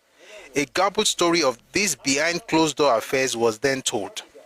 In other words, after Alakija had written his article, which we discussed just now, the colonial government, so when they say Chief Secretary, that's Chief Secretary of the colonial government, invited Alakija and also invited Kofa Bayomi. Kofa Bayomi said something that they did not agree with. They said to have a meeting. Kofa Bayomi, Ernest Ikoli, Samuel Akinsoya, Nnamdi Azikiwe, and Alakija have a meeting, closed also, secret meeting. Following day, Azikiwe published it in his own paper, telling the world what they did in secret that was supposed to be kept in secret. This is when this person was determined to destroy the movement. When was this? 1938. So when people say things like, can you consider in 2025, you are just waking up. Let's continue. So how many instances do we have now? We have two. Number one, we have the case of Ademola. No, we have three. We have the case of H.O. Davis being a simpleton for going to a place. You know, when people want to control you, you can't go here, you can't go. Meanwhile, you're even a member of the group that we founded. You can't become the Oga. Number two, you have Adetokunbo Ademola to be appointed as magistrate, and Zik writing against that. Even after his appointment, Zik still wrote against it. Number three, we have the issue of the meeting that the leadership of the NYM had in Sir Kofa Bayomi's house. And this man going ahead to publish that for the world to see. Is that the end? Far be it from us. That's not the end. Or far be it from him. That's not the end. Let's read one more. Not one more, a few more. Another instance. There was a by-election in 1940 to fill a vacant seat in the Lagos Town Council. It was a straight fight. As before, I've talked about this several times, so I'm sure you remember this. I don't have to explain it, I hope. As before, between the NYM and the NNDP, Oba Samuel Akinsoya was a candidate of the NYM, but Dr. Azikiwe launched an all-out attack against him on the pages of the West African Pilot. So, imagine you are in APC. Let's pause for a second. Imagine you are in APC, and I am in APC, and you own a TV station, whichever one, take your pick. TVC channels, any of these TV stations. But both of us are in the same party. I'm now running, to fill a particular seat in the town council. Let's use APC. Let's say you are PDP. Whatever party you belong to, NYM. We're both in NYM. You then launch an all-out attack against me in your paper, but both of us belong to the same party.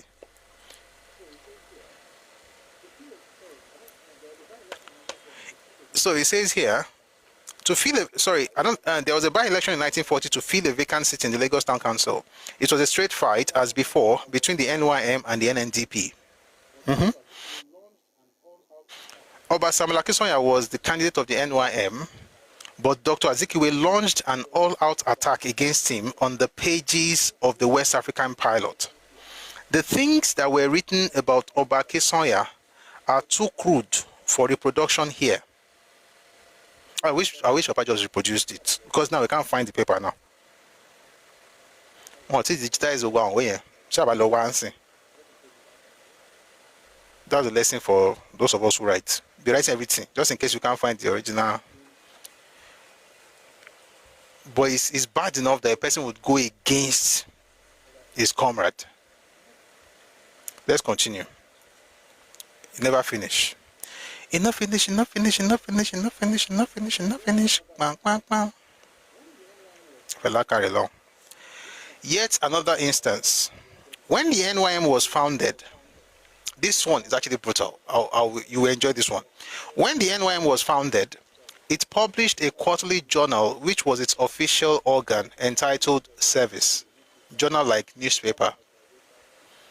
So imagine there's no Facebook, there's no Twitter, and you have an organization, a political party, a youth movement. You want to have a publication, right, to disseminate information about what you're doing, about, you know, your programs, your activities, and so on and so forth. So they had something they called Service. It had been hoped, they made a mistake, but I'll explain. It had been hoped that in due course, this journal might be published monthly or weekly. With the advent of Dr. Azikiwe, Service was abandoned. Lessons one, okay.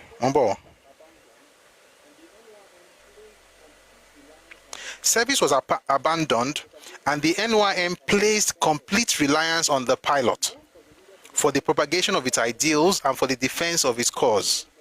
Most of the leaders of the movement soon discovered, however, that if the ideals of the movement were to be widely disseminated and unflinchingly defended, some medium other than the pilot must be invented. It was therefore decided to convert Service into a daily paper to be known as the Daily Service. Dr. Azikiwe was still a member of the Central Executive Committee of the NYM when this decision was taken. But he lost no time in criticizing it openly. I'll explain. Let me just finish reading, I'll explain later. Chief H.O. Davis, who was appointed by the movement to tour the country in order to solicit shares from members and supporters of the movement, also became the victim of scurrilous and damaging attacks in the pilot. We were used to HMs calling certain people imperialist agents. These people were rechristened by Dr. Azikiwe imperialist stooges, Uncle Toms and Auntie Jemimas. So far, so good. But as time went on, he added on to this list of Uncle Toms and so on the names of people whose patriotism and nationalism had never been in doubt. You only had to disagree with him on any issue, however minor, and you at once qualified to go on the blacklist. At the same time, he skillfully loaded himself to the very skies. I'll read this part. Let me just quickly explain what happened here. So, again, we have a party. These men also made some crazy mistakes that we should learn from it, or we should learn from them. You have an organization, you have a publication. The organization is NYM, the publication is Service. You do it once in a while.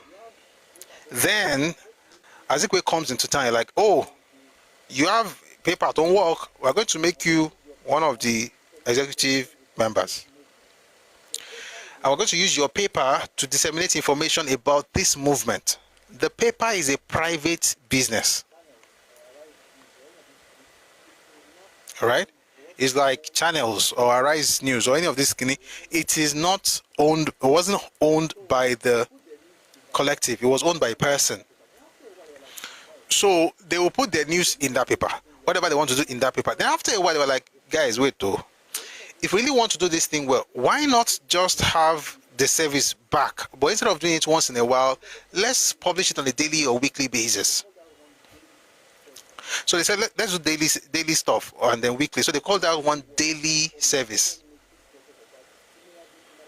Now, Azikiwe was part of the decision-making process of that thing. He might have been against it, but the point was that he was still in the executive council at the time. So it's like APC telling they want to have their own TV station, and you work with the channels, and you, I'm not saying, let me never mention anybody's name. But you get the point. Which party always talks for, which media organ always talks for one party? At least they've changed now, by the way, so I can use the example. They've changed now. Arise always seems to favor LP. I'm not saying they are part of them, but they always seem to favor LP. So let's assume that LP wants to now have their own way of putting things out, and the folks at Arise now have issues with that. That's exactly what happened here. Zik went all out and spoke against the project, and then the man that was supposed to go around the country to raise funds for the project, Zik spoke against him as well. Why? How dare you go against Zik? He had West African Pilot. Who were you to want to have your own newspaper? Mine is enough. All of this is just ego trip. Ego trip.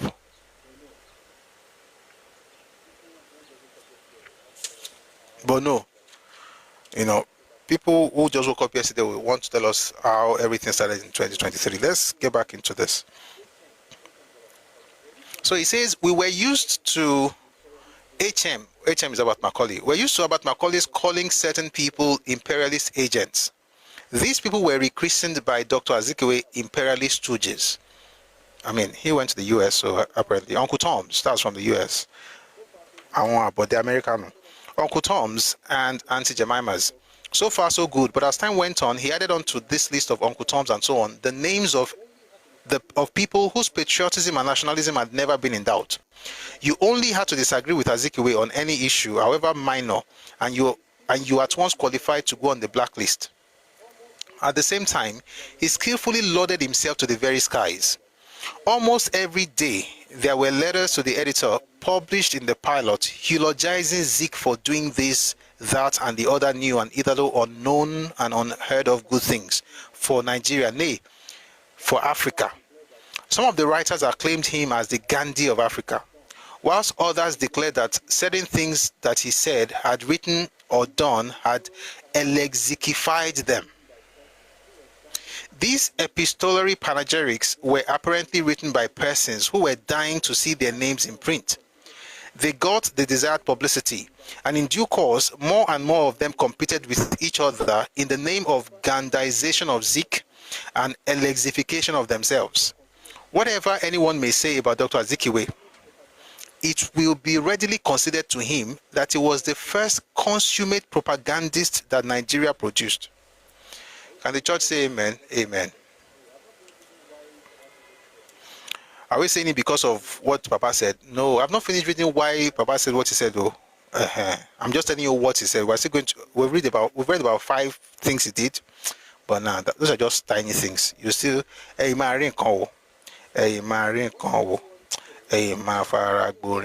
all right. Whenever anyone may say about Dr. Azikiwe, it will be readily considered to him that he was the first consummate propagandist that Nigeria produced.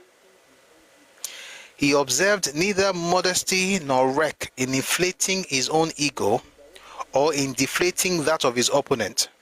In this connection, he is in the direct line of succession to Herbert Macaulay, whom Dr. Azikiwe has claimed to be his journalistic and political father. But like all sons who are worthy of their parentage, he is greater than his father in this particular respect.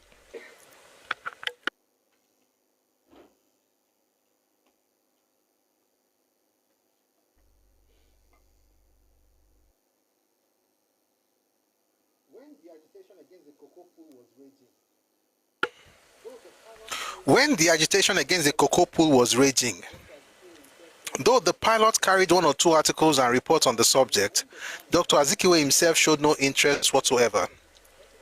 Also, when the ban on palm kernels was imposed, the Pilot supported it. Anybody remember the ban on palm kernel? I didn't want to read it earlier, but I read it for this reason. Does anybody remember the ban on palm kernel? We read it earlier today. I just want to see yes or no, then I'll know whether I should explain it. Anybody? Yes, okay, I see 1 yes. Any other yes? Yeses? Yeah, yes. 2 give 4. Kankanani? No. Okay. So, earlier, there was a ban on palm kernel. So, what happened was that... Not yet. Sorry, guys.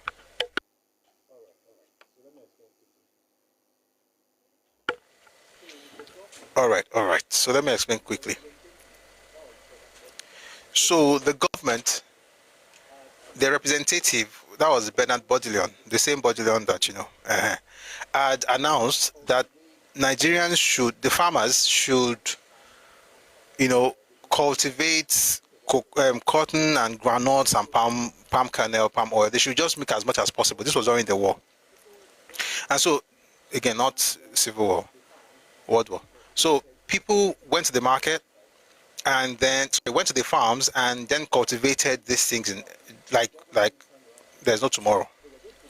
After everything they had done, the government then turned around and said, oh, we're going to ban palm kernel export, or buying, essentially we're not going to buy palm kernel from Nigeria. But if it was Nigeria, I would have known, okay, but just from the western region.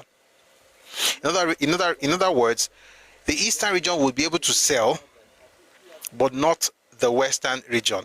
And then the excuse they gave was the fact that at least you had cocoa, so you can still export your cocoa, but we're not going to buy kernel from you. We're going to buy it from the eastern region. So there was a lot of demonstration. That was why Papa at the time wrote the petition on behalf of the farmers in western region in Ibadan.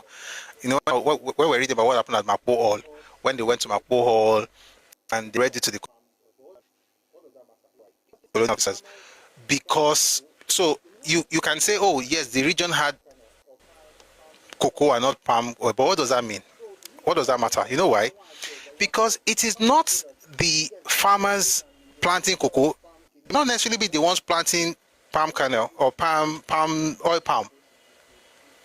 So it means that you are saying that that you have told the farmers, you told that you guys go and cultivate and bring us palm kernel, and now they've done it. What should they do with the proceed, with the fruit of their labor? You say there's cocoa from the region, but the cocoa from the region, how would that affect the oil palm farmers?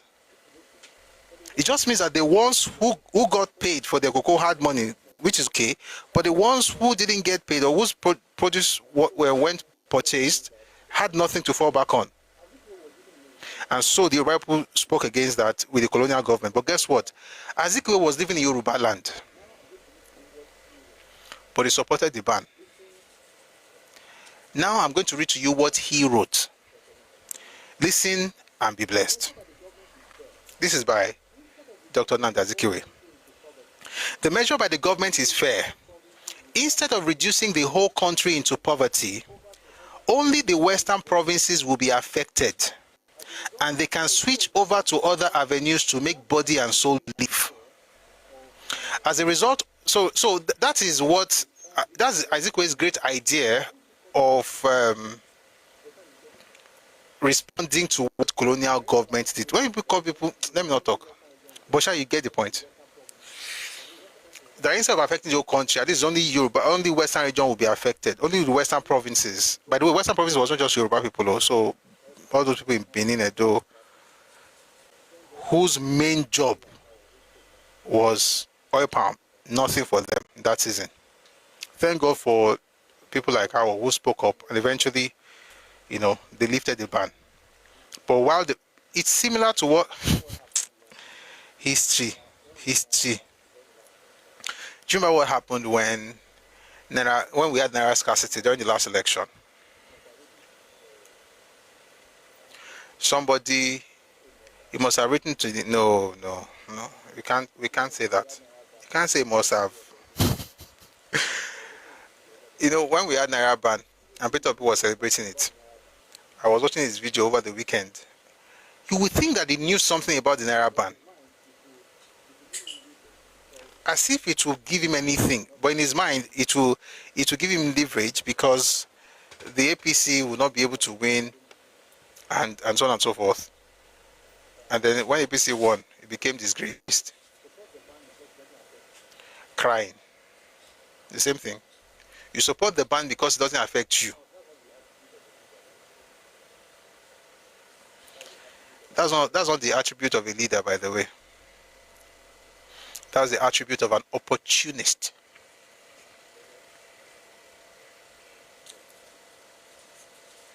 And to be honest, many of these guys are just interesting characters. All right. Let's continue. As a result of his indifference to these two economic crises, which threatened the livelihood of the people of the Western region, as well as, that's the same region he wanted to lead, though. That's the same region that Zeke wanted to be its premier. When policies didn't favor the Western region, this person did not write against that policy, he favored the policy. Which is why I say to people who want to lead Yoruba people desperately, which will never happen in 1,000 years, even 1 billion years. Folks who are desperate, and they're not Yoruba people, by the way, but they are desperate about ruling Yoruba spaces, but they don't care about the welfare of Yoruba people.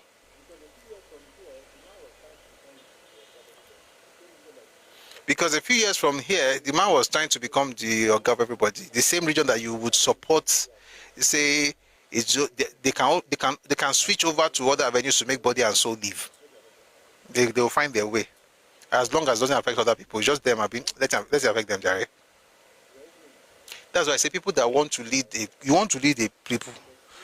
We already know you cannot, because you don't have leadership capacity. Number 2, you don't care for the people. Number 3, you don't care for the land. Number 4, you are just desperate for power. You want power for power's sake. And we know from history that when you get that power, you will favor your own people, not the people of the land. This is why certain people, and I'm not mentioning any group, you can, fill in the blanks. Certain people will never smell political power in Yoruba land, especially executive power. That will never even happen.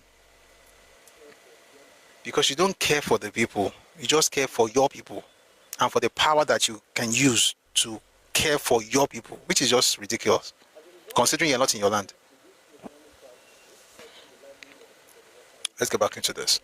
As a result of his indifference to these two economic crises, which threatened the livelihood of the people of the Western region, as well as the economy of the country as a whole, some of us began to wonder what Dr. Azikiwe's economic determinism really meant in practice. What does that mean? I want to read something to you from a book. I want to read Azikiwe's book that was published in 1937.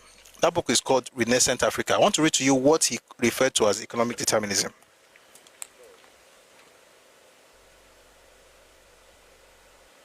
Mbo.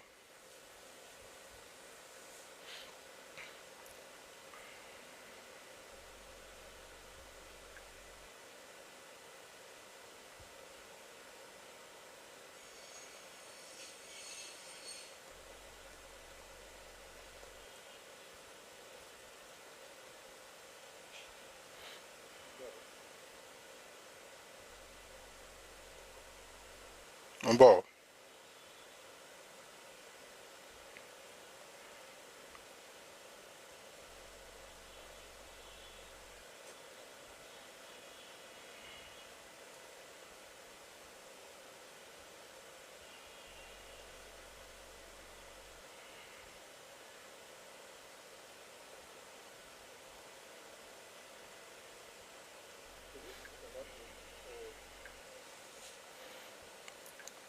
So this book I'm about to read is called, so I say just the same way Igbo man House of Rep voted against patients. Yes. What's the man's name? Tony Wood. He was representing, I think it was Oshodi Isolo Federal Constituency. But the man, again, if they even cared about us, yeah, at least we would be like, we're all together. But you don't care for the people. So why are you desperate about ruling? Ego? Ambition? All right, I found it. So this is Azikiwe's own book. So anytime, if I can find the place where he says certain things, I'm going to read to you so you can hear what he's saying. So Azikiwe mentioned 4 things that he thought had to be done in order to have what he called the Renaissance Africa, or the New Africa. He mentioned spiritual balance, social regeneration, economic determinism, and mental emancipation. So let me read what he said here, which Papa referred to in his own book. He says, economic determinism must be the basis of African economic thought.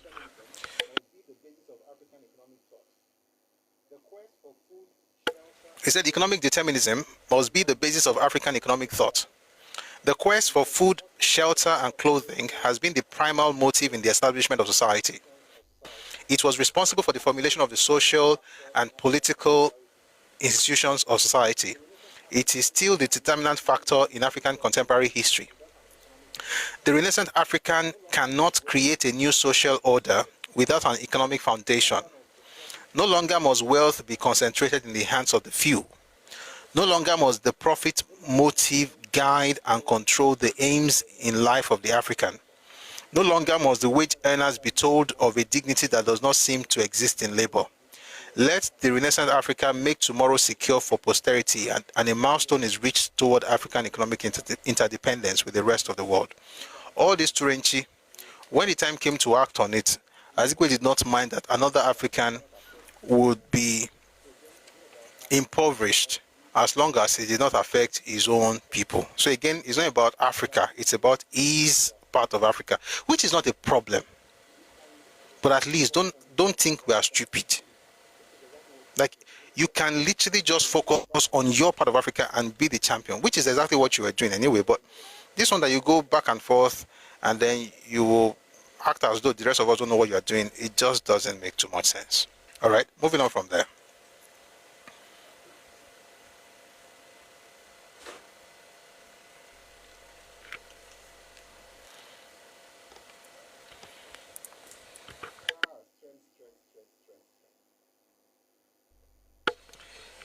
Strength. All right, let's continue.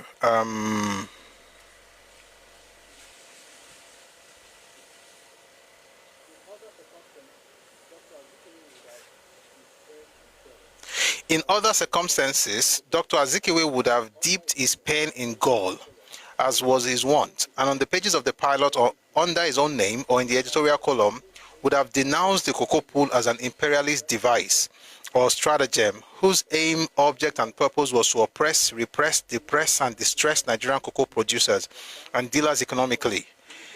In the same manner, he would have vehemently declared the ban. In the same manner, he would have vehemently declaimed the ban on palm kernels in the western provinces as a gross betrayal of trust, an indelible stain, blemish, and stigma on British imperialism. In a vain attempt, a complete misfire and a palpable boner in the realm of divide, and so on and so forth. The words in quotation marks were not exactly Dr. Azikiwe's, but they were typical of his early style. If the man could not go out and campaign against those unwelcome government measures, he could at least write in his paper in support of the agitators. He did not.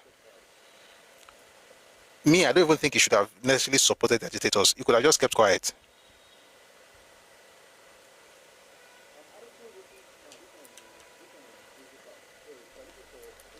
An article written now. This one is the crazy part. So if you're looking for a crazy story, you're about to listen to one. Fasten your seatbelt. If you were lounging, maybe you were just chilling, it's time to sit up. You're about to listen to one fantastic story. Are you ready? All right. An article written by Zik himself, published on the front page of the pilot, entitled "Football Iliad 1940 edition," shocked many people. It was a big step forward in an insidious campaign.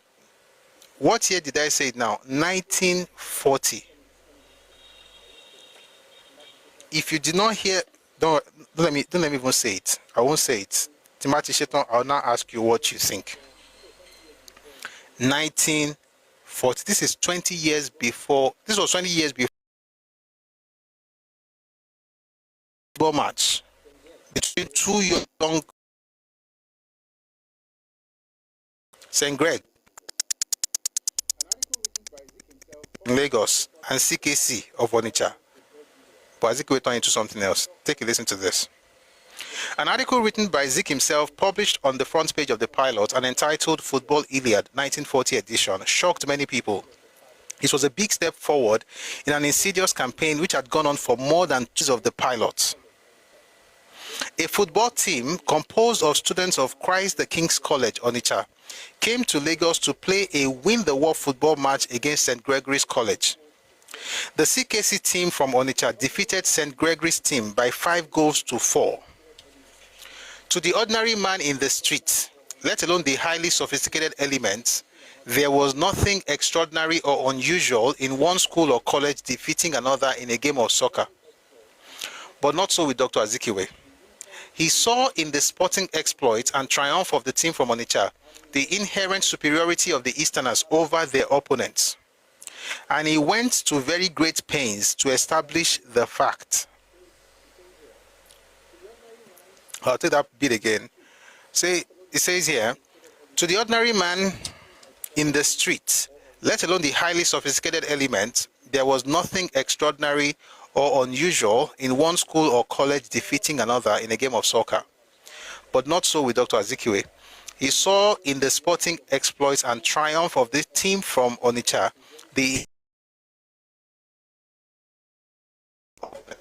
he went to very great pains to establish this fact by means of careful choice of words and emphasis.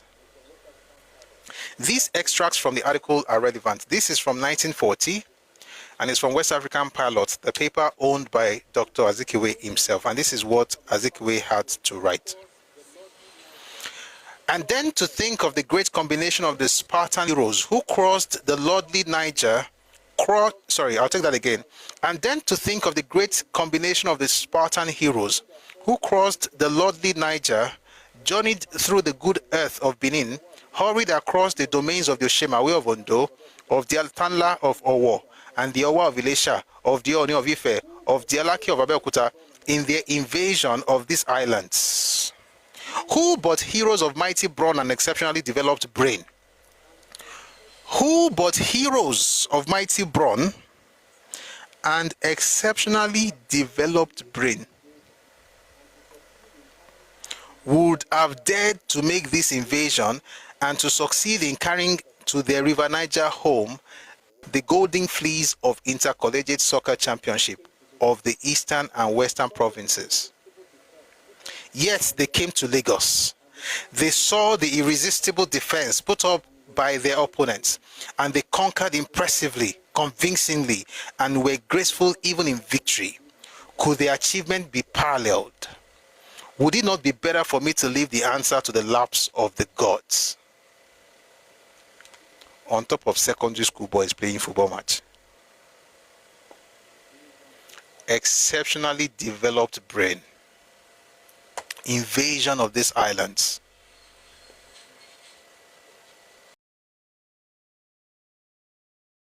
In 40.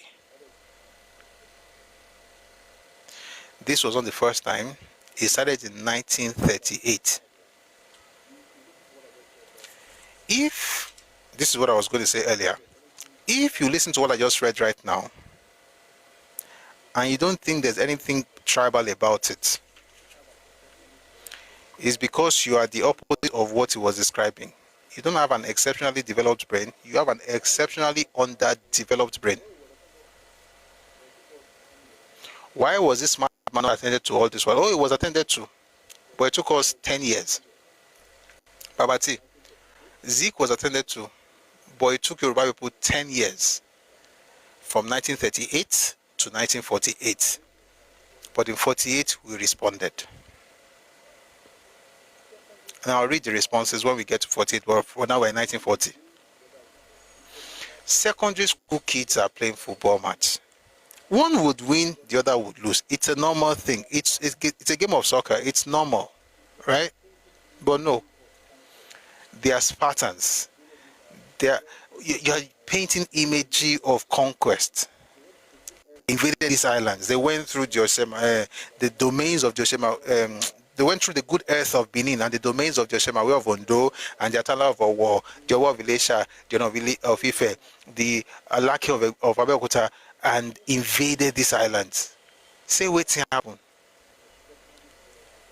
Who but heroes of mighty brawn and exceptionally developed brain would have dared to make this invasion and to succeed in carrying to their River Niger home the golden fleece of intercollegiate soccer championship of the eastern and western provinces? Yet they came to Lagos. They saw the irresistible defense put up by their opponents, and they conquered impressively, convincingly, and were graceful even in victory. could their achievement be paralleled?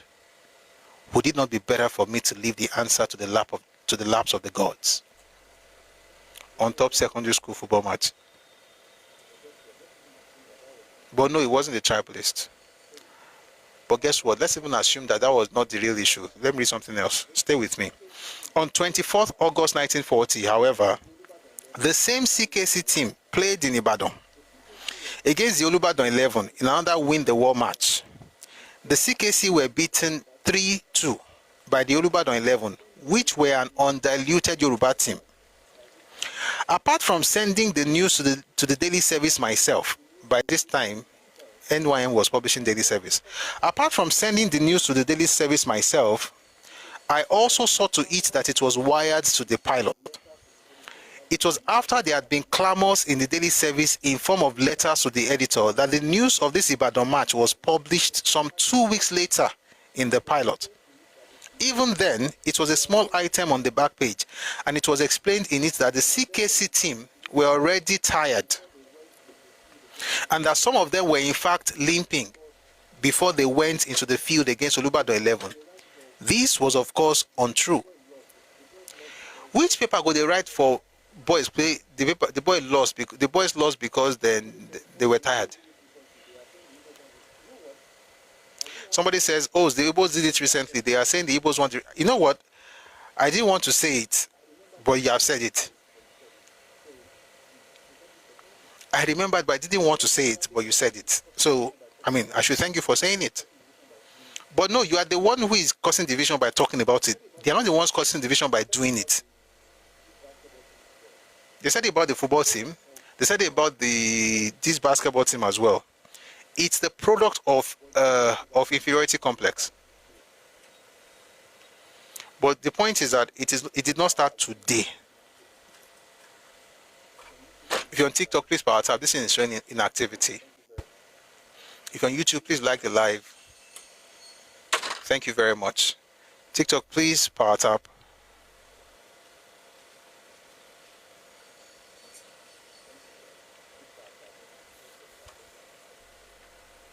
Thank you guys. Please power tap. Let's share the live. Let's like the live. Click on the heart icon if you're on TikTok. Join the team. If you remember already, drop the heart me. What's the name on YouTube? Busui Oris as well. Thank you. Busui Oris works. It's the same account. Prof, you are teaching me diplomacy with style. It is well.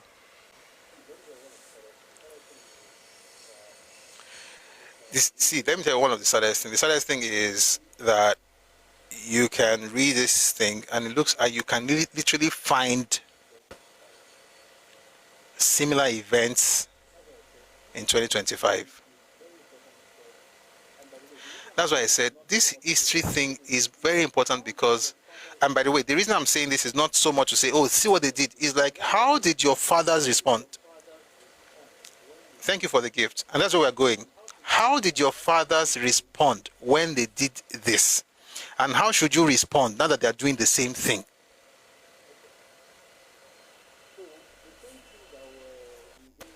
Let's continue. So the same team that were invaders and destroyers and, you know, developed brains because, of course, they're from a superior ethnic group. By the time they lost to the Ibadan boys, suddenly they lost because they were tired. And to make matters worse, it was the newspaper that was making excuses for them.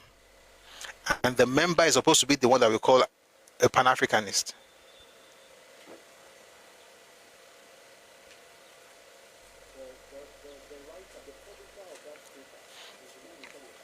The writer, the publisher of that paper is the one we call a Pan-Africanist.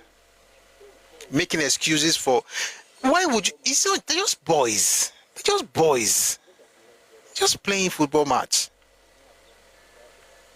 Just like you heard the other day, you know, we would not have won without a particular girl. Even though they gave the captain, Chekafuni, gave the captain Rashida Lajibade, what's it called? player of the tournament. And the people from a particular ethnic group said there was an agenda, there was an Ajibade agenda. Or they give a player of the tournament, it should have been somebody. That person, by the way, did well in that last match. Did well. You can't, there's nothing, you did well. But they gave the person player of the tournament.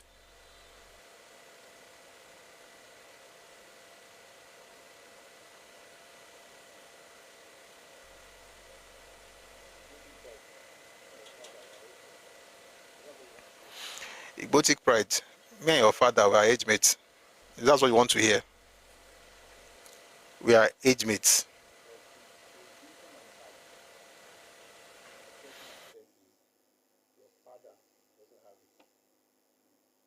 But the wisdom I had in my 20s and 30s, your father doesn't have it.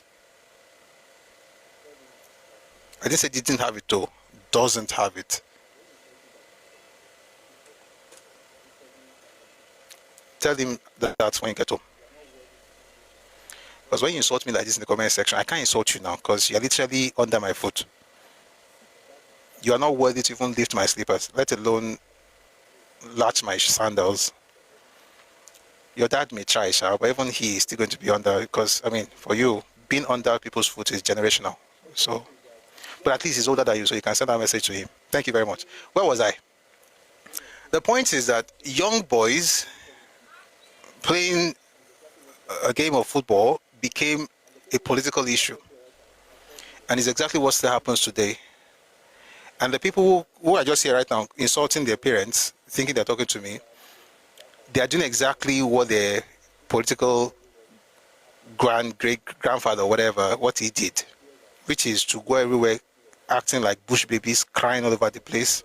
Tears are full. Even my phone now is full of, I mean, I see the tears. But thank God, I have a special system to clean tears. So it's cleaned. But the buckets are available for you guys. All right.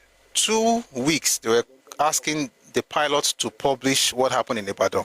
They didn't publish it. When they eventually published it, they were making excuses for children, saying they did well, they would have done well, but they were tired. He said they were limping, you know. At least that's a bit better than Ekwegbiri. Where they cried Ekwegbiri. Stay with me, let's continue now.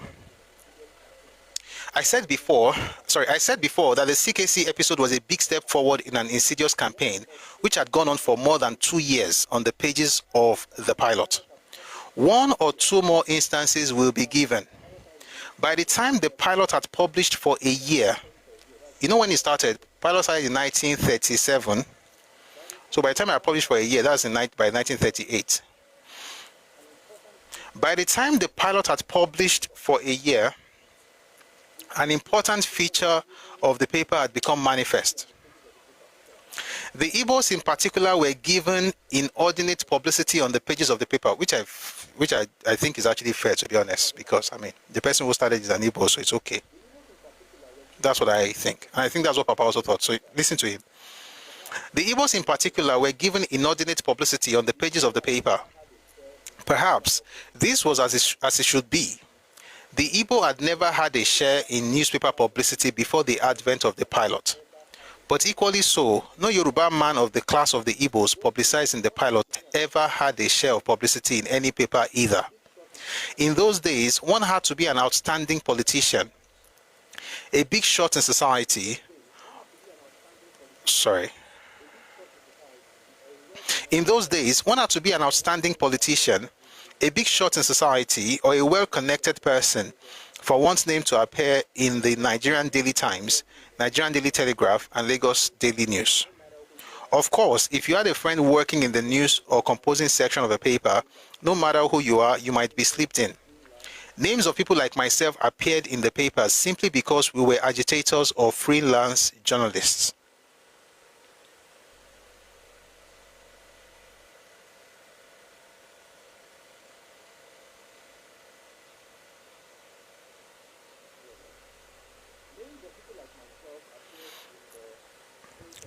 Where was I?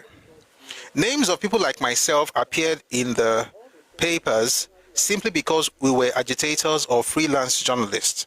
All the same, it was generally agreed that the Igbos needed all the boosting they could get. But Dr. Azikiwe went about it in a manner which disgusted those of us who were used to describing citizens of Nigeria as Nigerians or Africans, and regarding their achievements as reflecting credit on Nigeria, indeed Africa as a whole. Let me explain what he's saying before I go on to before I read stuff from Azikiwe's own paper.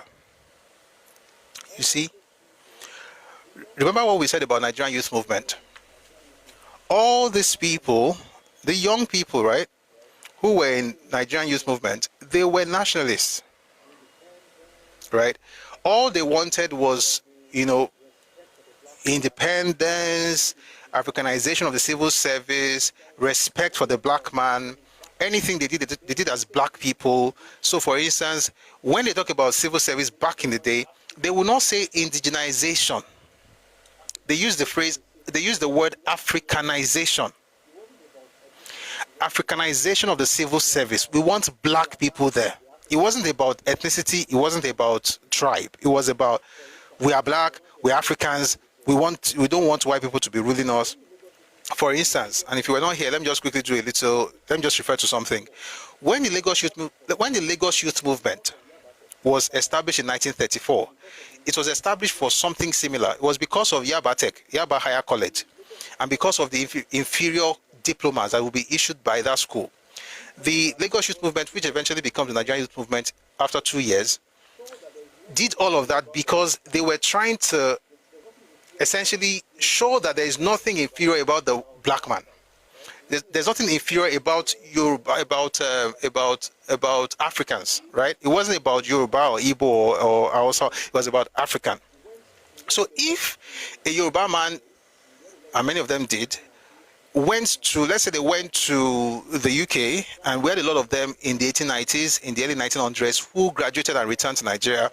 Some of them, people like, I mentioned this man last week when I was reading, Shakwara Williams, for instance, who, by the way, established a dispensary in Shaki as early as 1902. These people who studied medicine, in the UK. People would, study medicine, study law, return to Nigeria, and all of those things. They were referred to as Africans because they wanted to make it clear that, listen, as a people, as the continent, as Africans, we are equal to the task. And so when they had their movement, it was nationalist. The least you could get was Nigeria Youth Movement, Nigeria this, Nigeria that, African this, African that, until one person had a newspaper. Zik started his paper in 1937. By 1938, everything changed. Whenever anybody returned to Nigeria as maybe they're successful in the academics or whatever, there's, Africans are doing well. Let me read to you what Zik said. The following are typical of the titles on the front page. The following are typical examples of front page news items and of editorial articles in the pilot. Number 1. Igbo young man to sail to UK is the heading of a front page story and picture on September 23, 1938. The young man is Mr. Jaja Wachuku, now Speaker of Nigeria's House of Representatives. That was in 1960. This man, Jaja Wachuku, was the first person who made the statement, Lagos is no man's land, and he made that statement in 1947, 9 years after this report. I see some terrible human beings on social media shouting I forgot. Please, if anybody is there, please remind me tomorrow. I want to spend some time to discuss Lagos no man's land. No, not tomorrow. It has to be Wednesday. Because tomorrow we'll just go straight into, we're going to listen to a recorded speech tomorrow. Maybe we should listen to this all over. We'll listen to something tomorrow, Sha. Anyway, the point is, I want to do a session on that phrase, Lagos is no man's land. And I'm supposed to do it now. 6:14. Let me see how many more pages I can read today before I do that thing. Okay, we have another. There'll be another opportunity for me to do it. I'll talk about that Lagos is no man's land thing.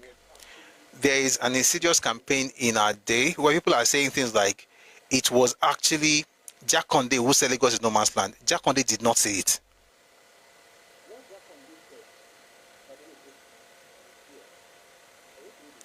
What Jack Conde said, by the way, the speech is here. We're going to read the speech, not now. We're going to read the speech. Jack Conde was talking about the federal capital and was talking about it in a particular context. And the context was that the indigenous people of that space should be taken care of, regardless of the fact that they now call it a no man's land. He wasn't saying it is a no man's land. He's saying that, listen, it's the federal capital, aka no man's land, which is what a lot of people were calling it at the time, but that there were indigenous people in that place. But the first person that made that statement in Nigeria's history is Jaja Wachuku, an Igbo man. The second time the phrase was uttered, in public at least, was by the Eastern Region representatives in 1950. And they did it again in 1953. And it was that year. You know what? We are here. Let's do it now. Let's do it now.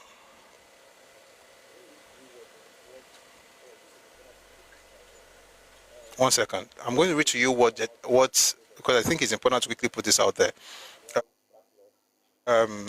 Although it's not going to come out as videos until maybe weekend or next week, because we have backlog. We have a backlog of videos that we're going to get. Oh dear. Remember, I didn't plan to say it today, but we're going to talk about it very quickly.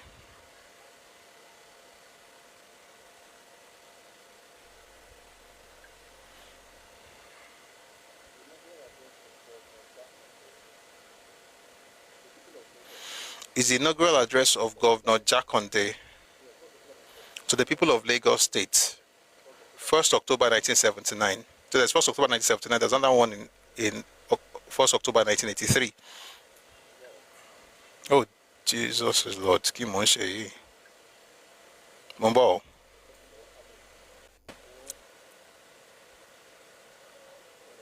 Was talking about what happened in 1954. Don't worry, I found it. I'll quickly read it, explain it, then we'll move on. Because there are some demons, I don't know where they released them from, but one Bobby. Okay, I found it. So this is what Jack Conde said. This is what Lateef Jakonde said. In 1886, Lagos was again set up as a separate colony in response to a petition by the people of Lagos who resented being governed from the Gold Coast. That's from Ghana. It was administered by a governor of the colony of Lagos under letters patent dated 13th January 1886. This was the first time that the territory now known as Lagos State came under one administration. The administration continued under various constitutions until 1954, when Lagos was separated from the rest of the colony and constituted federal territory, that is to say, a no man's land. Thus, it is evident that for 89 years, from 1862 to 1951, Lagos, with or without the rest of the colony, enjoyed a separate and distinct existence as a unit of administration with its own governor, deputy governor, lieutenant governor, administrator, or commissioner, as the case may be. For 68 years, from 1886 to 1954, the colony of Lagos, present-day Lagos State, was administered together as a unit, as an inseparable whole. From 1914 to 1923, the colony of Lagos had its own legislative council, while the rest of Nigeria had another council. Oh, there's something. Was it before? One second. So you already heard when you said the word no man's land. I have to quickly find that thing. I have to quickly find.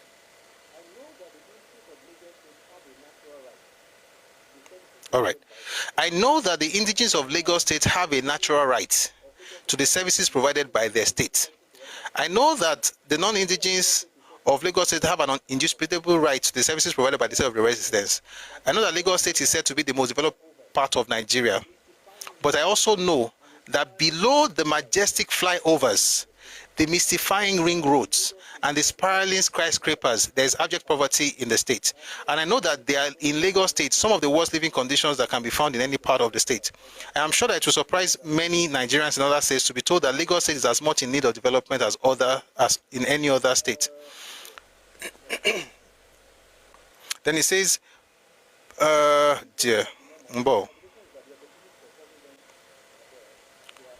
these problems are enormous, but the consolation is that the opportunities for solving them are there, and they are exciting and challenging.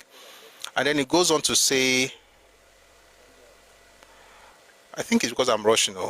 This thing, I read it yesterday. I'm wondering why I can't find it now. Number.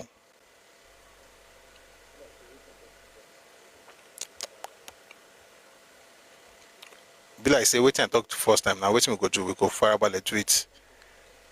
There's a sentence he made that I can't seem to find right now. Perhaps because I'm in a hurry. But the point is,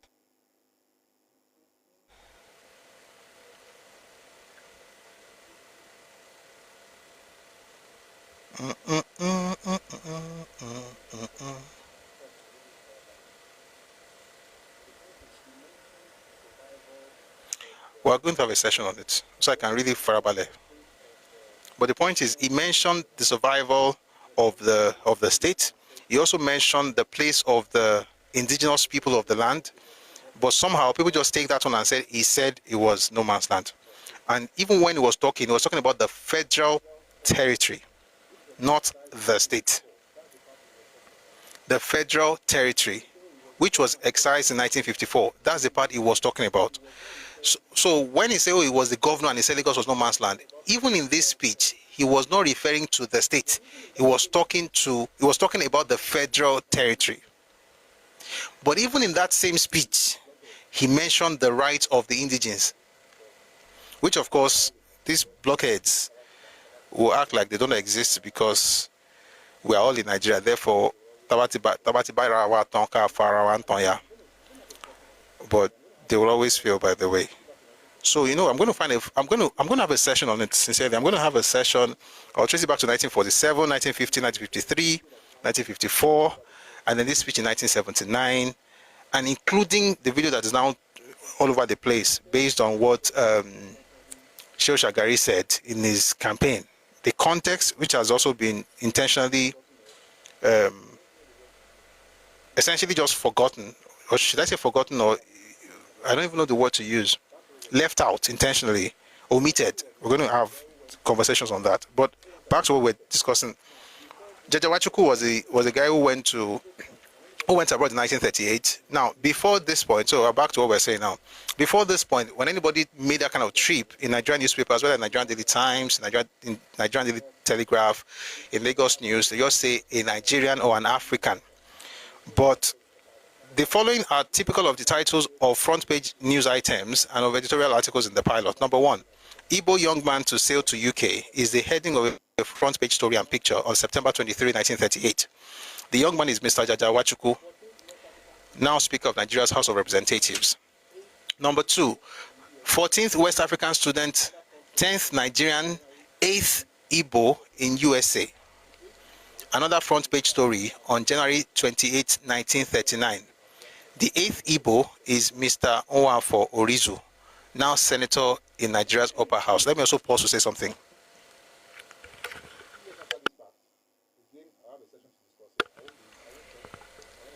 A few years after this fact, again, I'll have a session to discuss it. I won't open any book again because I'm not I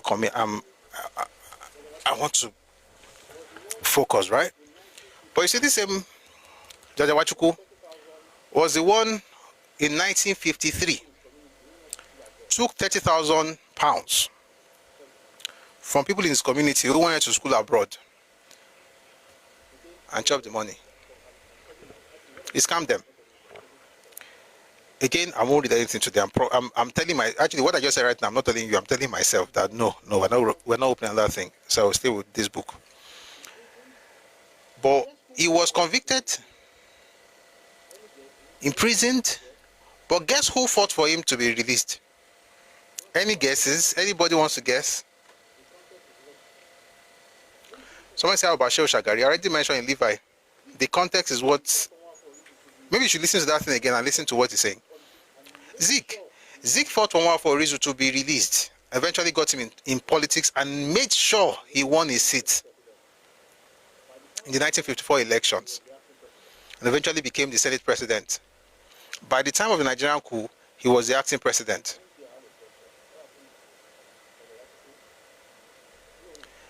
One day I have a session. What happened to Chajawachuku? What for Rizu? Chris Ikejiani. How that one also got in trouble and what Zeke did to ensure that he got out of it. And what Zeke did to ensure that he was employed in a federal parastatal. Anybody mention nepotism around me, I'll buy it because you're just gaslighting people and lying. Number 3. Igbo medical student passes exam in first class honors. Yet another front page story on June 26, 1940 of the brilliant success of Dr. S.O. Egwatu. Again, it's not that there's anything wrong with Igbo this, Igbo that. It's just that because they all said they were nationalists. You know, this reminds me of what happened on Twitter the other day. Some Yoruba clown decided to go to Igbo. Igbo people were having their own festival on their own. And, you know, it's okay. The Yoruba person now went there, made videos and put it on TikTok, on Twitter. Then, the next day, people started insulting Yoruba people. And he was not using that video to tell them that, aren't we all one Nigerians? Even yesterday I was at your party, they insulted him. That's the day you discover that one Nigeria to you means totally different. Again, whenever we talk in Nigeria, we must have definition of terms. Definition of terms. When I say word Nigeria, what do I mean? Sorry, guys. There are children that they refuse to raise. They have come here to cry like Igbiri, like bush babies. You will cry. Continue. When I say one Nigeria, I mean we are going to unite and do well together, and I'll develop my space. My space will be developed, your space will be developed, all of us will do well. That's what I think one Nigeria means. What some people think one Nigeria means is that I can come to your place, take over your space, get into your civil service, do anything I like, change your culture because we are in one Nigeria. That's why I tell people, let's start defining terms. Like, don't just use the word. Explain what do you really mean by this thing. You discover that the person has a totally different idea. So they were all nationalists, building one Nigeria, talking about one Nigeria, Africa, but just turned and just started saying Igbo this, Igbo that, Igbo this, Igbo that on front page, which was new to them. When was this? 1938.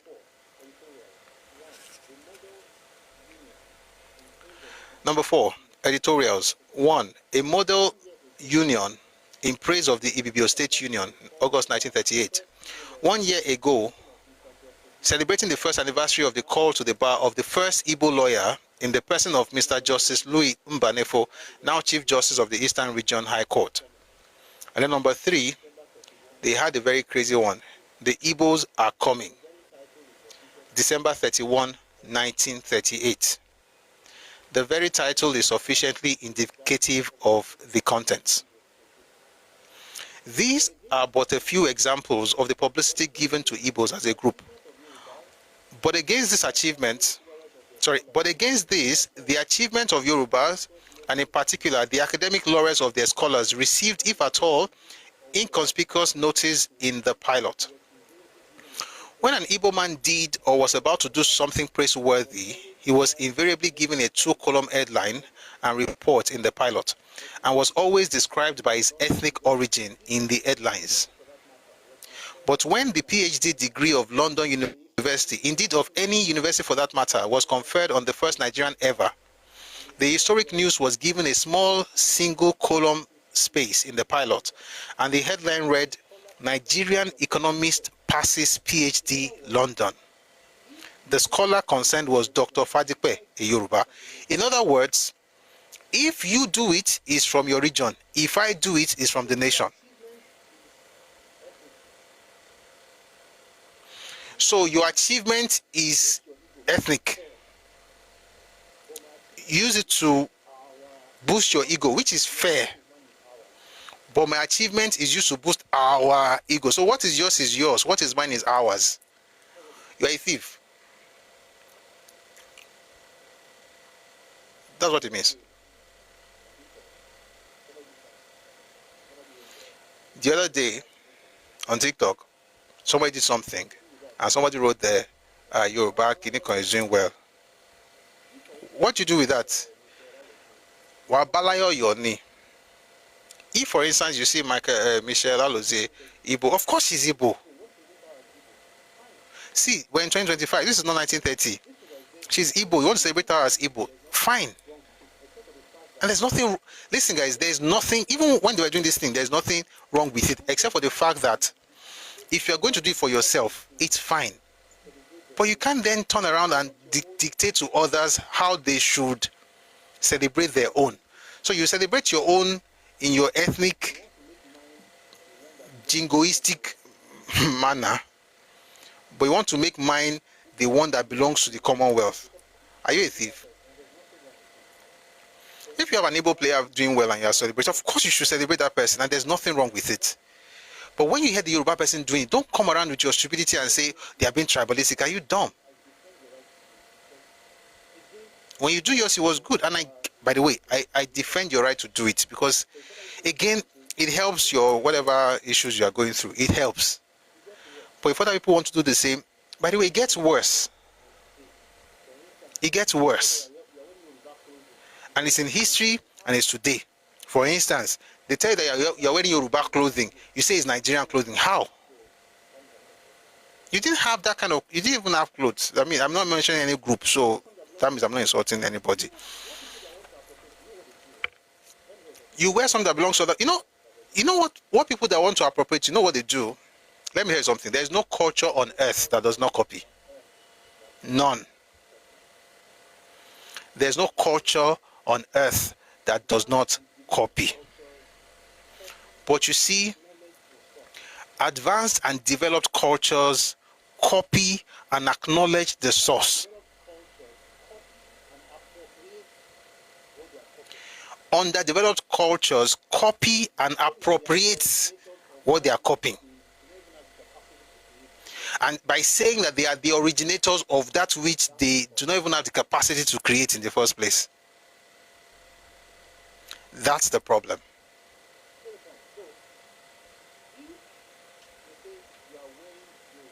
Do you get the point? So, if they say you are wearing Yoruba clothes, of course it's Yoruba clothes. What are you getting bad? No, I have something. I get time before, not be waiting in the column. You don't have it. When you hear Nigerian wedding all over the world, it's Yoruba wedding. And guess what? It's okay. We can share it with you. But don't tell us that. And people say, oh, that's petty. You don't get it. It's not about the wedding. It's about the mindset of a people who would erase the originators of a thing in order to be seen as creative people. Meanwhile, they lack that creativity. It's not about wedding. It's not about egusi that people are, oh, it's Yoruba egusi. Of course it's Yoruba egusi, but that's not even the point. It's beyond that. It's the mindset of a thief that takes what's yours and makes it theirs, but takes what's theirs and don't. And if you ever take anything that's theirs, it must be, the credit must be given, as it should be. They take what's yours. Why should they give you any credit? We're all one Nigeria. Why must we do? Why? We are one Nigeria. Why are you saying? Why are you creating division? Why are you saying it's Yoruba own? Why are you saying that Yoruba people are the one that do this? Why are you saying it? Are we not one Nigeria? No, not like that.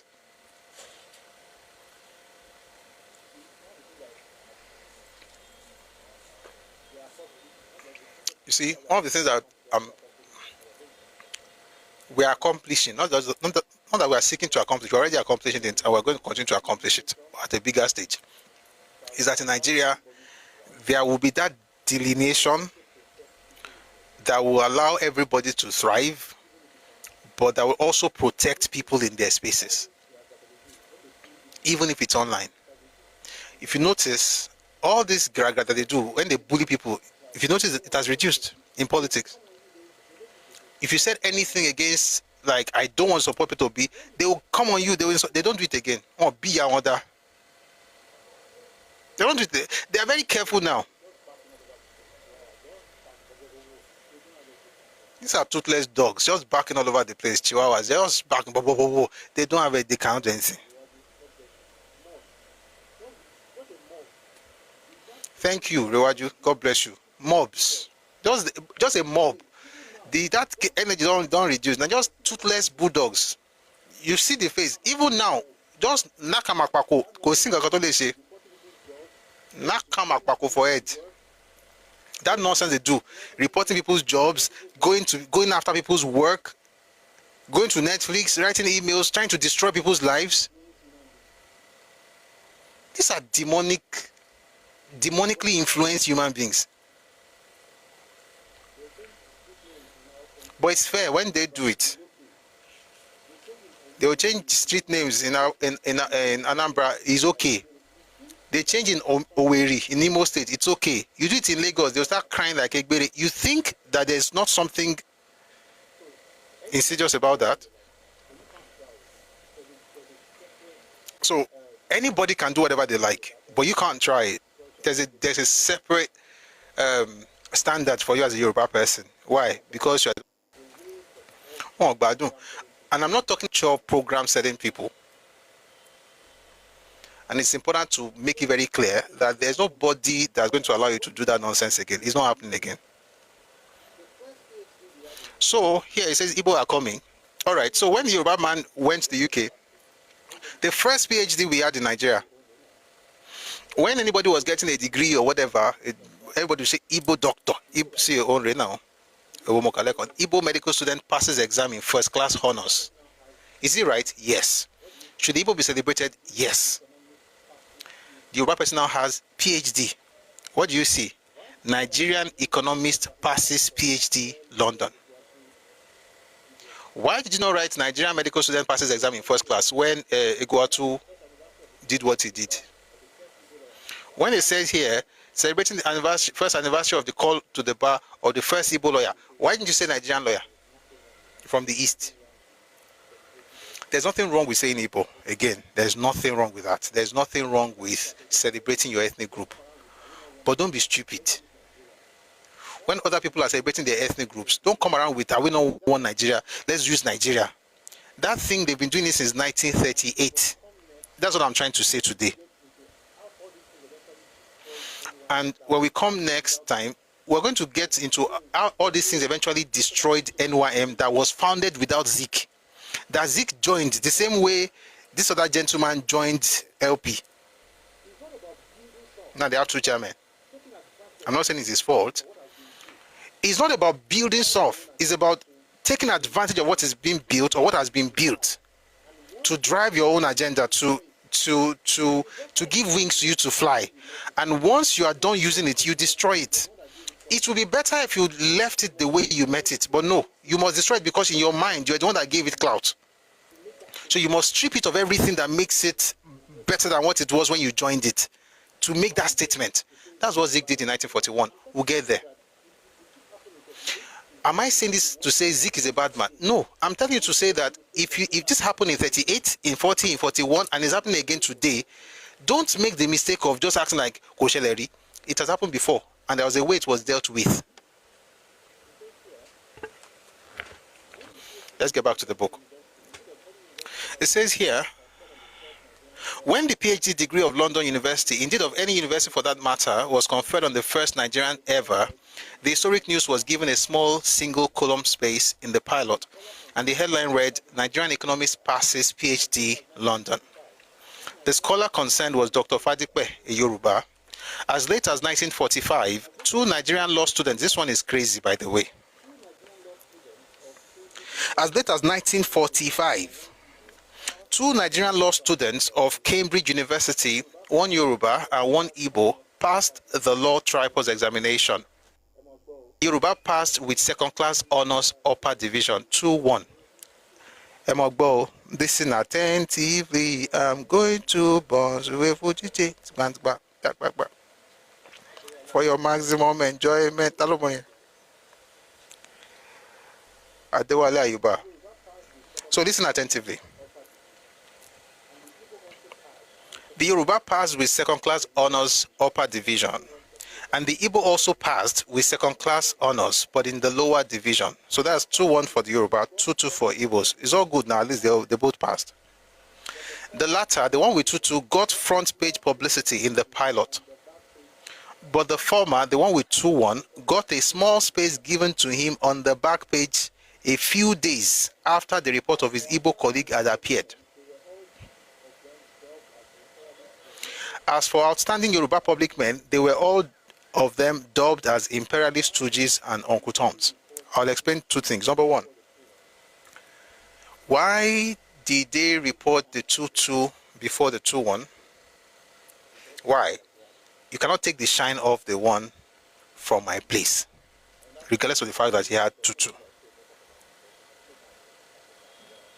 And then that 2-1, you're going to put it there because may not be like say we don't talk about them, but you go make them small, put them for back. Why? It's not from my place. What are you looking at here? Ethnic jingoism at its, I don't know if it's at its best or at its worst. Clannish mindset, tribalism, all these things what you're seeing right now. But no, Mbadiwe will write his own book in 1989 to say Awolowo started tribalism in 1951. Meanwhile, their parents started it in 1938. Number 1, Awolowo didn't even do anything tribalistic in that thing. There was no cross carpeting. But even if he did, so what?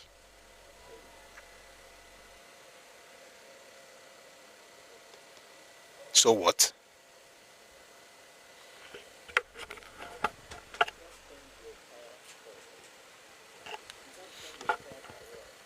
You can't spend your entire, sorry guys, you can't spend your entire career doing a certain thing and then constantly accuse. That's why constantly accuse me of doing that thing. That's why I was said in that book of a mental condition. Thoughts on the Nigerian Constitution was published in 1966. I was said some people have a mental condition, a psychological condition known as projection. It's a malady. I said it before, I'll say it again. Every accusation is a confession. Don't fall for it.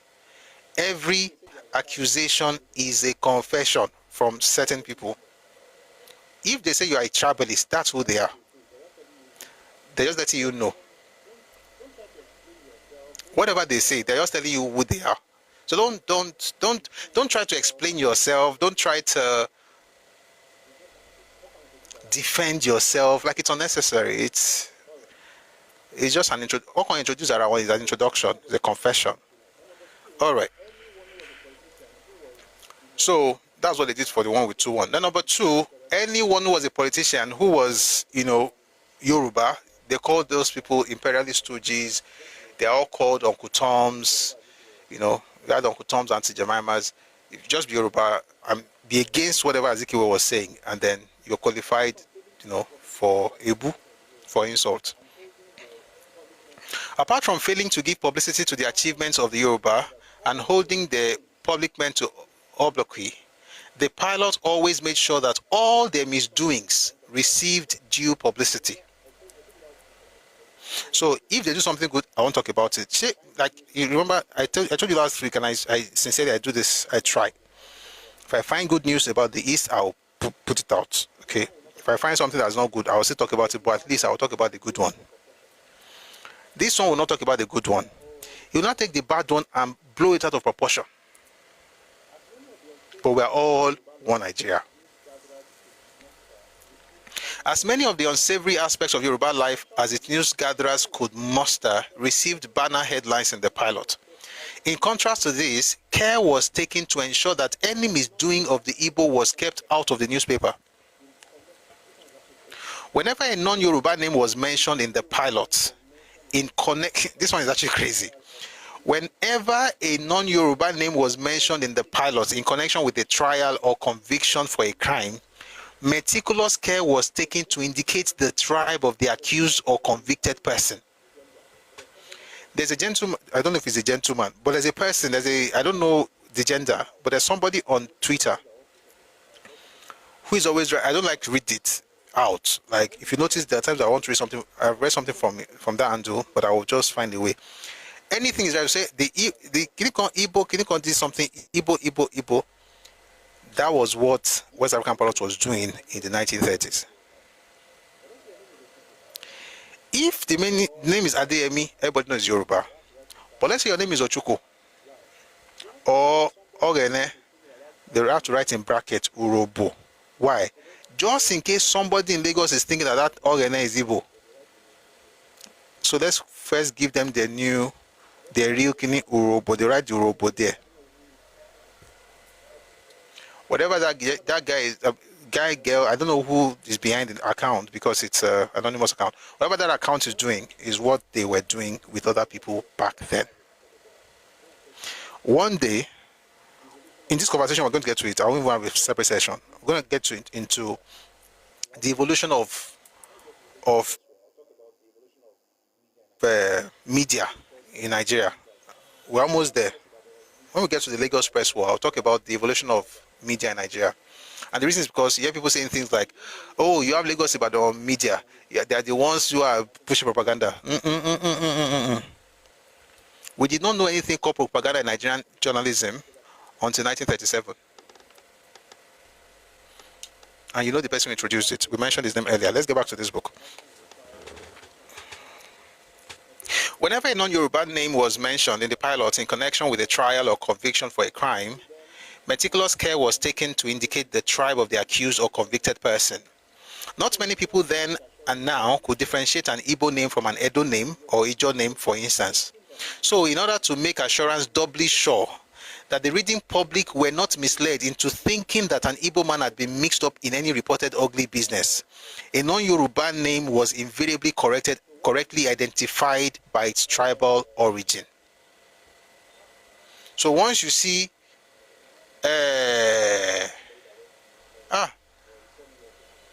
no, I was going to give you the name of somebody that went to my primary school, but his surname just came to my head, so I can't mention his surname. That would be disrespectful.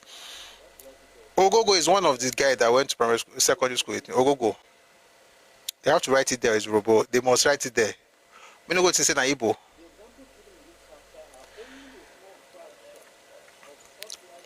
The examples given in this chapter are only a small fraction of such like numerous acts perpetrated by Dr. Azikiwe.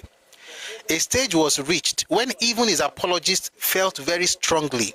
For over 2 years past, Dr. Azikiwe had been consistently conducting himself in a manner which was not only anti-party and contrary to the noble ideals of the movement, but also un-nationalist, tribalistic, and egocentric.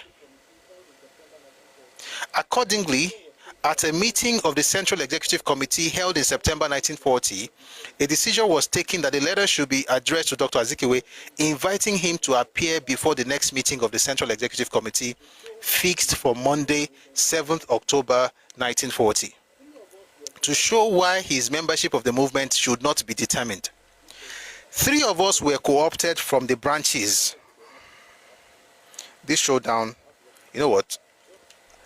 Suspense, I have to get to the gents. Just a moment. This part I'm about to read is the peak of it. Once I'm done reading it, I'll explain how the leaders of this movement were the ones who made that mistake. I said it earlier, I'll say it again. A person comes into your space and is talented, welcome him as a member. Unless his character shows that he's a leader. Don't make him a leader based on his talent or his influence. That's the mistake of NYM. That's also the mistake of LP. 1 second.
Thanks for staying tuned.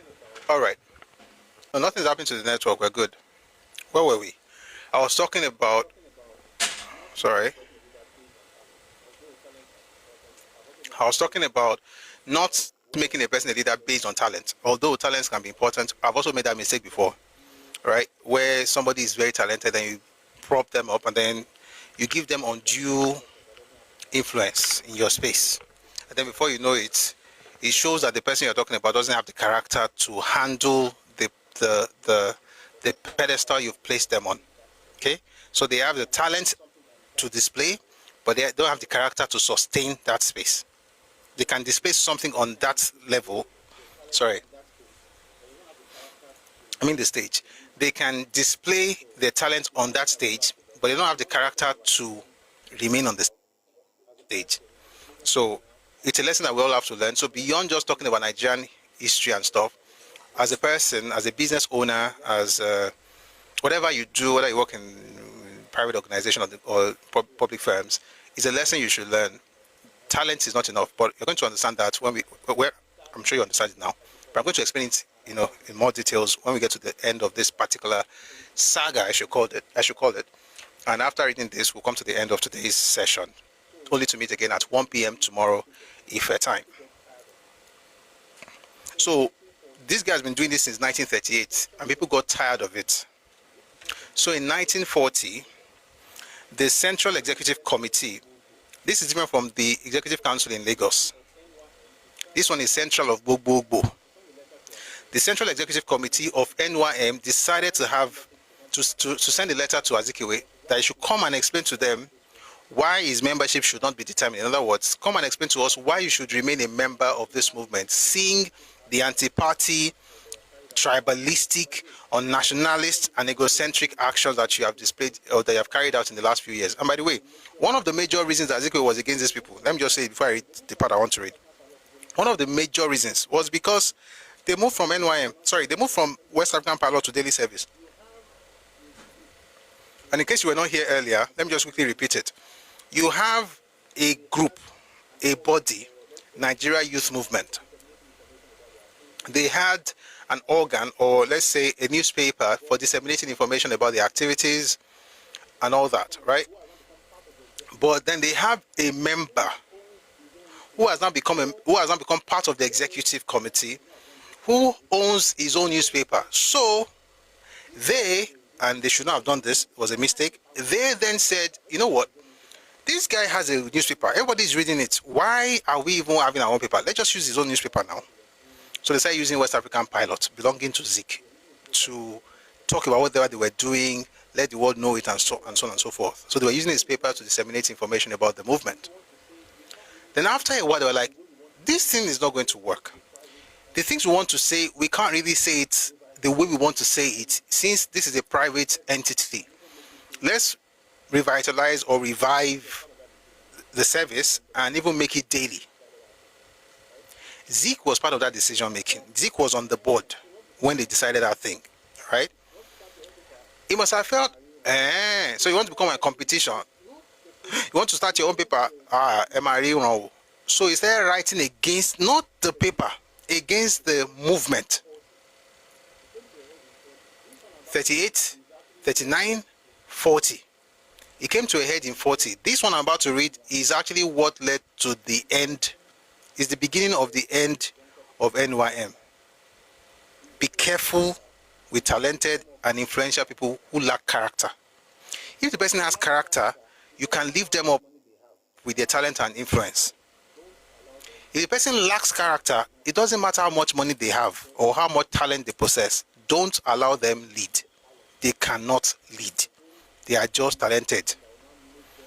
Let them exhibit their talent, but don't give them the platform that will now make them show their childishness and immaturity. Let's continue. If I go back just a bit. The examples given in this chapter are only a small fraction of such like numerous acts perpetrated by Dr. Azikiwe A stage was reached when even his apologists felt very strongly that for over 2 years past, Dr. Azikiwe had been consistently conducting himself in a manner which was not only anti-party and contrary to the noble ideals of the movement, but also nationalist, tribalistic, and egocentric. Accordingly, at a meeting of the Central Executive Committee held in September 1940, a decision was taken that a letter should be addressed to Dr. Azikiwe inviting him to appear before the next meeting of the Central Executive Committee fixed for Monday, 7th October 1940, to show why his membership of the movement should not be determined. 3 of us were co-opted from the branches to attend this meeting. Senator Chief T.A. Odutola the Ogbeni Oja of Ijebu-Ode, who was chairman of the Ijebu-Ode branch of the movement, Chief J.O. Kashimawo, Secretary Abeokuta branch, and myself from Ibadan branch. The meeting commenced at about 7 in the evening and continued till well after midnight. It was one of the best attended meetings of the Central Executive. All the powerful batteries of the movement in Lagos were there. Dr. Akinola Maja, well-known nationalist and philanthropist, and chairman of the board of directors of the National Bank of Nigeria Limited, Mr. Ernest Ikoli, the Honorable H.S.A. Thomas, then first Lagos member in the Legislative Council, H.A. Subar, Esquire, manager of the National Bank of Nigeria, Alhaji Jibril Martin, a lawyer of fortune and one of the pioneers of Muslim education in Nigeria, Ogugwa Ara, Esquire, a fire-eating nationalist from the East, Oba Samuel Akinsanya, Chief H.O. Davis, Olympus Luther, Esquire, an orator with Oxford accent, J.A. Ojo, Esquire, a master at King's College, solid in physique, slow of speech but agile in wit, and so on and so forth. But because of the prevailing circumstances, they all proved that night to be batteries with dry cells. Jesus is Lord. He mentioned all these big names and said, because of what happened that night, there be batteries, but there be batteries with dry cells.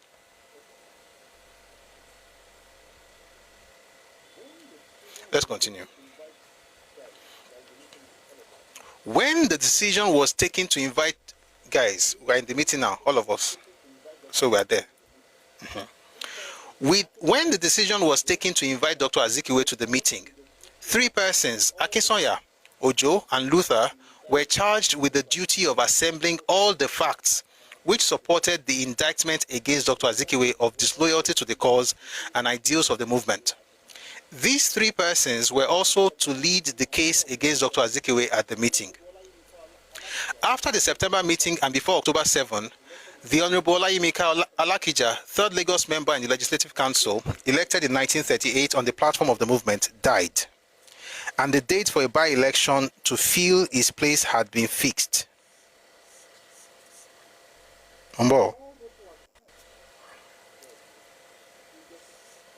All those who aspired, Jesus, how do I explain this thing? You get it, because it's actually crazy. All those who aspired to be candidates, as well as many of those who thought that Dr. Azikiwe's cooperation was indispensable to the movement's victory at the by-election, developed cold feet at the meeting. Mr. Ikoli, who presided, started by assuring Dr. Azikiwe that he had not been brought before the executive committee as an accused person. Leaders of the movement were puzzled about a number of things about which they required explanation from him. They had no doubt that he, Dr. Azikiwe, as a loyal member of the movement, had good reasons for everything that he had done. What? I did not know when this exclamation escaped my lips. And of course, all the pacifists were startled. As for Dr. Azikiwe, he cast a deadly glance at me. I then whispered to my comrades from the provinces. I sat between Senator Odutola and Chief Kashimawo. So this is the way this awful business is going to be handled. Amazing. They are already satisfied that this man is a loyal member of the movement. Then why this mockery? Dr. Azikiwe sat close by the 3 of us, and his ears no doubt caught some of my words. But at that stage, he showed no reaction. Dr. Maja and 1 or 2 others spoke in support of Mr. Ikoli. Then Dr. Azikiwe begged to be allowed to say a few words, but he actually spoke for about 2 hours. He had nothing against the movement as such or its ideals, which were indeed noble and which were being sincerely practicalized.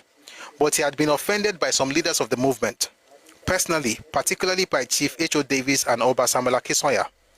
I interrupted and echoed him a number of times in the course of his long statement. Once, he asked the chairman to warn, quote, the comrade from Ibadan, unquote, to desist from interrupting him.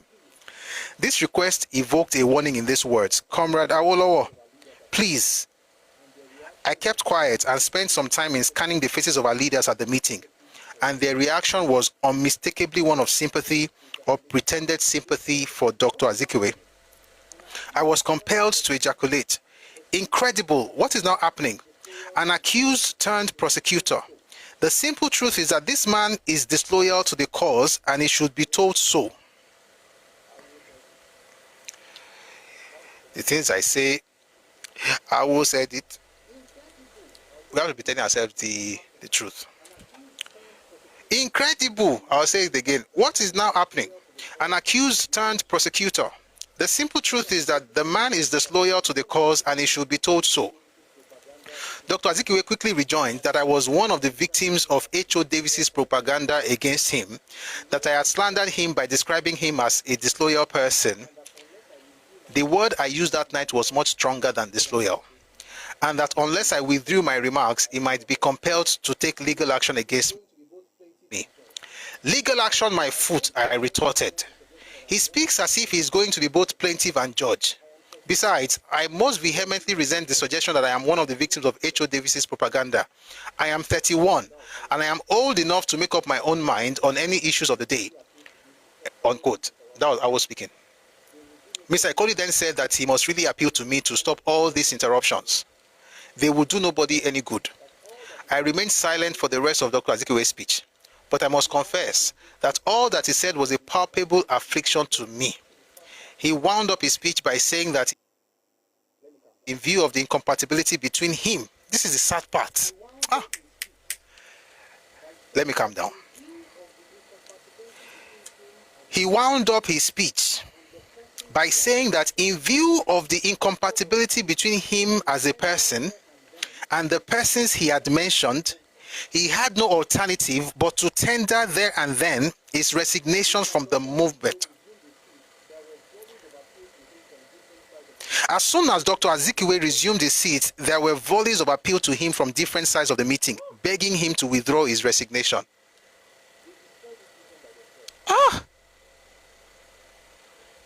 They destroyed this movement by themselves. Beg who? Let me tell you what's happening, in case you didn't catch it when we read it earlier. Somebody had died. Alakija had died. So his seat was vacant. And they were trying to fill that seat. And many of them needed Zik and his newspaper, so that when it was time to have this election, he will, publicize them and everything. So instead of telling him that, Oga, you are a member of this thing, you may be Oga of West African Parrot or whatever, but you are, as long as you're a member, you are messing up. Everybody just calm down. The guy now spent 2 hours lecturing the people that should be questioning him. And the only person who had the backbone to stand up, of course, eventually was threatened. By the way, one of these days, I'm going to read Azikiwe's own autobiography, where they will say things. Azikiwe would say, before you know what's happening, until a court, Azikiwe sued many people. And in some cases, he lost fantastically. He lost in some cases. It's in that book. The one that is used Agbari to talk about, we'll talk about it when that time comes. The book is called, in case you want to read it before I bring it out, it's called My Odyssey. But here's the sad part. You brought him in to prove to you why he should be a member of the movement, because he has been involved in anti-party activities. The man comes, but you're not going to see anything because you want his favor during the next elections. And then the guy turns it around and becomes the one lecturing you instead of you to question him. To make matters worse, he mentions names of certain people that he did not like. It's a personal issue, but he's taking it out on the group. You have a personal issue, but you're taking it out on the collective.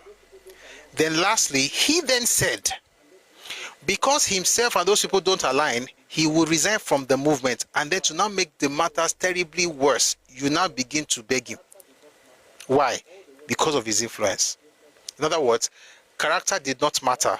All they wanted was his influence and his talent. That is how you destroy an organization. I saw something on Twitter yesterday. Different groups, people picked me into some spaces. I listened to people and I was like, Kai, it is well. There's ego on one hand. There is a lot of talent. Everybody's talented. Everybody's oga. And then, of course, there's ego on, like, the important thing is that the scripture says something. It's in Ecclesiastes. It says, woe to the city whose king is a child. Then he said, blessed is that city whose princes wake up to eat for strength and not for pleasure. When you have people whose kings are children, there's no way those groups will work. Even the ones that kings are adults are mature itself, then they enter trouble, let alone the one that is just there. In other words, character-wise, maturity-wise, is a child. But in terms of influence, is a king. Therefore, you make him a king. You have destroyed the city. Because they need me. Without me, they cannot do anything. I hate people doing that thing around me. And I know how to deal with it. I have dealt with them. If it happens again, I'll deal with them. And you don't have to fight. In other words, around this point, just tell him, Oga, you are leaving this group. What's the worst he will do? He'll go on his newspaper. You know why? Because eventually he now eventually resign. You know what? Let me just read it a bit. Stay with me. Let's continue. He wound up his speech by saying that in view of the incompatibility between him as a person and the persons he had mentioned, he had no alternative but to tender there and then his resignation from the movement. As soon as Dr. Azikiwe resumed his seat, there were volleys of appeal to him from different sides of the meeting, begging him to withdraw his resignation.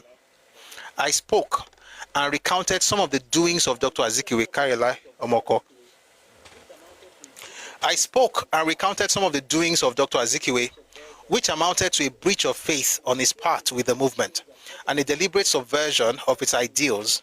It appeared to me most strange and utterly indefensible that a person with Zig's education and professed political beliefs should seek by subtle devices to destroy the only nationalist organization in the country simply because, as he had just said, of personal differences between him and some members of the movement.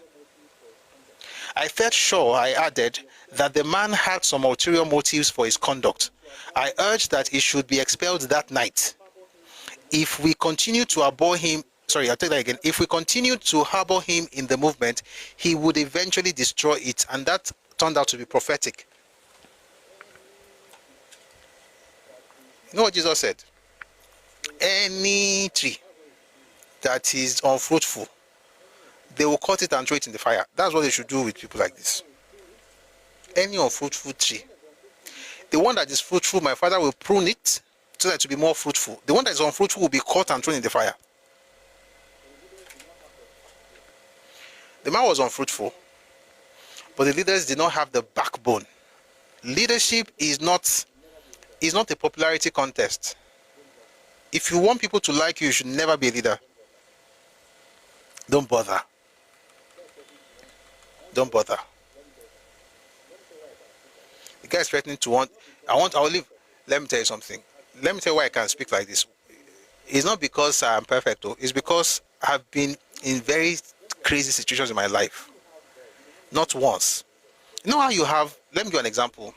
You know how you have, you may not know this if you're not in the industry, but if you're in theater or film or music, sometimes tensions can rise. Emotions can, if you're not careful, things can go awry. And there are cases where your star actor or your most impressive, most talented singer may not be doing what you want them to do as a director. And then you correct them. And sometimes, of course, talented people have egos. Everybody has egos. But talented people have even more. You can say, you're talking to me? This entire show is on me. I'm the lead kiniko. Me, what I do, I've done it several times. I'll say, out. You are gone. Now, when I do that thing, sincerely, I've thought about it. And the reason I'm talking about this right now is because I thought about it yesterday. Something happened yesterday, so I remembered it. I was like, I thought about it yesterday. I did not have backup. But let me tell you something about theater for it. Let me just use theater as an example. Listen, no matter how great you are as an actor in theater or film, no matter how great you are,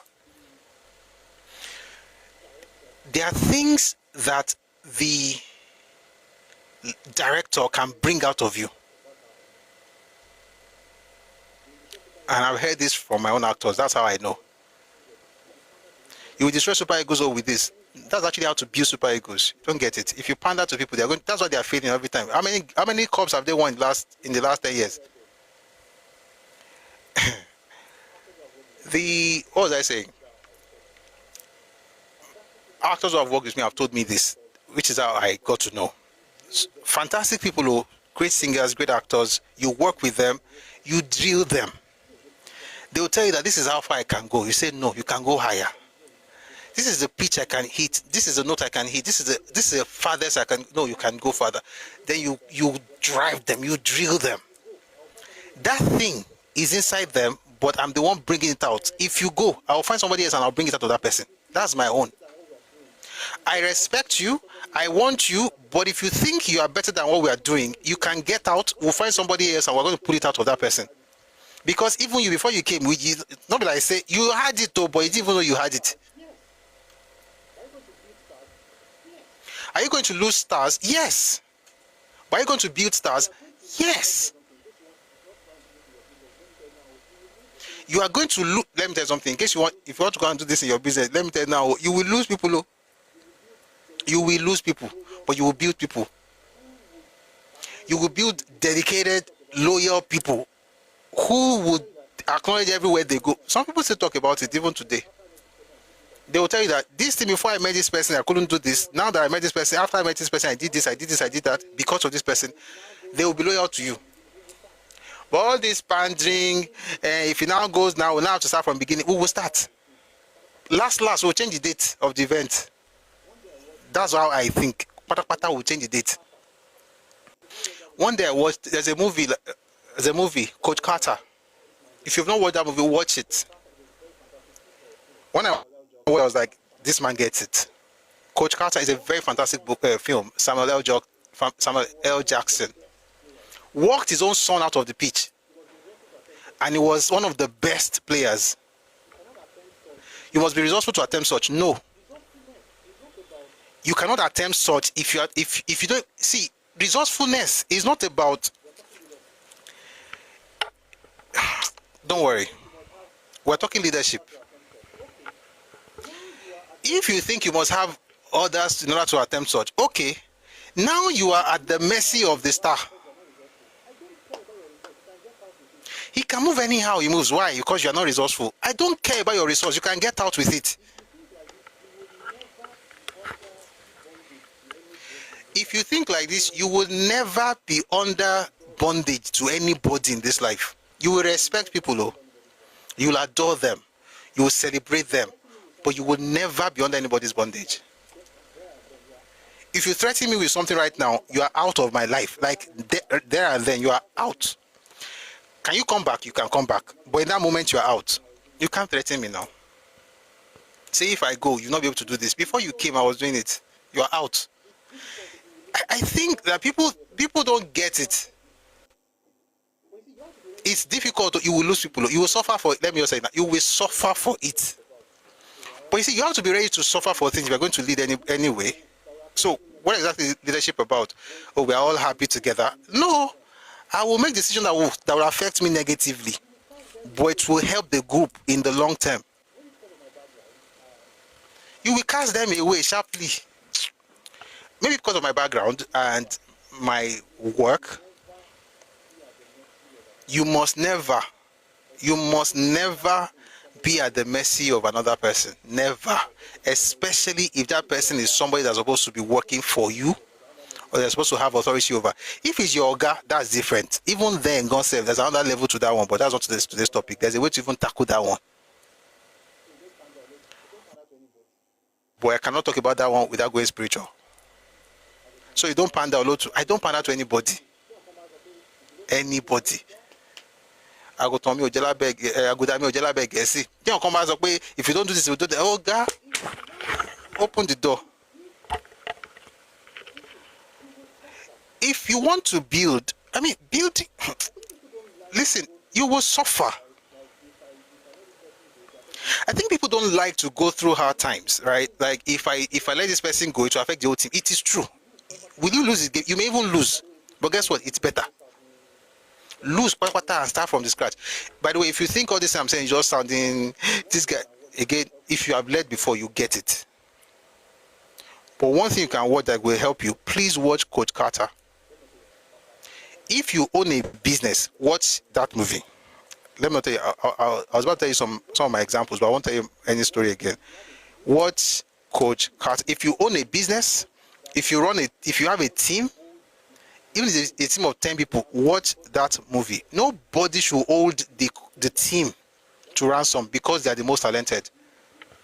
You will teach them that when we remove you, the talentless people will get the job done. Even if they get 50% over 100, it is better than you getting 90% and all the glory going to you. That's leadership. With you, I can get 95%, but you can move anyhow. You can disrespect everybody. You can shut us up. You can walk out on us because you are the most talented. We cannot correct you. You are the best. You can do anyhow, but with you, we are sure of 95%. Go. We would rather have 40% without you. Anyway, again, this is what you learn if you have directed creative people or if you have run a business. You understand this. And it's the way it is. And if you're a talented person as well, let me just say this. In case somebody is, I'm an artist, right? Singing, music, film, theater, tech, all those things. Design. We all do these things. See, you have to humble yourself. Because whatever it is that you are talented in, that makes you feel like you are better than everybody, wherever you are in life is not the peak. Wherever you are right now is not the peak. There's another level that you can get to as a talented person. What God can do in your life, this is what I tell people that work with me. What God can do with you is bigger than what you think you are talented. Let's finish what we are doing right now. You'll be shocked at what you're going to become. Whatever you have right now is the least of what can come out of you. So this one I do like this. You can give us 90%. What if I get you to that point where not only can you give us 90%, you can make other people even get the same thing. You can reproduce yourself. But you have to be calm. You can give 90% in this particular thing. What if you can get 90% in this one, in this one, in that one, in this one, in that one? What if I can help you, I can stretch you to become better in other fields apart from this particular one? That's how you should think if you are creative, or maybe you have money and you're supporting certain people and you say, let me cause or Iru alone you see. Iru your pop tabwa. I'm not saying people should not be disrespecting people. That's what I'm saying. I'm saying that if you are, let's say you have money, you have talent, you are supporting people, whatever it is you have, just understand the fact that you have to be humble with it. You have to be humble. You will, whatever God is doing in your life right now, I can assure you, no matter where you are, there are people who pass you. That means that you can still go higher. You can go higher. And anybody that works or even comes into my space, my prayer for them is always that they will become better. Whether they are music people or actors or creative people or even sponsors. People that support me, I pray for them. People that support what we do, I pray for them. That they'll get better, they'll have more opportunities. God will bless them, it will increase them. I mean, if they are blessed, they will bless me more. But beyond that, they can do more for themselves and their families. So if you fall in those categories, please be humble. Be humble. And there's a scripture I'm a Christian. There's a scripture to man Obamba Mileru. Let me tell you that scripture. Jesus was talking to the children of Israel. Some people were praising him, and some Pharisees were against those people. And Jesus said, if all these people all together keep silent, God will raise stones to praise him. When you hear that, Ariabale, like if I decide not to do, there's a song by this gentleman, I will not be silent, I will always worship you. That song, anytime I remember that song connects with that thing, I will not be silent. It says, if you all together hold your peace and say, I'm not going to praise God, God will raise stones. In other words, we can all praise ourselves that we are very good. I can speak like this. You are great. Some of you are lawyers, some of you are doctors. We are all fantastic. But let me tell you the truth. God, and I believe in God. God, he has substitute. Oh. He has substitute. He will find, last, he will use stone. He will replace, I won't say he will replace you in Jesus' name. He will replace people. Replace. Say, help this one. Say, no, I will not help him. Oh, my wallow miss. And you see, what you don't want to have in your life is to be that person who walked away because of pride and ego, and because you are the only one that has something, and to look back and see people doing what you could have been doing or what you could have been part of, but they are excelling at it without you. And let me tell you something, it can work without you. It's the truth. It can work without you. So, calm down. What if he insists on Jonah? It's because of mercy. It's not because of lack of options. It's because of mercy. Ekenzi.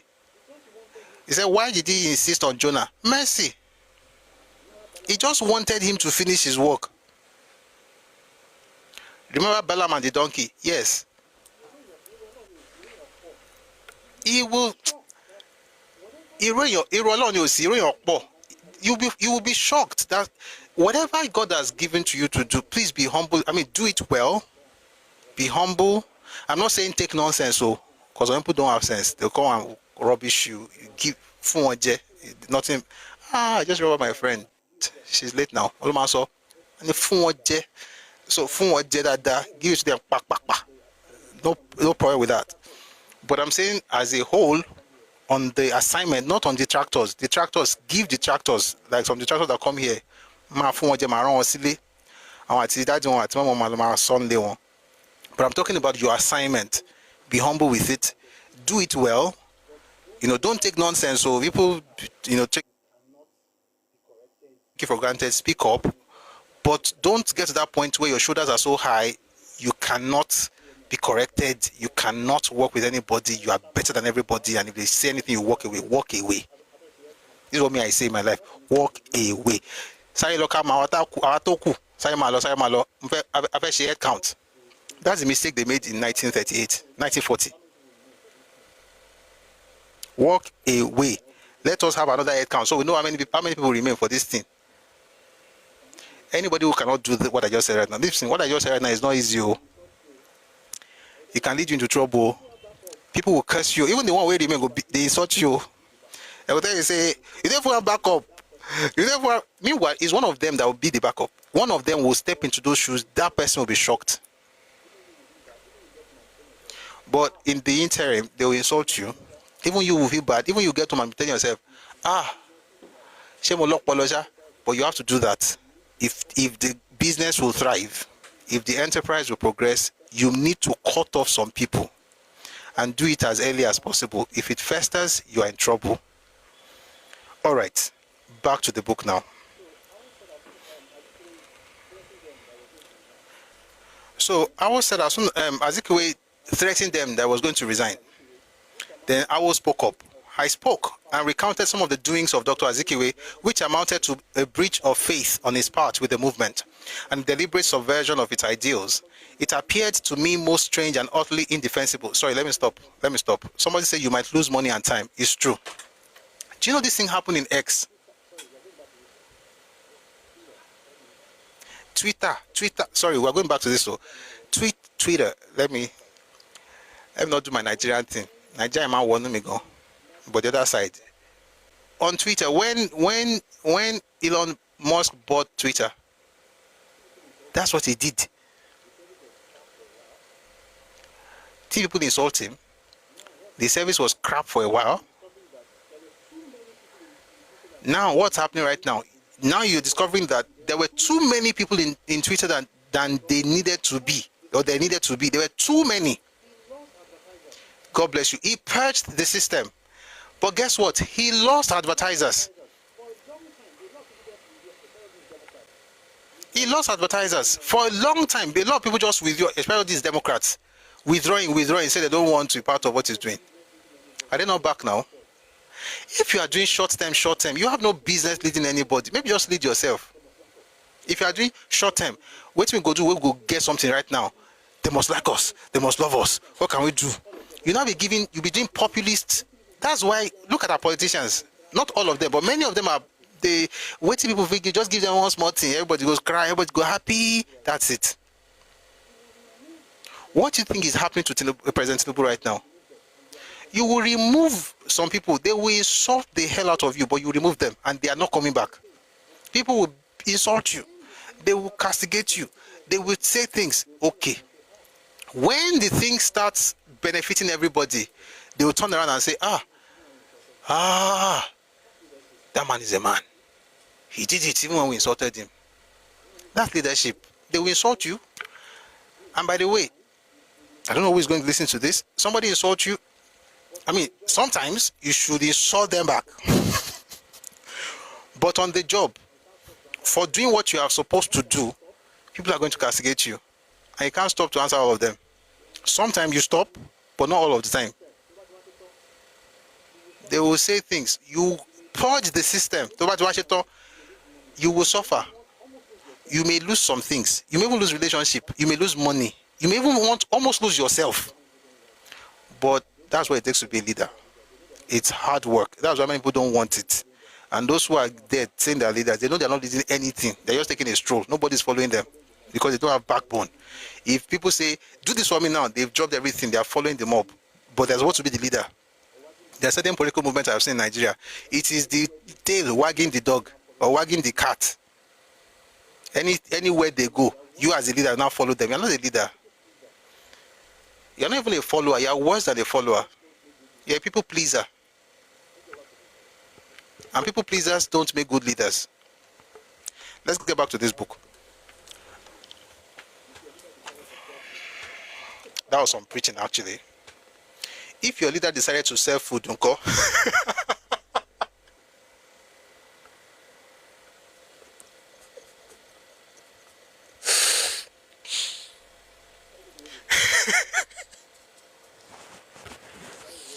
the kind of people when they come here, the kind of way they come here, say, if your leader is sell food, I go chop them now.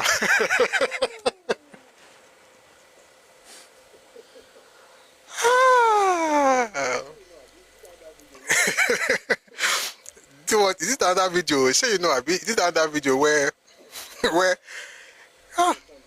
you? I don't know. How you call Lekosha? You are in the same place as your so-called principal. You sat down talking whatever you are talking. Now when they carry plate, can't give you. You can't sit down collect the food. Hey, Lekoni. He say he's humble.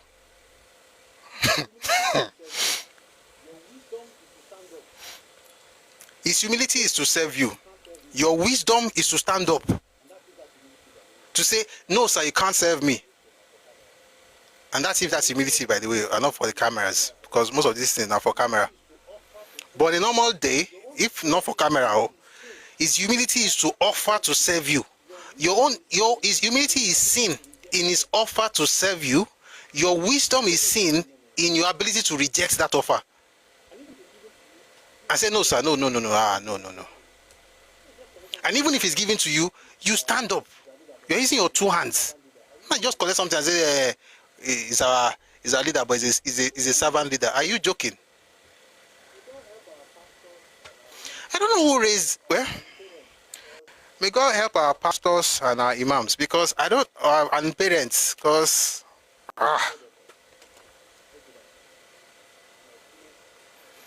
may God help us. Let's go back to this.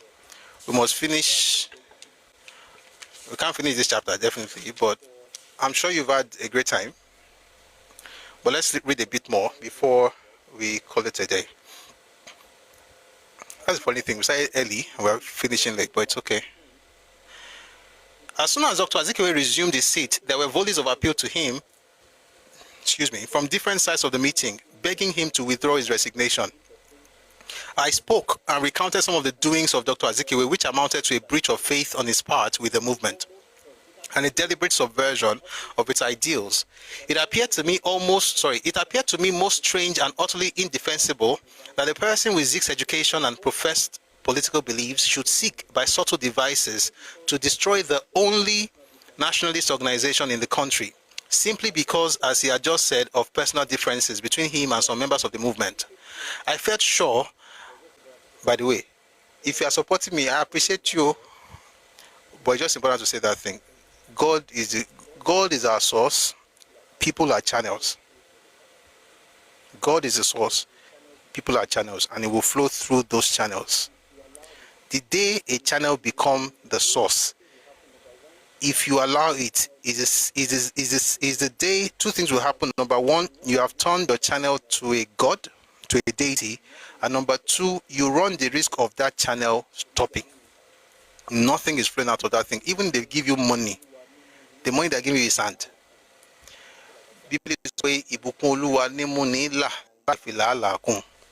Once you take things like that, you can have money and not have wealth. You know, when the Bible says that I above that prosper and be in health, even as your